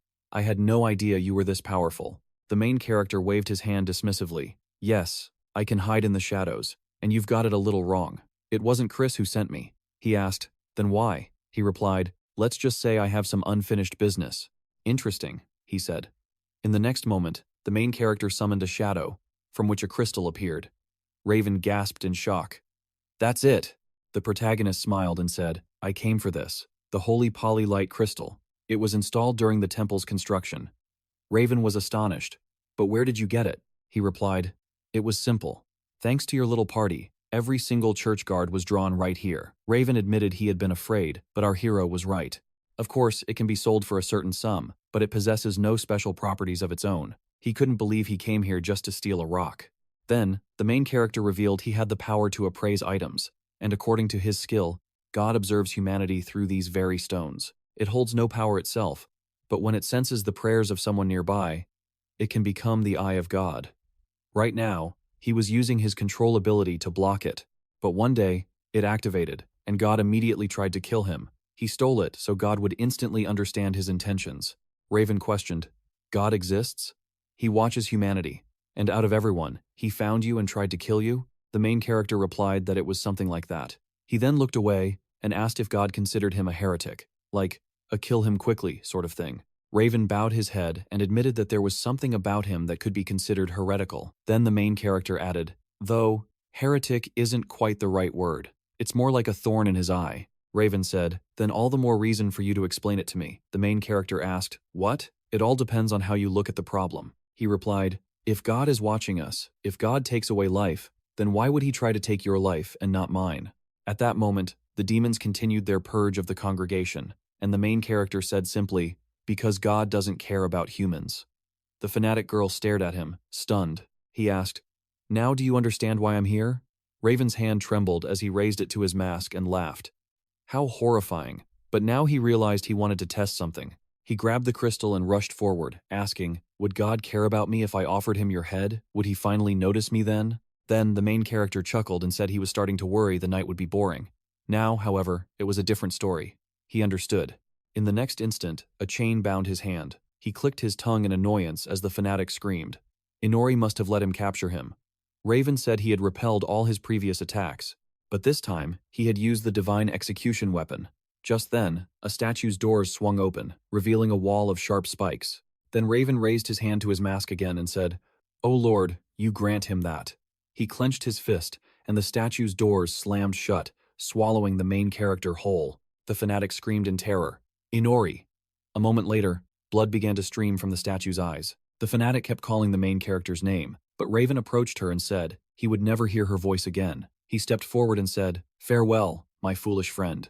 In the next second, a powerful surge of energy erupted from the statue, shattering it into a million pieces. Raven spun around in shock as the main character, his body bruised, spoke. "You know, it wasn't that bad." He laughed manically and grabbed the crystal, saying he would give him a piece of advice. He threw it forward, striking Raven and shattering the chain that bound the fanatic. In the next instant, Raven collapsed to the ground, thinking, "He's strong. I completely underestimated him." Since when had his vision grown so blurry? Even the light held no judgment or salvation for him. This was the answer to his prayers. In the next moment, the fanatic approached him. He said, "Fanatic, in all honesty, I never even laid a finger on you. Of course God would protect you. You are pure and untainted. I am asking you to take my place. You must find God on my behalf. You are the only one who is worthy, and he will surely answer you." She stood beside him, taking the crystal from his hand as the main character asked, "Is he finally dead? A shame. He was the only one around here with any taste. They had shared such a pleasant drink together." Fanatic looked at him and demanded, "Inori, you must answer me. Who are you?" Inori was surprised. No one had ever asked him what he was before. What was he to her now? A thief who had slaughtered the church's disciples, or just a thorn in God's side? Fanatic narrowed her eyes, remembering a time long ago when she asked if he disliked their training. Inori had replied that she was just wasting her time on him. Fanatic had replied, "It doesn't matter. I can train you for a lifetime, until you become stronger." She certainly had a lot of faith in him. Now, she sighed and said, "It's true. Training you was a futile effort." The main character spoke up, his voice brutally honest. "I don't care. I only went along with it because I was curious to see how things would turn out. First of all, our values and ideologies are not just incompatible, they're in direct conflict. I come from another world, different from yours. So your God took an interest in me. In return, I came here to destroy the church, to shatter God's primary tool. So I killed everyone I deemed necessary, because right now, nothing is more important than defeating your God." All the while, Fauna listened to him, motionless, her mouth hanging slightly open. "That said, I didn't mind participating in your little teacher and student drama." His eyes flashed as he said, "However, it's time for this charade to end." Fauna replied, "Yes, you're right. It is time to end this." She had thought she would never be able to touch the real him. "But now I'm slowly beginning to understand you, and your path has only just begun." She held out her hand and asked, "But will you let me see it?" She placed her palm on the main character's cheek and added, "The real you." Inori shifted back to his human form and said, "That's enough. It's time for me to return." He started to run, and Fauna cried out for Kiri to stop. He turned back and said, "Inori, you can call me that, if we're ever alone again." Fauna watched him intently as he added, "And the apprentices with you, they're still alive." That was news to me too, but it turns out those demons only react to movement. They didn't even think to tell their pathetic pawns the details of their plan. He climbed out of the hole and said, "We will meet again." Master Fan watched him go and said, "Inori."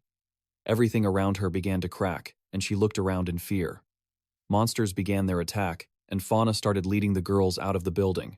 People were screaming loudly in the streets. Where did these demons come from? Why were they in the church? Wooha! Where was Captain Raven? For was frozen stiff when she saw the terrifying creature before her. Suddenly, Arya appeared in front of her and slashed the monster's body. She said she knew she would be fine, but she was still happy to see Fauna alive. Fauna cried out in surprise, "Arya!"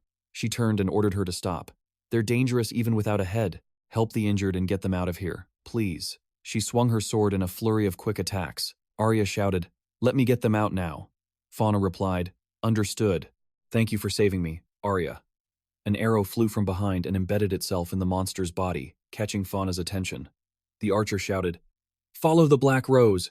The girl shouted her approval. "Yes," Arya commanded the guild. "Listen to her and lure all the demons towards us." She ordered them to let the survivors escape.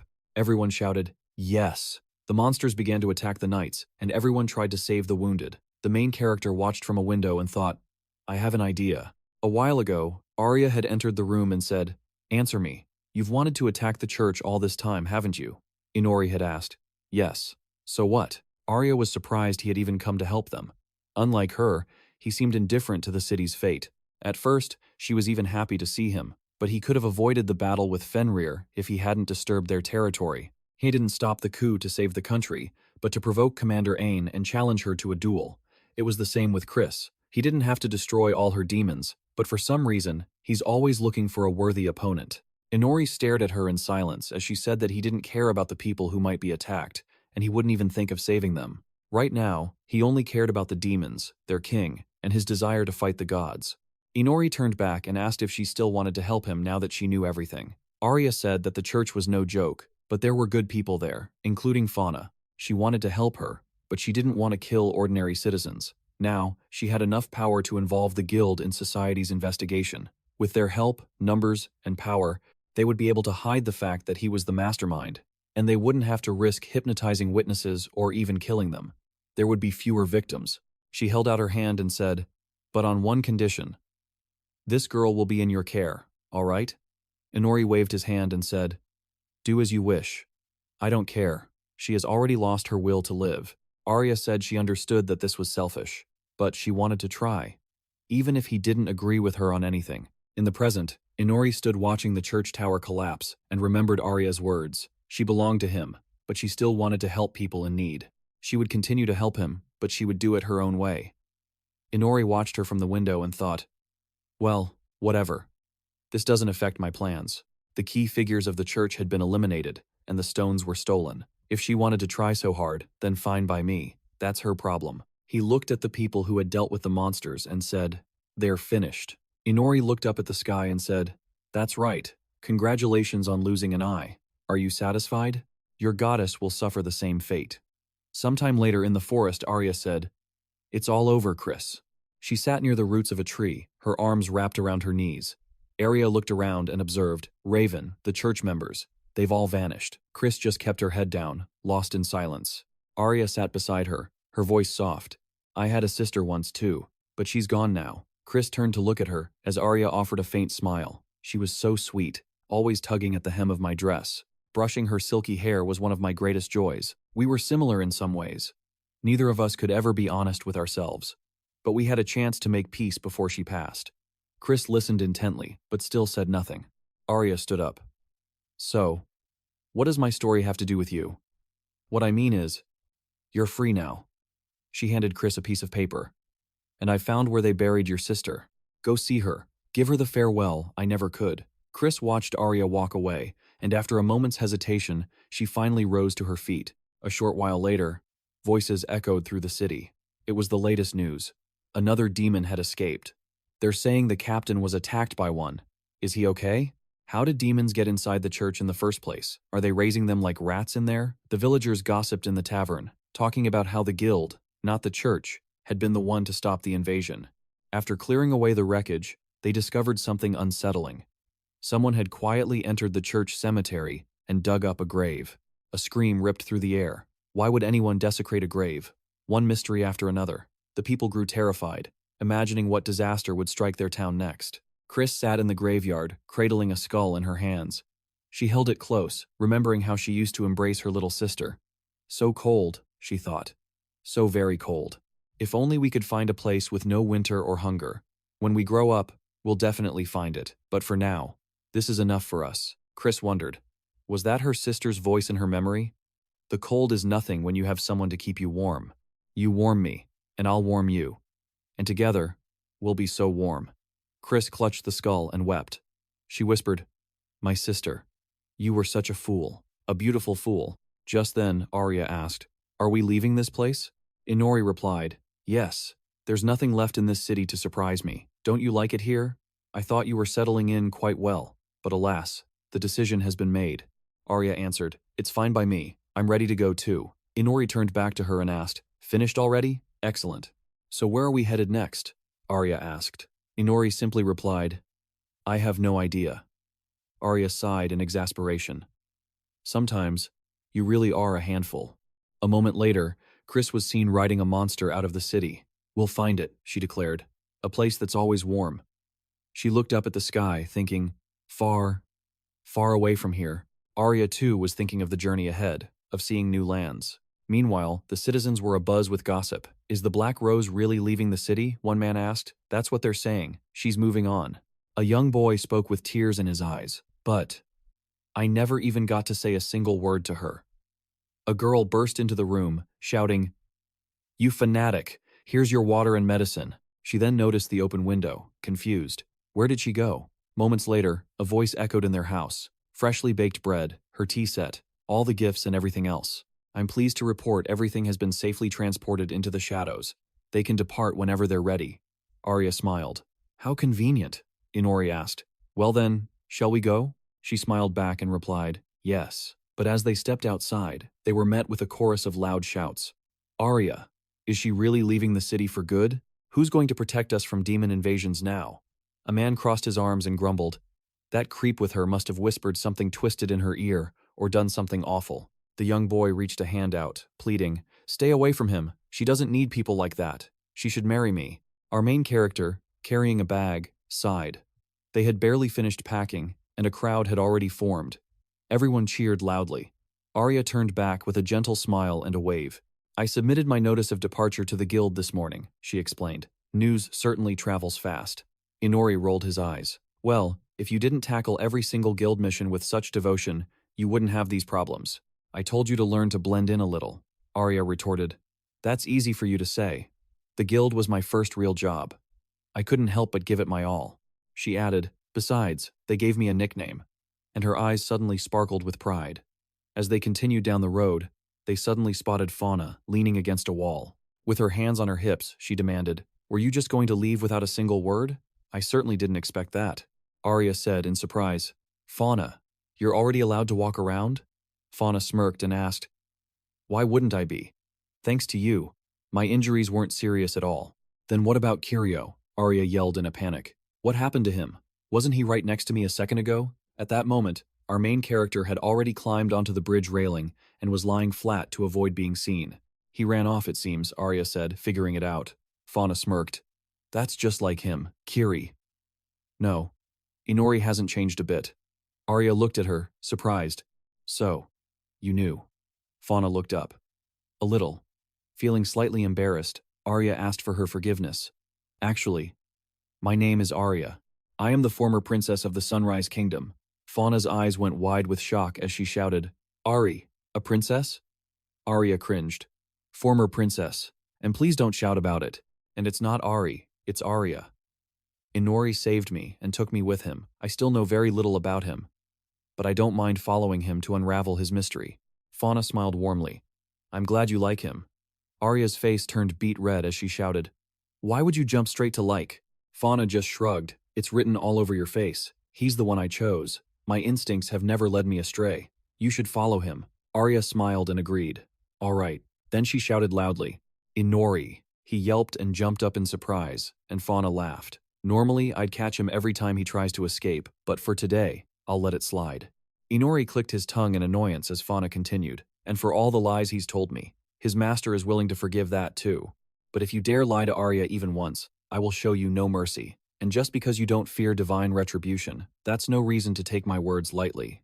If you dare to hurt her, I will personally come down and punish you. After all, I am your master. Fauna turned back to Arya. Ari, thank you for telling me your real name. Take care of yourself, she said. A moment later, Fauna waved as they departed, thinking, this city has changed so much since they arrived. They'll continue to change the world around them. For now, I must say goodbye. But one day, the scene changes. Birds were perched near a waterfall, water crashing down from the cliffs. Suddenly, the cascading water was shattered by a sharp blade as Arya lunged forward, her training already underway. I couldn't escape the castle on my own. I couldn't hold back the demons, let alone stop their invasion. I was blind to so much. The impending coup in the kingdom. The church's dark underbelly. I have so much to improve. But I don't even know where to begin. Inori glanced at her and asked, what's wrong with you? Decided to take a swim? Arya looked back at him, calling out with a hint of embarrassment. Inori, it's not that. The main character pointed to the wild boar and said, all right, have it your way. Let me get a better look. Arya asked again, what is this? The main character replied, Looks like a pig, or maybe a boar. An idea sparked in his mind to try roasting it as is, without draining its demonic blood. Arya protested, "But it's a demon." They had been wandering aimlessly ever since leaving Region. A cave behind a waterfall had become their temporary refuge. Personally, Arya didn't mind it, as their travels served as the perfect excuse for more training. Little Fenrir rested in Inori's shadow. After all, it was his fault she had exhausted all her strength fighting off the demons. Shinfei's inner gourmet had awakened, and she now hunted for strange new fruits every day. And as for Inori, Arya glanced at the stone in the main character's hand and asked, "Did you finally find it?" Inori explained that, at first, he'd hoped to control it, to see through the eyes of the gods just as they saw through his. But the moment he used his magic, the connection was instantly severed. Oh, well, Arya thought, there will be other chances to figure out how to fight the gods. Inori was still relentlessly trying to grow stronger. She held her hand forward, unleashing a sacred flame. Inori questioned her. Magic? But why? Arya explained she wanted to try purifying it with light magic. The main character repeated, "Purify?" Arya elaborated, "Demons are creatures of darkness. Their very nature is poison to humans. But if we could somehow neutralize their attribute, could we at least make them edible?" Inori shot back, "What's stopping you from eating it right now?" "You did it with that bug." Arya retorted, "I want to eat something decent, with actual flavor." Inori replied, Fine. Joking aside, I am worried that the demons here don't seem particularly strong, even after 3 days. He had hoped to encounter more powerful monsters the further they got from human settlements. Arya looked at him intently, then asked, "Perhaps it's not that the monsters are weak, but that you've become far too strong?" Inori looked surprised as Arya continued, explaining that, compared to the beasts in her homeland or Regina, these were much stronger, born from nature itself. But if you compared those demons to the high-level ones summoned by Chris, the difference was night and day, and the way he had single-handedly defeated more than half of them for experience. She suspected there wasn't a single demon left in the wild that could satisfy his hunger for power. The main character paused to think, then said, "Yeah. To gain experience, I constantly need to fight stronger opponents. So, that's a problem." Arya sighed, wishing she had such problems. Although, it's perfectly normal to feel weak at times, to feel like you're lacking something essential. The main character thought for a moment. An opponent as fast and ferocious as Chris's demons. He highly doubted he could find something like that easily. He turned and looked at Arya. He asked, "Your goal is to become stronger than me, isn't it?" Arya answered, slightly flustered, "Yes." The main character continued, "To free yourself from my enslavement, or to put it bluntly, to kill me." Arya asked, "How did you even arrive at that conclusion?" Inori pressed on, "So what will it be? Are you going to try and kill me?" Arya just stared at him, utterly stunned. A moment later, the main character was standing at a crossroads, looking around in confusion. A voice called out from the side, "Inori, long time no see." The girl greeted him and asked how he was doing. "Living well? And how are your kids?" The terrified main character asked, "Who are you?" The girl replied, "What do you mean?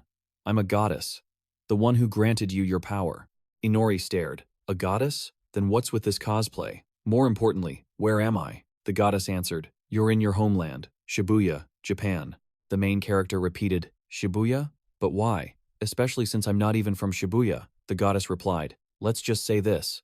Tuning your abilities affected your soul far more than I anticipated. That's why I sent you home for a bit, so your soul can find some peace. At first, I thought any city would do, but Shibuya just sounded more fun than all the others." The main character deadpanned, "So, you just wanted to visit Shibuya?" The goddess just smiled in response, and Inori told her to learn how to make better excuses. Suddenly, people nearby started pulling out their phones, snapping pictures at the building's exit. The main character turned, asking what they were doing. The goddess replied, "Oh well, it's not like they have anywhere else to go. Why not have a little fun?" Arya raised her hand and said, No, this isn't a cosplay." Someone in the crowd asked, "Are those her everyday clothes? She's so cute." Inori looked at her and asked, "How did you get here?" The goddess answered for her, "Why not?" She handed him a card and told him to buy her some clothes. "It's your beloved goddess's credit card. There's no limit, but please don't buy out everything in sight, okay?" she said. "Go have fun." The main character asked again, "Seriously? A credit card?" She vanished into thin air, and he muttered, "Where'd she go?" A moment later, Arya smiled and thanked him for getting her out of there. Inori said he'd have gladly let her handle the clothes situation herself, but that terrifying goddess told him to go have some fun. "Honestly," he added, I don't even want to be near you. You stand out way too much. Arya ran after him, shouting, Why would you do that? A while later, Arya was struggling to fasten a bra. She covered herself and asked, Inori, how does this thing work? He turned away and said, You're asking the wrong person. Do I look like a girl to you? Go ask the lady at the counter. I have no idea. Just then, a consultant said, Yes. Can I help you pick a size or fasten that for you? Feel free to ask anything you need. The girl frowned and asked, How old are you that you can't even put that on? Arya stared in shock at them and yelled, Nala, Amanda. The girls responded, Yes, one of them is Nala, so what? And the other one is Amanda. That's right. A moment later, the main character swiped the card, paying the 29,800 yen bill. The girls bowed and said, Thank you very much.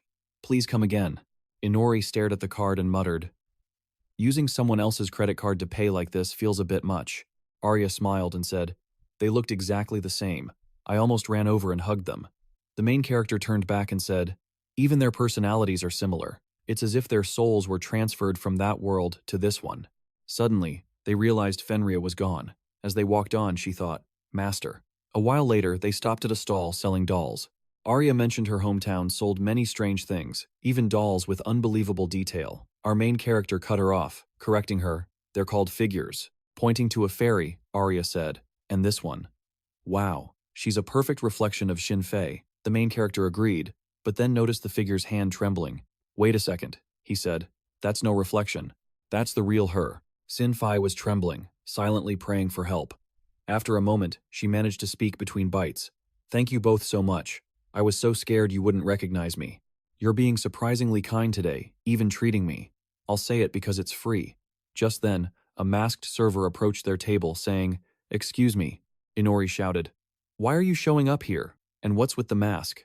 The server apologized, explaining it was a store policy for infection control.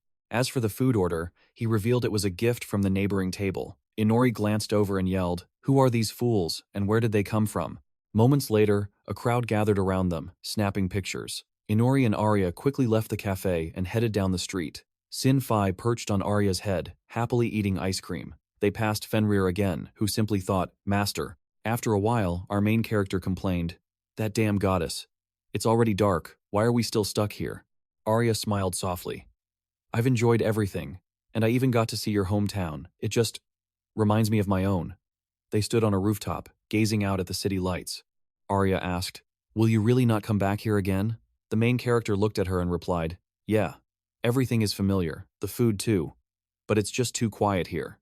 He stretched and declared, All right, forget that goddess. Let's go grab something to eat. Arya eagerly replied, I'd love that. Do you have any suggestions? The MC smirked. This is our last time, so let's hit a 3-star restaurant. Arya's eyes widened. 3 stars? Inori cut her off, saying, Spend as much as you want. In that instant, a blinding light erupted behind them, rapidly illuminating everything. The main character asked in confusion, Wait, is this the goddess's space? Arya wondered.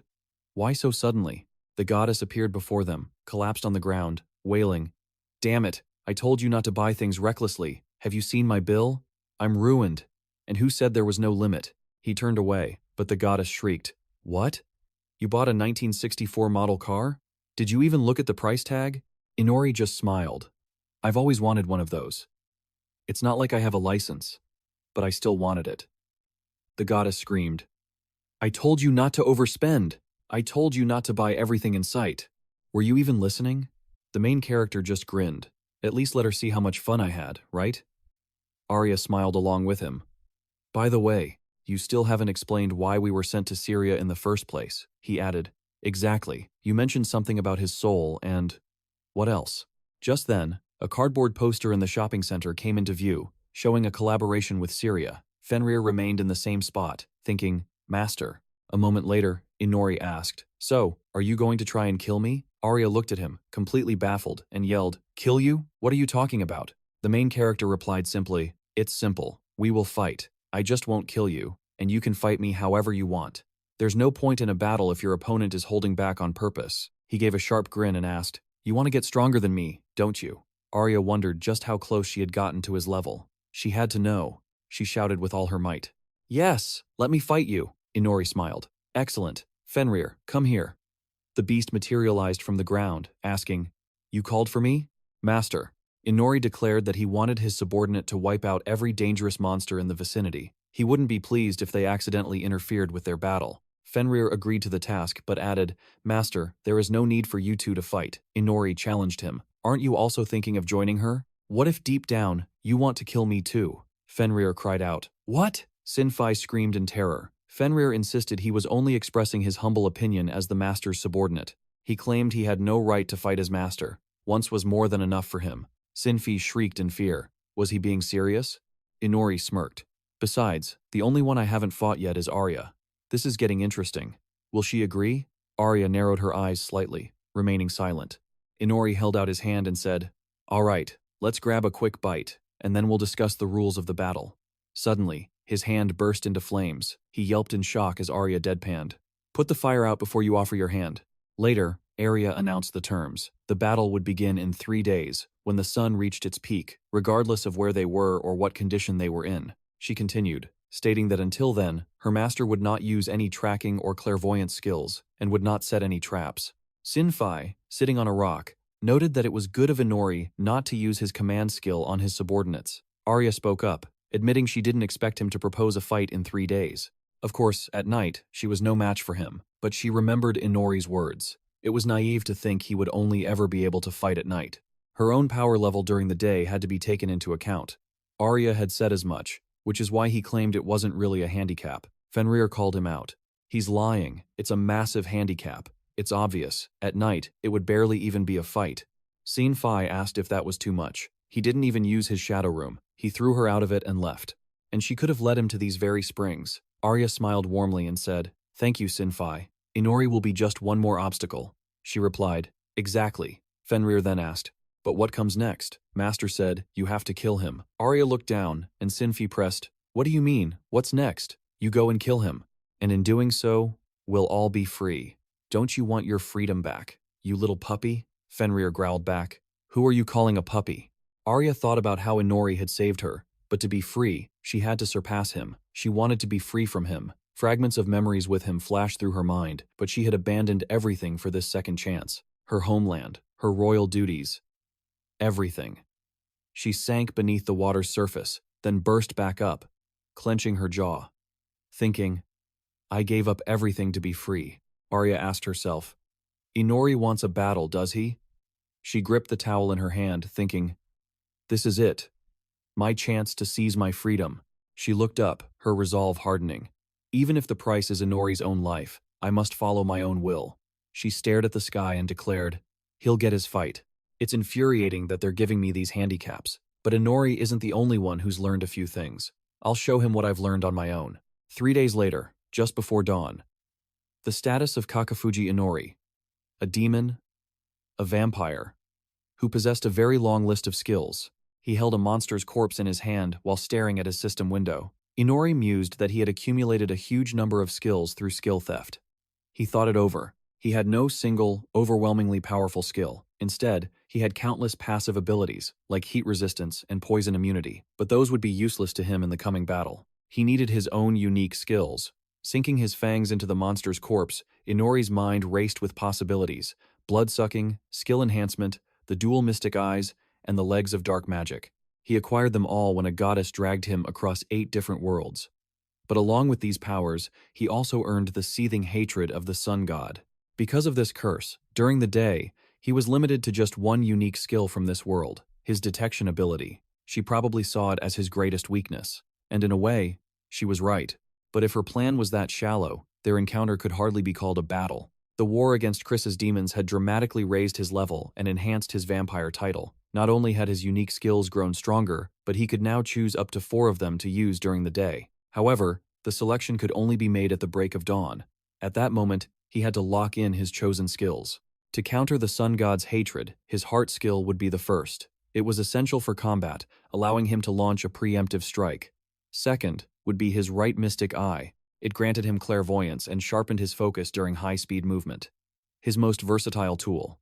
Third was the legs of dark magic.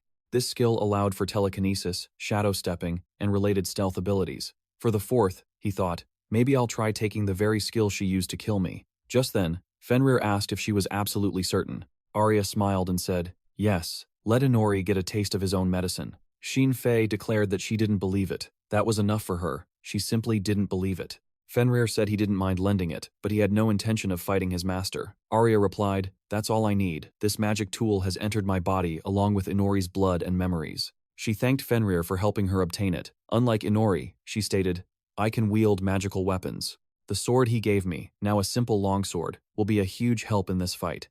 I've done everything I could these past 3 days, and I hope this will be useful too. 𝑰𝑵𝑦𝑗 sighed. It's pointless. He's underestimating her. Utterly pointless.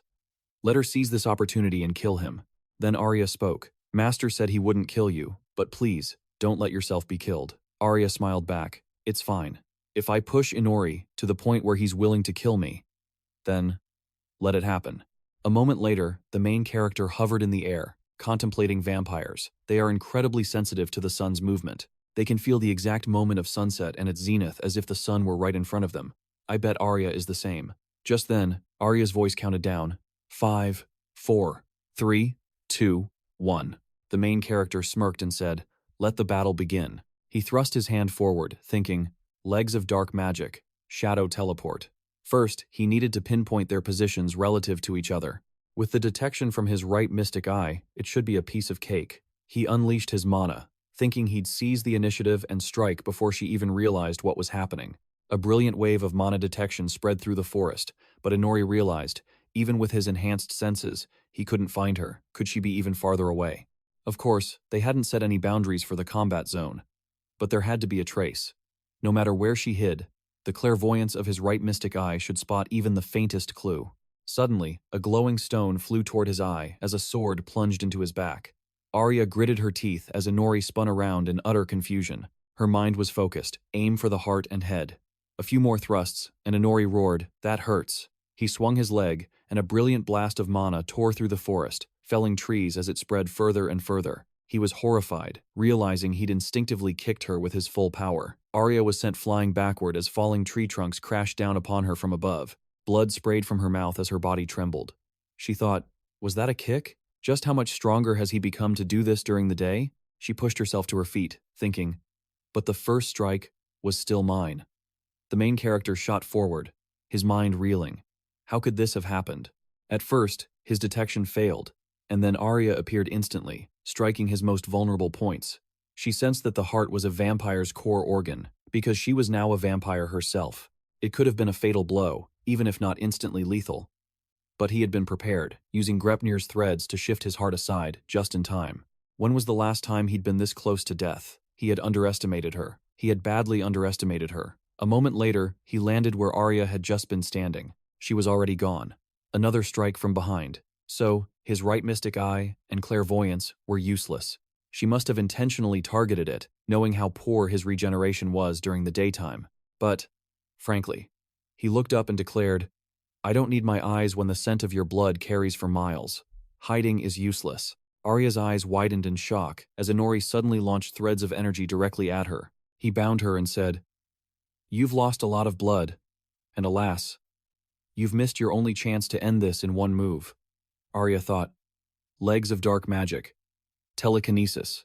She used her sword to slice through the threads, and the blade shattered. The main character observed her carefully, wondering if she had any strength left. No matter who his opponent was, they shouldn't be able to stand after a hit like that. Or was this another trick? Arya enveloped herself in healing mana as 𝑰𝑵𝑦𝑗 commented, hey, this is going pretty well, isn't it? If she's lucky, she might even win.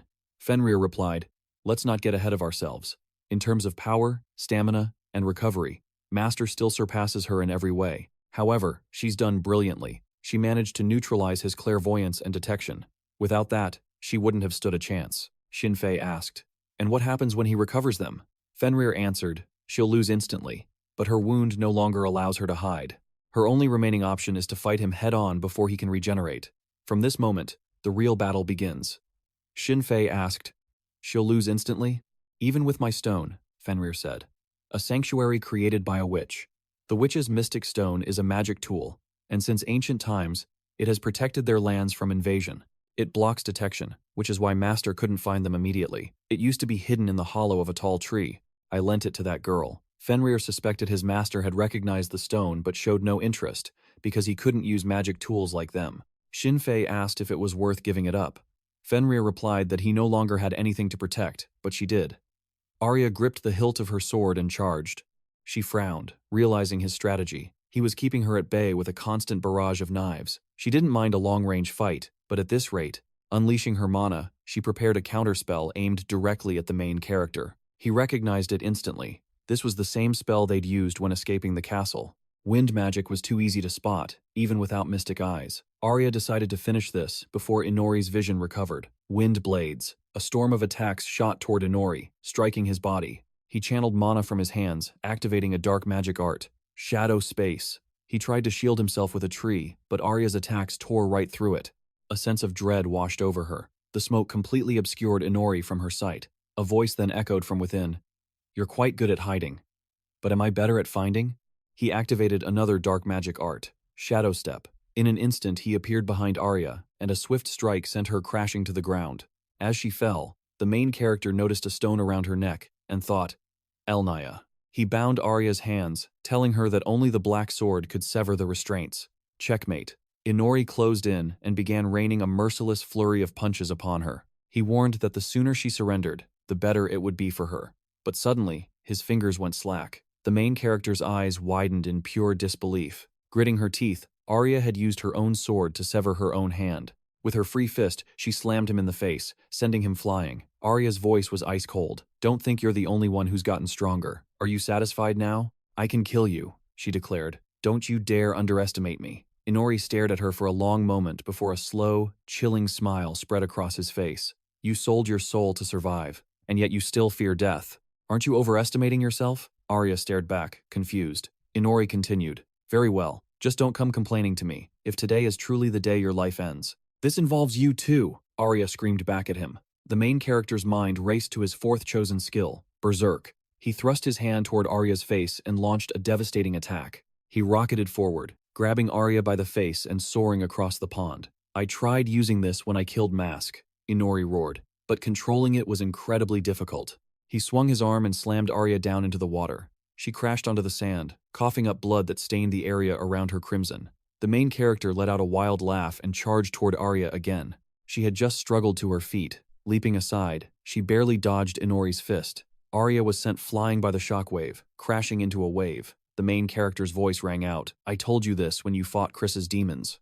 Stubbornness isn't bad, but it's meaningless if you end up dead." As Arya sat on the ground, he continued, "I know how you've been able to fight for this long. It's thanks to Xin-Fei," Arya snorted defiantly. Inori noted his own wounds were healing faster than he'd expected. "But now, you have no chance of winning. Through Xin-Fei's black wind, you're supplied with blood to restore your strength and mana. You've done well. You used your 3 days of preparation perfectly. You collected the blood of those you killed to use in this battle. That's commendable. So, your goal was to win a war of attrition, but unfortunately for you, you chose to sever your own hand to escape. You've lost far too much blood. You can no longer win a battle of attrition against me, and without the hand to wield the black sword, you've lost your main weapon for close combat." Arya lowered her head. "Yes, I didn't have many trump cards, and now I have even fewer. But that's no reason to give up," she roared. She summoned a massive wave and pointed her blade forward, charging in for one final, desperate attack. Her blade pierced Inori's palm. He grinned. "You fell for it." Arya shot back. "No. You're the one who fell into my trap. Xin-Fei's black wind also passes through his shadow. It would be a shame not to use it." She bound them together with a crimson thread and said, "You can only cut this with the black sword, remember, right?"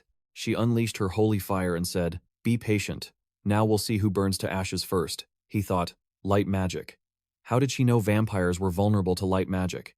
Because she's a vampire too. No, unlike him, she was fine in the sun and could use holy magic. Okay, did she notice when the master used light magic on him during training, or did she realize it from Mask's wounds? Inori asked her, "When did you realize I couldn't handle light magic?" Arya said, "Honestly, never. I just decided to take a wild guess. I had nothing left to fight with anyway. Although for a moment, you were terrified to touch my flames." She laughed and said, "It didn't look like you at all. It was pathetic." The flames spread across their bodies, and their health bars started to beep. "I'm dying," Arya stated. "Your vulnerability to light doesn't make me immortal, and I don't have time to recover from the fire." Your berserk state triples all your stats when activated. I'll die first. Absolutely not. His eyes could see the reflection of her durability through the numbers. You're serious, and so am I. I won't believe the words of my enemy. Besides, for the first time in my life, I fought with a clear desire to kill, to win at all costs. I don't mind saying I had fun. The main character looked up at the sky and said, I command you to stop the magic. He returned to his normal form, and the threads began to cut into his body. He said that he told her he wouldn't kill her. He had offered another way. Arya gasped, and a moment later, she woke up to find Fenrir beside her. It said she was awake.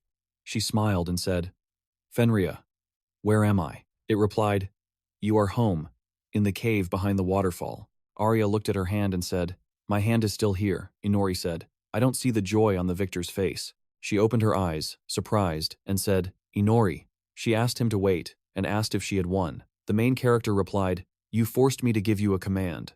That automatically meant he had lost. Don't you want to drink blood? I went monster hunting for a while. Otherwise, you would have drained me of all my strength. Arya shouted, a little embarrassed. What do you mean by that? Inori replied, I literally collapsed from exhaustion. Fenrir looked at them, confused, and Arya turned beet red, her hands in her lap. The main character said, You were ready to risk your life to kill me. I'll have to set you straight. Okay, just let her ask anything. He'll answer all her questions.